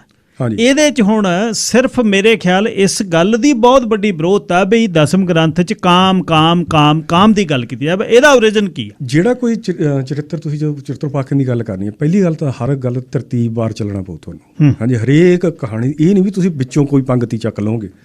ਫਿਰ ਜਿਹੜੇ ਧਰਮ ਹੁੰਦੇ ਆ ਨਾ, ਜਿਹੜੇ ਗ੍ਰਸਤ ਜੀਵਨ ਦੀ ਪ੍ਰੋੜਤਾ ਕਰਦੇ ਆ, ਉਹ ਗ੍ਰਸਤ ਜੀਵਨ ਦੀ ਸਿੱਖਿਆ ਦਿੰਦੇ ਆ। ਕੁਰਾਨ ਸ਼ਰੀਫ ਦੇ ਵਿੱਚ ਜੋਸਫ ਤੇ ਜ਼ੁਲੈਖਾ ਦੀ ਕਹਾਣੀ ਦਰਜ ਆ। ਜੋਸਫ ਯੰਗ ਉਮਰ 'ਚ ਜਦੋਂ ਹੁੰਦਾ, ਸ਼ਾਇਦ 10-11 ਸਾਲਾਂ ਦਾ, ਬਹੁਤ ਸੁੰਦਰ ਸਰੂਪ ਵਾਲਾ ਹੁੰਦਾ। ਉਹਦੇ ਭਰਾ ਉਹ ਨਾਲ ਜੈਲਸ ਕਰਦੇ ਹੁੰਦੇ ਆ, ਸ਼ਿਕਾਰ ਖੇਡਣ ਦੇ ਬਹਾਨੇ ਉਹਨੂੰ ਲੈ ਜਾਂਦੇ ਆ ਤੇ ਉਹਨੂੰ ਮਾਰਨ ਲਈ ਖੂਹ 'ਚ ਧੱਕਾ ਦੇ ਦਿੰਦੇ ਆ ਕੇ ਕਹਿ ਦਿੰਦੇ ਆ ਵੀ ਜੰਗਲੀ ਜਾਨਵਰ ਨੇ ਖਾ ਲਿਆ ਉਹਨੂੰ। ਉੱਥੋਂ ਕੋਈ ਉਹਨੂੰ ਵਿਅਕਤੀ ਕੱਢ ਕੇ ਲੈ ਜਾਂਦਾ ਤੇ ਜ਼ੁਲੈਖਾ ਉਹਨੂੰ ਬਹੁਤ ਸਾਰਾ ਮੁੱਲ ਦੇ ਕੇ ਖਰੀਦ ਲੈਂਦੀ ਆ, ਉਹਨੂੰ ਪਾਲਦੀ ਆ। ਜਦੋਂ ਵੱਡਾ ਹੁੰਦਾ ਫਿਰ ਉਹਨੂੰ ਕਹਿੰਦੀ ਆ ਮੇਰੇ ਨਾਲ ਸੰਬੰਧ ਬਣਾ। ਫਿਰ ਉਹ ਜਵਾਬ ਦਿੰਦਾ, ਦੋਵਾਂ ਦੇ ਸਵਾਲ ਜਵਾਬ ਤੁਰਦੇ ਆ ਉੱਥੇ। ਹਾਂਜੀ, ਇਸਲਾਮ ਦੇ ਵਿੱਚ ਕੋਈ ਵੀ ਵਿਅਕਤੀ ਕਿੰਤੂ ਨਹੀਂ ਕਰਦਾ। ਹਾਂਜੀ, ਬਾਈਬਲ ਦੇ ਵਿੱਚ ਇਹੀ ਕਹਾਣੀ ਜੋਸਫ ਐਂਡ ਕਿੰਗਸ ਵਾਈਫ ਦੇ ਟਾਈਟਲ ਦਿੱਤੀ ਦਰਜ ਆ। ਕੋਈ ਈਸਾਈ ਨਹੀਂ ਕਿੰਤੂ ਕਰਦਾ। ਰਿਗਵੇਦ 'ਚ ਕਹਾਣੀਆਂ ਨੇ, ਕੋਈ ਹਿੰਦੂ ਕਿੰਤੂ ਨਹੀਂ ਕਰਦਾ। ਰਿਸ਼ੀ ਵਾਸਤਾਇਨ ਹੋਇਆ ਇੱਕ, ਉਹਨੇ ਕਾਮਦਰਸ਼ਨ ਗ੍ਰੰਥ ਲਿਖਿਆ, ਹੋਰ ਵੀ ਨਾਵਾਂ ਨਾਲ ਪ੍ਰਚਲਿਤ ਹੈ ਇਹ ਗ੍ਰੰਥ। ਹਾਂਜੀ, ਉਹ ਮਹਾਮੁਨੀ ਹੋਇਆ, ਸਾਰੀ ਉਮਰ ਉਹਨੇ ਕਿਸੇ ਵੀ ਔਰਤ ਨਾਲ ਸੰਬੰਧ ਨਹੀਂ ਬਣਾਇਆ, ਪਰ ਜਿਹੜਾ ਗ੍ਰੰਥ ਲਿਖਿਆ ਕਾਮ ਦੇ ਵਿਸ਼ੇ 'ਤੇ ਲਿਖਤਾ। ਕੋਈ ਹਿੰਦੂ ਕਿੰਤੂ ਨਹੀਂ ਕਰਦਾ। ਵੈਸਟਰਨ ਸਕਾਲਰ ਗਏ ਆ, ਉਹਨਾਂ ਨੇ ਘੋਖਿਆ ਗ੍ਰੰਥ ਨੂੰ, ਉਹ ਦੇਖ ਲਿਆ ਵੀ ਇੰਟੈਂਸ਼ਨ ਨਹੀਂ ਗਲਤ ਬੰਦੇ ਦੀ, ਉਹਦਾ ਮਤਲਬ ਸਮਝਾਉਣਾ ਤੇ ਬਚਾਉਣਾ ਆ। ਹਾਂਜੀ, ਤੇ ਉਹ ਕੋਈ ਕਿਸੇ ਕਿਸਮ ਦਾ ਕੋਈ ਕਿੰਤੂ ਨਹੀਂ। ਸਾਡੇ ਵਿੱਚ ਇਹ ਜਿਹੜਾ ਬੀੜਾ ਚੱਕਿਆ ਇਹ ਗੁਰੂ ਗੋਬਿੰਦ ਸਿੰਘ ਜੀ ਮਹਾਰਾਜ ਨੇ ਚੱਕਿਆ, ਹਾਂਜੀ। ਲੇਕਿਨ ਸੇਜ ਦੀਆਂ ਤਸਵੀਰਾਂ ਸਾਨੂੰ ਆਦਿ ਗੁਰੂ ਗ੍ਰੰਥ ਸਾਹਿਬ ਜੀ ਦੇ ਵਿੱਚੋਂ ਹੀ ਪਾਰ ਕਰਨੀਆਂ ਪੈਂਦੀਆਂ ਨੇ। ਬਾਹਾ ਪਕੜ ਪਿਆ ਸੇਜੇ ਆਨੀ, ਸੁਣਬੋ ਸਖੀ ਕੰਤ ਹਮਾਰੇ ਕੀਓ ਲਿਖ ਸਮਾਨਾ, ਗਿਆਨ ਰਾਓ ਜਬ ਸੇਜੇ ਆਵੇ ਤੋਂ ਨਾਨਕ ਭੋਗ ਕਰਈ। ਇਹਨਾਂ ਦੇ ਅਰਥ ਹੋਰ ਨਿਕਲਣੇ ਆ, ਪਰ ਸੇਜ ਦੀਆਂ ਤਸਵੀਰਾਂ ਨੇ। ਹੁਣ ਇੱਕ ਪੰਕਤੀ ਹੈ ਗੁਰੂ ਨਾਨਕ ਦੇਵ ਜੀ ਦੀ, ਉਹ ਹੈਗੀ ਹੈ ਪਹਿਲਾਂ ਮਾਸੋ ਨਿੰਮਿਆ ਮਾਸੇ ਅੰਦਰ ਵਾਸ। ਹੁਣ ਅਸੀਂ ਆਪਦੇ ਬੱਚਿਆਂ ਨੂੰ ਸਮਝਾ ਨਹੀਂ ਸਕਦੇ ਵੀ ਕਿਹੜੇ ਮਾਸ ਨੇ, ਕਿਹੜੇ ਮਾਸ ਦੇ ਅੰਦਰ ਕਿਹੜਾ ਮਾਸ ਕਿਹੜੇ ਤਰੀਕੇ ਬੀਜਿਆ, ਹਾਂਜੀ। ਤੇ ਇਹ ਬੱਚਾ ਪੈਦਾ ਕਰਨ ਲਈ ਜੋ ਕਿਰਿਆ ਕਰਦੇ ਉਹ ਆ, ਹਾਂਜੀ ਉਹ ਗੱਲ। ਤੇ ਪਰ ਜੇ ਅਸੀਂ ਨਹੀਂ ਸਮਝਾ ਸਕਦੇ, ਇਹਦਾ ਮਤਲਬ ਇਹ ਨਹੀਂ ਕਿ ਗੁਰੂ ਨਹੀਂ ਸਮਝਾ ਸਕਦਾ। ਅਸੀਂ ਇਸ ਗੱਲ ਤੇ ਆਪਣੇ ਬੱਚਿਆਂ ਨਾਲ ਗੱਲ ਨਹੀਂ ਕਰਦੇ ਵਿਸ਼ੇ ਤੇ ਅਸੀਂ ਕੀ ਕਰਦੇ ਹਾਂ, ਬੱਚਿਆਂ ਨੂੰ ਸੁਸਾਇਟੀ ਆਸਰੇ ਛੱਡਦੇ ਹਾਂ। ਅਸੀਂ ਛੱਡ ਦਿੰਦੇ ਹਾਂ ਸੁਸਾਇਟੀ ਆਸਰੇ, ਗੁਰੂ ਆਪਦੇ ਸਿੱਖ ਨੂੰ ਸੁਸਾਇਟੀ ਆਸਰੇ ਨਹੀਂ ਛੱਡਦਾ, ਉਹ ਸਿੱਖਿਆ ਦਿੰਦਾ। ਸਾਡੇ ਲਈ ਬਹੁਤ ਕੰਮ ਸੌਖਾ ਕਰਤਾ ਗੁਰੂ ਸਾਹਿਬ ਨੇ, ਬੱਚੇ ਆਪ ਹੀ ਉੱਥੋਂ ਸਮਝ ਸਕਦੇ ਆ, ਹਾਂਜੀ। ਹੁਣ ਜਿਹੜਾ ਗੁਰੂ ਮਤਲਬ ਭਾਈ ਜੋਗਾ ਸਿੰਘ ਨੂੰ ਬਚਾਉਣ ਲਈ ਵੇਸਵਾ ਦੇ ਦਰ ਤੇ ਪਹਿਰਾ ਦੇ ਉਹ ਬਾਕੀ ਸਿੱਖਾਂ ਨੂੰ ਕਿਸ ਤਰ੍ਹਾਂ ਛੱਡ ਦੂਗਾ, ਹਾਂਜੀ। ਤ੍ਰਿਆ ਚਿੱਤਰ ਪਾਖਿਆਨ ਬਾਣੀ ਬੇਹੱਦ ਮਹਾਨ ਬਾਣੀ ਆ, ਬਹੁਤ ਕੁਛ ਇਹਦੇ ਵਿੱਚ ਹੈ, ਪਰ ਚੱਲਣਾ ਪੈਂਦਾ ਇਕੱਲੇ ਇਕੱਲੇ ਚਰਿੱਤਰ ਤੇ, ਵਿੱਚੋਂ ਕੱਢ ਕੇ ਨਹੀਂ। ਪਹਿਲਾਂ ਜਿਹੜੇ ਚਰਿੱਤਰ 'ਚ ਗੱਲ ਆ ਗਈ ਉਹ ਦਿਮਾਗ 'ਚ ਰੱਖਣੀ ਪੈਂਦੀ ਆ, ਤੇ ਕੋਈ ਸਿੱਧੇ ਅੱਖਰਾਂ 'ਚ ਕੁਛ ਨਹੀਂ ਸਮਝਾਇਆ ਹੋਇਆ, ਹਾਂਜੀ।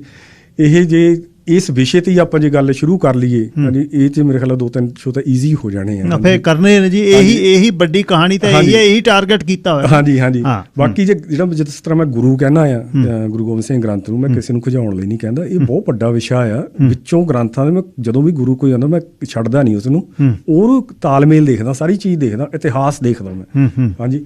ਤੇ ਮੈਂ ਦੋਹਰੇ ਦਾ ਵੀ ਦੇਖਦਾ ਕਿੱਥੋਂ ਆਉਂਦਾ। ਗਿਆਨੀ ਗਿਆਨ ਸਿੰਘ ਦਾ 1880 'ਚ ਜਿਹੜਾ ਅਸੀਂ ਅਰਦਾਸ ਦੇ ਮੂਹਰੇ ਪੜ੍ਹਦੇ ਹਾਂ ਗੁਰੂ ਮਾਨਿਓ ਗ੍ਰੰਥ, ਪ੍ਰਿੰਟਿੰਗ ਪ੍ਰੈਸਾਂ ਨੇ ਕਿਸ ਤਰ੍ਹਾਂ ਆਦਿ ਗੁਰੂ ਗ੍ਰੰਥ ਸਾਹਿਬ ਵਿੱਚੋਂ ਕੱਢਿਆ, ਚੀਟੀਆਂ ਕੀਤੀਆਂ, ਤਤਕਰਾ ਕੱਢਿਆ ਤਾਂ ਕਿਉਂ ਕੱਢਿਆ, ਜੇ ਇਹ ਸਾਰੀਆਂ ਚੀਜ਼ਾਂ ਮੈਂ ਦੇਖ ਕੇ ਇਹ ਕਰਦਾ। ਤੇ ਇਹ ਤੇ ਵੀ ਐਕਚੁਅਲੀ ਖੁੱਲ੍ਹੀ ਹੋ ਸਕਦੀ ਹੈ ਗੱਲ। ਤੇ ਤ੍ਰਿਆ ਚਿੱਤਰ ਪਾਖਿਆਂ ਦੇ ਵਿੱਚ ਜਿਹੜੀ ਪਹਿਲਾ ਚਰਿੱਤਰ ਆ ਉਹ ਚੰਡੀ ਚਰਿੱਤਰ ਆ ਜੀ। ਅੱਛਾ ਜੀ।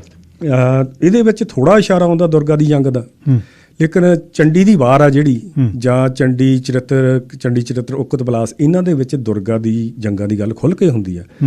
ਇੰਦਰ ਜਿਹੜਾ ਆ ਜਦ ਵੀ ਉਹ ਆਪਣਾ ਸੰਘਰਸ਼ਨ ਹਾਰ ਜਾਂਦਾ, ਸੰਘਰਸ਼ਨ ਦੈਤਾਂ ਨੂੰ, ਤਾਂ ਕੱਲੀ ਦੁਰਗਾ ਹੀ ਆ ਜਿਹੜੀ ਉਹਨੂੰ ਆ ਕੇ ਉਹਦਾ ਸਥਾਨ ਦਵਾ ਸਕਦੇ, ਹੋਰ ਕੋਈ ਨਹੀਂ ਦਵਾ ਸਕਦਾ। ਦੁਰਗਾ ਦੀ ਜੰਗ ਪਿਛਲੀ ਵਾਰੀ ਗੱਲ ਕੀਤੀ ਸੀਗੀ, ਰਕਤ ਬੀਜ ਦੈਂਤ ਨਾਲ ਵੀ ਹੁੰਦੀ ਆ। ਉਹ ਰਿਐਲਿਟੀ ਦੇ ਵਿੱਚ ਦੁਰਗਾ ਵੀ ਕੋਈ ਜਿਹੜੀ ਔਰਤ ਨਹੀਂ ਹੈਗੀ। ਇਹ ਵੀ ਦੁਰਗ ਤੇ ਗਾਹ ਦੋ ਸ਼ਬਦਾਂ ਦਾ ਸੁਮੇਲ ਹੈ।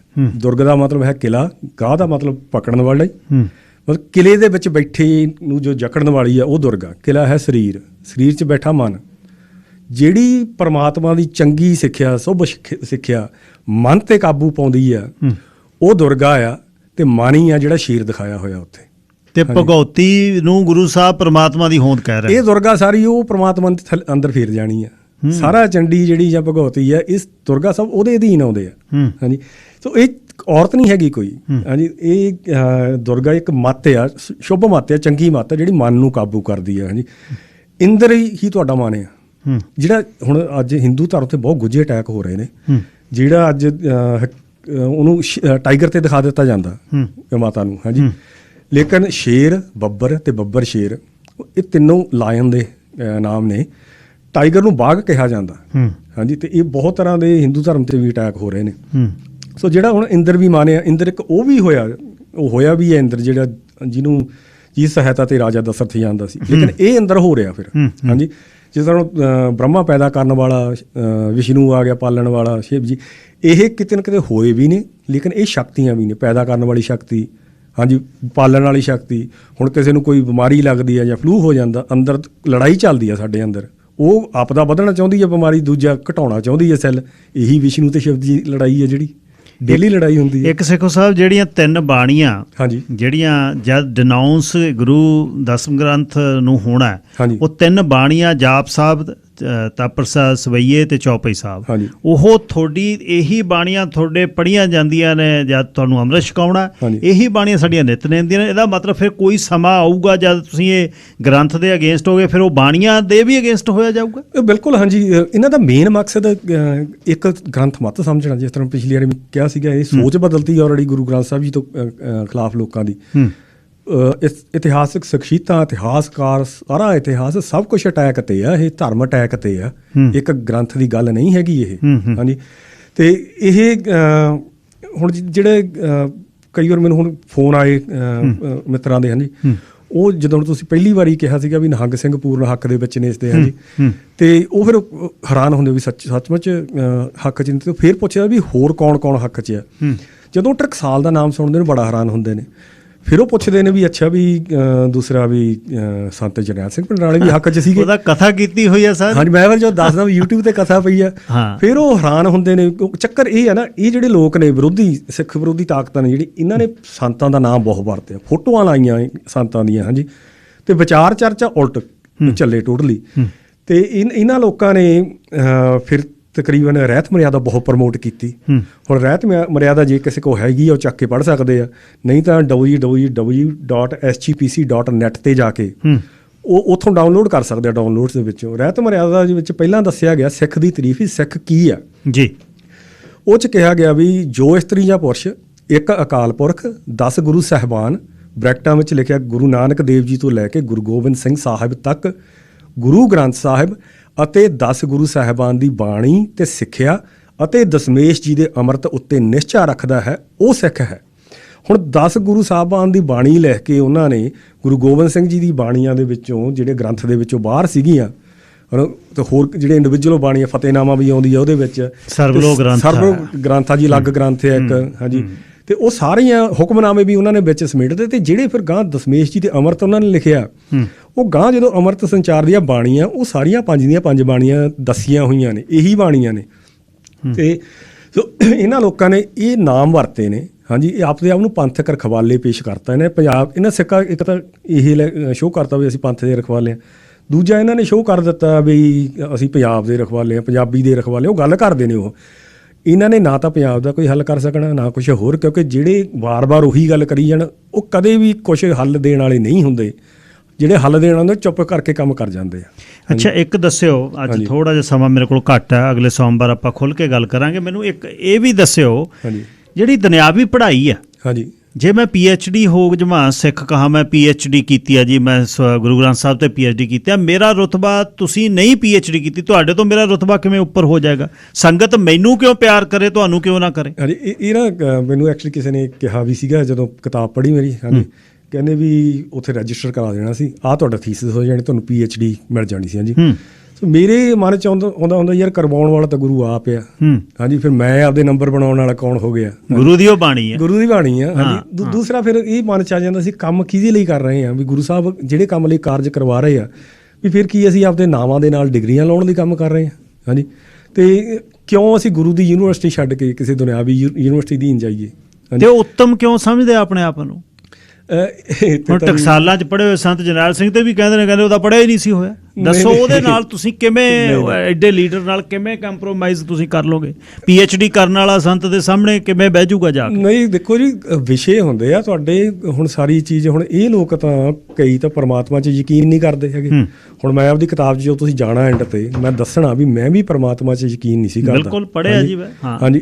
ਇਹ ਸਾਰੀਆਂ ਸਾਇੰਸ ਨੇ ਸਾਡੀ ਬਹੁਤ ਮਦਦ ਕੀਤੀ ਆ ਇਹ ਚੀਜ਼ਾਂ ਸਮਝਣ ਨੂੰ। ਵਿਲੀਅਮ ਕਲਾਈਨ ਇੱਕ ਹੋਇਆ ਸਾਇੰਸਦਾਨ, ਉਹ ਕਹਿੰਦਾ ਵੀ if you study science long enough and deep enough you will start believing in God. ਜੇ ਤੁਸੀਂ ਸਾਇੰਸ ਡੀਪਲੀ ਸਟੱਡੀ ਕਰੋਗੇ, ਲੰਮੇ ਚੱਲੇ ਕਰੋਗੇ, ਤੁਸੀਂ ਪਰਮਾਤਮਾ ਯਕੀਨ ਕਰਨ ਲੱਗ ਜਾਓ। ਸਾਡੇ ਜਿਹੜਾ ਧਰਮ ਆ, ਸਿੱਖ ਧਰਮ ਆ, ਤੇ ਜਿਹੜਾ ਹੈਗਾ ਦੂਸਰਾ ਵੇਦਾਂ ਦਾ ਧਰਮ ਆ, ਇਹ ਸਾਇੰਸ ਨਾਲ ਲੜਿਆ ਨਹੀਂ ਹੈਗਾ, ਹਾਂਜੀ। ਸਾਡੇ ਹੁਣ ਜਿਹੜੇ ਪੰਡਤ ਸੀਗੇ ਉਹੀ ਧਾਰਮਿਕ ਪੂਜਾ ਕਰਾਉਂਦੇ ਸੀਗੇ। ਸਾਡੇ ਸਾਹਿਬ ਨੇ ਕਿੱਡੀ ਵਧੀਆ ਆਰਤੀ ਕੀਤੀ, ਉਹਨੇ ਗਗਨ ਨੂੰ ਥਾਲ, ਹਾਂਜੀ ਹਾਂਜੀ, ਸਾਰੇ ਤਾਰੇ ਕਹਿੰਦੇ ਵਿੱਚ ਫੁੱਲ ਨੇ, ਕਿੱਡਾ ਵਧੀਆ ਕੀਤਾ ਇਹ ਦੀਵੇ ਨੇ ਉਹ, ਹਾਂਜੀ। ਸਿੱਖ ਨਾ ਆਰਤੀ ਭਾਈ ਗੁਰਦਾਸ ਜੀ ਦੀ ਸਾਨੂੰ ਵਾਰਾਂ 'ਚੋਂ ਪਤਾ ਲੱਗ ਜਾਂਦਾ। ਸੰਜੇ ਸੋਦਰ ਗਾਵਣਾ, ਮਨ ਮੇਲੀ ਕਰ ਮੇਲ ਮਨਿੰਦੇ, ਰਾਤੀ ਕੀਰਤ ਸੋਲਾ ਕਰ ਆਰਤੀ ਪ੍ਰਸ਼ਾਦ ਵੰਡਾਉਂਦੇ, ਹਾਂਜੀ। ਸੋ ਆਰਤੀ ਦਾ ਮੁੱਢ ਤੋਂ ਸਾਡੇ ਚੱਲਦੀ ਆਈ ਹੈ। ਇਹ ਸਾਰਾ ਕੁਝ ਬ੍ਰਾਹਮਣਵਾਦ ਆਖ ਕਰਕੇ ਸਭ ਕੁਝ ਸਾਡੀਆਂ ਜੜ੍ਹਾਂ ਖੋ ਰਹੇ ਨੇ ਇਹ ਸਾਰਾ ਕੁਝ। ਹੁਣ ਕੈਲੰਡਰ ਲਿਆਂਦਾ ਆ, ਉਹ ਵੀ ਉਹਨੂੰ ਹਿੰਦੂਆਂ ਦਾ ਐਲਾਨ ਦਿੱਤਾ, ਦੂਜੇ ਜਦ ਕਿ ਹਿੰਦੂਆਂ ਦਾ ਹੈ ਹੀ ਨਹੀਂ। ਕੈਲੰਡਰ ਦਾ ਰੌਲਾ ਵੀ ਜਿਹੜੀਆਂ ਇਹਨਾਂ ਨੇ ਤਰੀਕਾਂ ਕੱਢੀਆਂ ਨੇ ਨਾ ਪ੍ਰੈਸਿੰਗਾਂ ਦੇ ਵਿੱਚ, ਅਖੀਰ ਵਾਲੀਆਂ ਜਿਹੜੀਆਂ ਹੱਥ ਲਿਖ ਸਰੂਪਾਂ ਸੀਗੀਆਂ, ਇਹ ਉਦੋਂ ਇਹਦਾ ਮੇਨ ਰੀਜ਼ਨ ਇਹ ਕੱਢਣ ਦਾ ਸੀ। ਕੈਲੰਡਰ ਦਾ ਰੌਲਾ ਉਦੋਂ ਪੈ ਚੁੱਕਿਆ ਸੀ। ਕਹਿੰਦੇ ਸੀ ਉਹ ਚੰਦਰਮਾ ਦੀਆਂ ਥਿੱਤੀਆਂ ਸੀ ਵੀ ਇਹ ਚੰਦਰਮਾ ਦੇ ਛੱਡ ਕੇ ਸੂਰਜੀਆਂ 'ਚ ਆਵੋ। ਉਦੋਂ ਸਿੱਖਾਂ ਨੇ ਨੇੜੇ ਨਹੀਂ ਲੱਗਣ ਦਿੱਤੇ। ਲੇਕਿਨ ਕਿਤੇ ਨਾ ਕਿਤੇ ਸਾਹਿਬਜ਼ਾਦਿਆਂ ਦੇ ਜਿਹੜੇ ਸ਼ਹੀਦੀ ਦਿਵਸ ਆ ਉਹ ਸੂਰਜੀ ਪ੍ਰਵਿਸ਼ਟਿਆਂ 'ਚ ਲੈ ਗਏ, ਉਹ ਸਫਲ ਹੋ ਗਏ ਕਿਤੇ ਕਰਨ 'ਚ ਦੇ ਵਿੱਚ। ਹੁਣ ਇਹਨਾਂ ਨੂੰ ਪਤਾ ਸੀ ਵੀ ਉਹ ਵੀ ਪੋਹ ਸੂਰਜੀ ਆ, ਤੇ ਇੱਧਰ ਗੁਰੂ ਜੀ ਦਾ ਜਿਹੜਾ ਚੰਦਰਮਾ ਦਾ ਪੋਹ ਆ ਉਹ ਵੀ ਪੋਹਦਾ ਆ ਵੀ ਦੂਏ ਤੀਏ ਸਾਲ ਵਿਚਾਲੇ ਆ ਜਾ ਕਰੂ, ਫਿਰ ਅਸੀਂ ਸਿੱਕਾ ਖੇਡਿਆ ਕਰਾਂਗੇ ਜਿਹੜਾ ਵੀ ਕੀ ਅਸੀਂ ਖੁਸ਼ੀ ਮਨਾਈਏ ਗਮੀ ਮਨਾਈਏ। ਇਹ ਖੁਸ਼ੀ ਗਮੀ ਦਾ ਕੌਨਸੈਪਟ ਸਿੱਖ ਧਰਮ ਦਾ ਕੌਨਸੈਪਟ ਨਹੀਂ ਹੈਗਾ ਜੀ। ਇਹ ਜਾਣ ਬੁੱਝ ਕੇ ਤੋੜਿਆ ਗਿਆ ਕਿਸੇ ਉਹਨਾਂ ਟਾਈਮਾਂ ਤੇ ਇਹ ਸ਼ਹੀਦੀ ਹਫ਼ਤਾ ਜ਼ਿਆਦਾ ਪ੍ਰਚਲਿਤ ਕੀਤਾ ਗਿਆ। ਇਹ ਸਾਰੇ ਗੁੱਜੇ ਅਟੈਕ ਆ ਜਿਹੜੇ ਸਿੱਖ ਧਰਮ ਤੇ ਹੋ ਰਹੇ ਨੇ।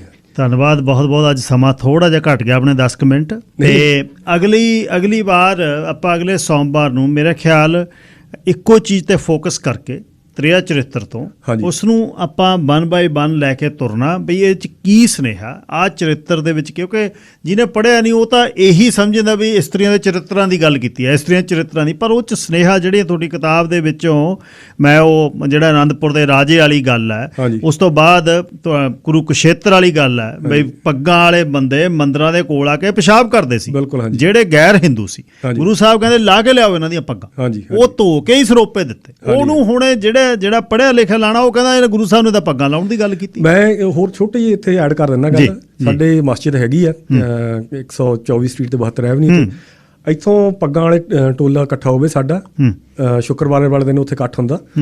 ਉਹ ਪਵਿੱਤਰ ਸਥਾਨ ਦੀ ਬੇਅਦਬੀ ਕਰਨ ਨੂੰ ਉੱਥੇ ਉਹਦੀ ਜੂਹ ਦੇ ਵਿੱਚ ਪਿਸ਼ਾਬ ਕਰਨ ਦੀ ਕੋਸ਼ਿਸ਼ ਕਰ ਲੈਣ ਤੇ ਫਿਰ ਦੇਖਦੇ ਆ ਕੀ ਬਣਦਾ। ਹਾਂਜੀ, ਆਹੀ ਕੁਛ ਇੱਥੇ ਹੋਇਆ, ਕੋਈ ਡਿਫਰੈਂਟ ਨਹੀਂ ਹੋਇਆ। ਤਾਂ ਹੀ ਕੁਰੂਕਸ਼ੇਤਰ ਦੀ ਜਿਹੜੀ ਗੱਲ ਪੱਗ ਲਾਉਣ ਦੀ ਉਹਦੀ ਕਥਾ ਇਹ ਆ ਪਿੱਛੇ ਕਪਾਲ ਮੋਚਨ ਸੌਰੀ। ਹਾਂਜੀ ਭਾਈ ਜੀ ਧੰਨਵਾਦ ਬਹੁਤ ਬਹੁਤ। ਤੁਸੀਂ ਆਪਣੇ ਵੱਲੋਂ ਮਿਹਨਤ ਕਰ ਰਹੇ ਹੋ। ਦੇਖੋ ਮੇਰੀ ਉਤਸੁਕਤਾ ਜਾਂ ਤੁਹਾਡੇ ਬਾਰੇ ਪਤਾ ਲੱਗਿਆ ਇਹੀ ਸੀ ਬਈ ਯਾਰ ਇੱਕ ਪੱਖ ਤਾਂ ਮੈਂ ਮੀਡੀਆ 'ਚ ਹੁੰਦੇ 13 ਸਾਲ ਹੋ ਗਏ ਸੁਣਦੇ ਨੇ ਬਈ ਦਸਮ ਗ੍ਰੰਥ ਚਾਹ, ਪਰ ਐਟਲੀਸਟ ਉਹਦਾ ਦੂਜਾ ਪੱਖ ਤਾਂ ਕੋਈ ਦੱਸੇ ਬਈ ਭਾਈ ਆ ਨਹੀਂ ਆ ਵੀ ਹੈ। ਮੈਨੂੰ ਬਹੁਤ ਕਹਿੰਦੇ ਹੁੰਦੇ ਸੀਗੇ ਕਈ ਬਈ ਕੱਲਾ ਆ ਤੂੰ ਕੀ ਕਰ ਲੇਂਗਾ, ਵੀ ਇੱਥੇ ਤਾਂ ਸਾਰੇ ਪਾਸੇ ਉਹ ਛਾਏ ਹੋਏ ਆ। ਮੈਂ ਉਹਨਾਂ ਨੂੰ ਇਹ ਕਹਿੰਦਾ ਹੁੰਦਾ ਵੀ ਜਿਹੜੀ ਲੜਾਈ ਹੈ ਨਾ, ਲੜਾਈ ਜਿੱਤਣ ਲਈ ਨਹੀਂ ਲੜੀ ਜਾਂਦੀ, ਇਹ ਲੜਨ ਲਈ ਲੜੀ ਜਾਂਦੀ ਹੈ। ਤੇ ਜਦੋਂ ਪਲਟੀ ਵੱਜਦੀ ਆ ਉਹ ਇੱਕਦਮ ਵੱਜਦੀ ਹੈ। ਤੇ ਆਮ ਜਿਹੜੇ ਸਿੱਖ ਨੇ ਉਹ ਅੰਦਰੋਂ ਸੱਚੇ ਨੇ, ਜਦ ਸੱਚ ਜਾਣਾ ਉਹਨਾਂ ਨੇ ਪਲਟੀਆਂ ਮਾਰਨੀਆਂ ਨੇ। ਹਾਂਜੀ, ਇਹੀ ਸਾਰੀ ਖੇਡ ਹੈ ਜੀ। ਧੰਨਵਾਦ ਜੀ। ਅਗਲੇ ਸੋਮਵਾਰ ਆਪਾਂ 11 ਤੋਂ 12 ਗੱਲ ਕਰਾਂਗੇ। ਧੰਨਵਾਦ ਜੀ। ਵਾਹਿਗੁਰੂ ਜੀ ਕਾ ਖਾਲਸਾ, ਵਾਹਿਗੁਰੂ ਜੀ ਕੀ ਫਤਿਹ। ਸਾਗਰਚਰਨ ਸਿੰਘ ਸੇਖੋਂ ਉਹਨਾਂ ਦੀ ਕਿਤਾਬ ਜ਼ਰੂਰ ਇੱਕ ਲੈ ਕੇ ਆਇਓ, ਸ਼੍ਰੀ ਗੁਰੂ ਦਸਮ ਗ੍ਰੰਥ ਸਾਹਿਬ ਸ਼ੰਕੇ ਤੇ ਸਮਾਧਾਨ। ਉਦੋਂ ਪਹਿਲਾਂ ਉਹਨਾਂ ਨੇ ਲਿਖਿਆ ਵੀ ਸੰਤ ਸਿਪਾਹੀ ਗੁਰੂ ਗੋਬਿੰਦ ਸਿੰਘ ਸਾਹਿਬ ਜੀ ਦੀ ਸ਼ਬਦ ਮੂਰਤ ਸ਼੍ਰੀ ਗੁਰੂ ਦਸਮ ਗ੍ਰੰਥ ਸਾਹਿਬ ਸ਼ੰਕੇ ਤੇ ਉਹ ਮਿਲਦੀ ਆ Payal business centre York business centre 'ਚੋਂ ਇੰਡੀਆ ਬੁੱਕ ਸਟੋਰ ਤੋਂ, ਉੱਥੋਂ ਤੁਸੀਂ ਲੈ ਸਕਦੇ। ਇਸ ਜੀ ਅੱਜ ਦਾ ਪ੍ਰੋਗਰਾਮ ਮੇਰੇ ਤੋਂ ਬਾਅਦ ਨਵਜੋਤ ਕੌਰ ਢਿੱਲੋਂ ਤੁਹਾਡੇ ਲਈ ਪ੍ਰੋਗਰਾਮ ਲੈ ਕੇ ਆਉਣਗੇ ਤੇ ਇੱਥੇ ਇਜਾਜ਼ਤ ਦਿਓ। ਰੱਬ ਰਾਖਾ, ਕੱਲ੍ਹ ਨੂੰ ਮੁੜਦਾ।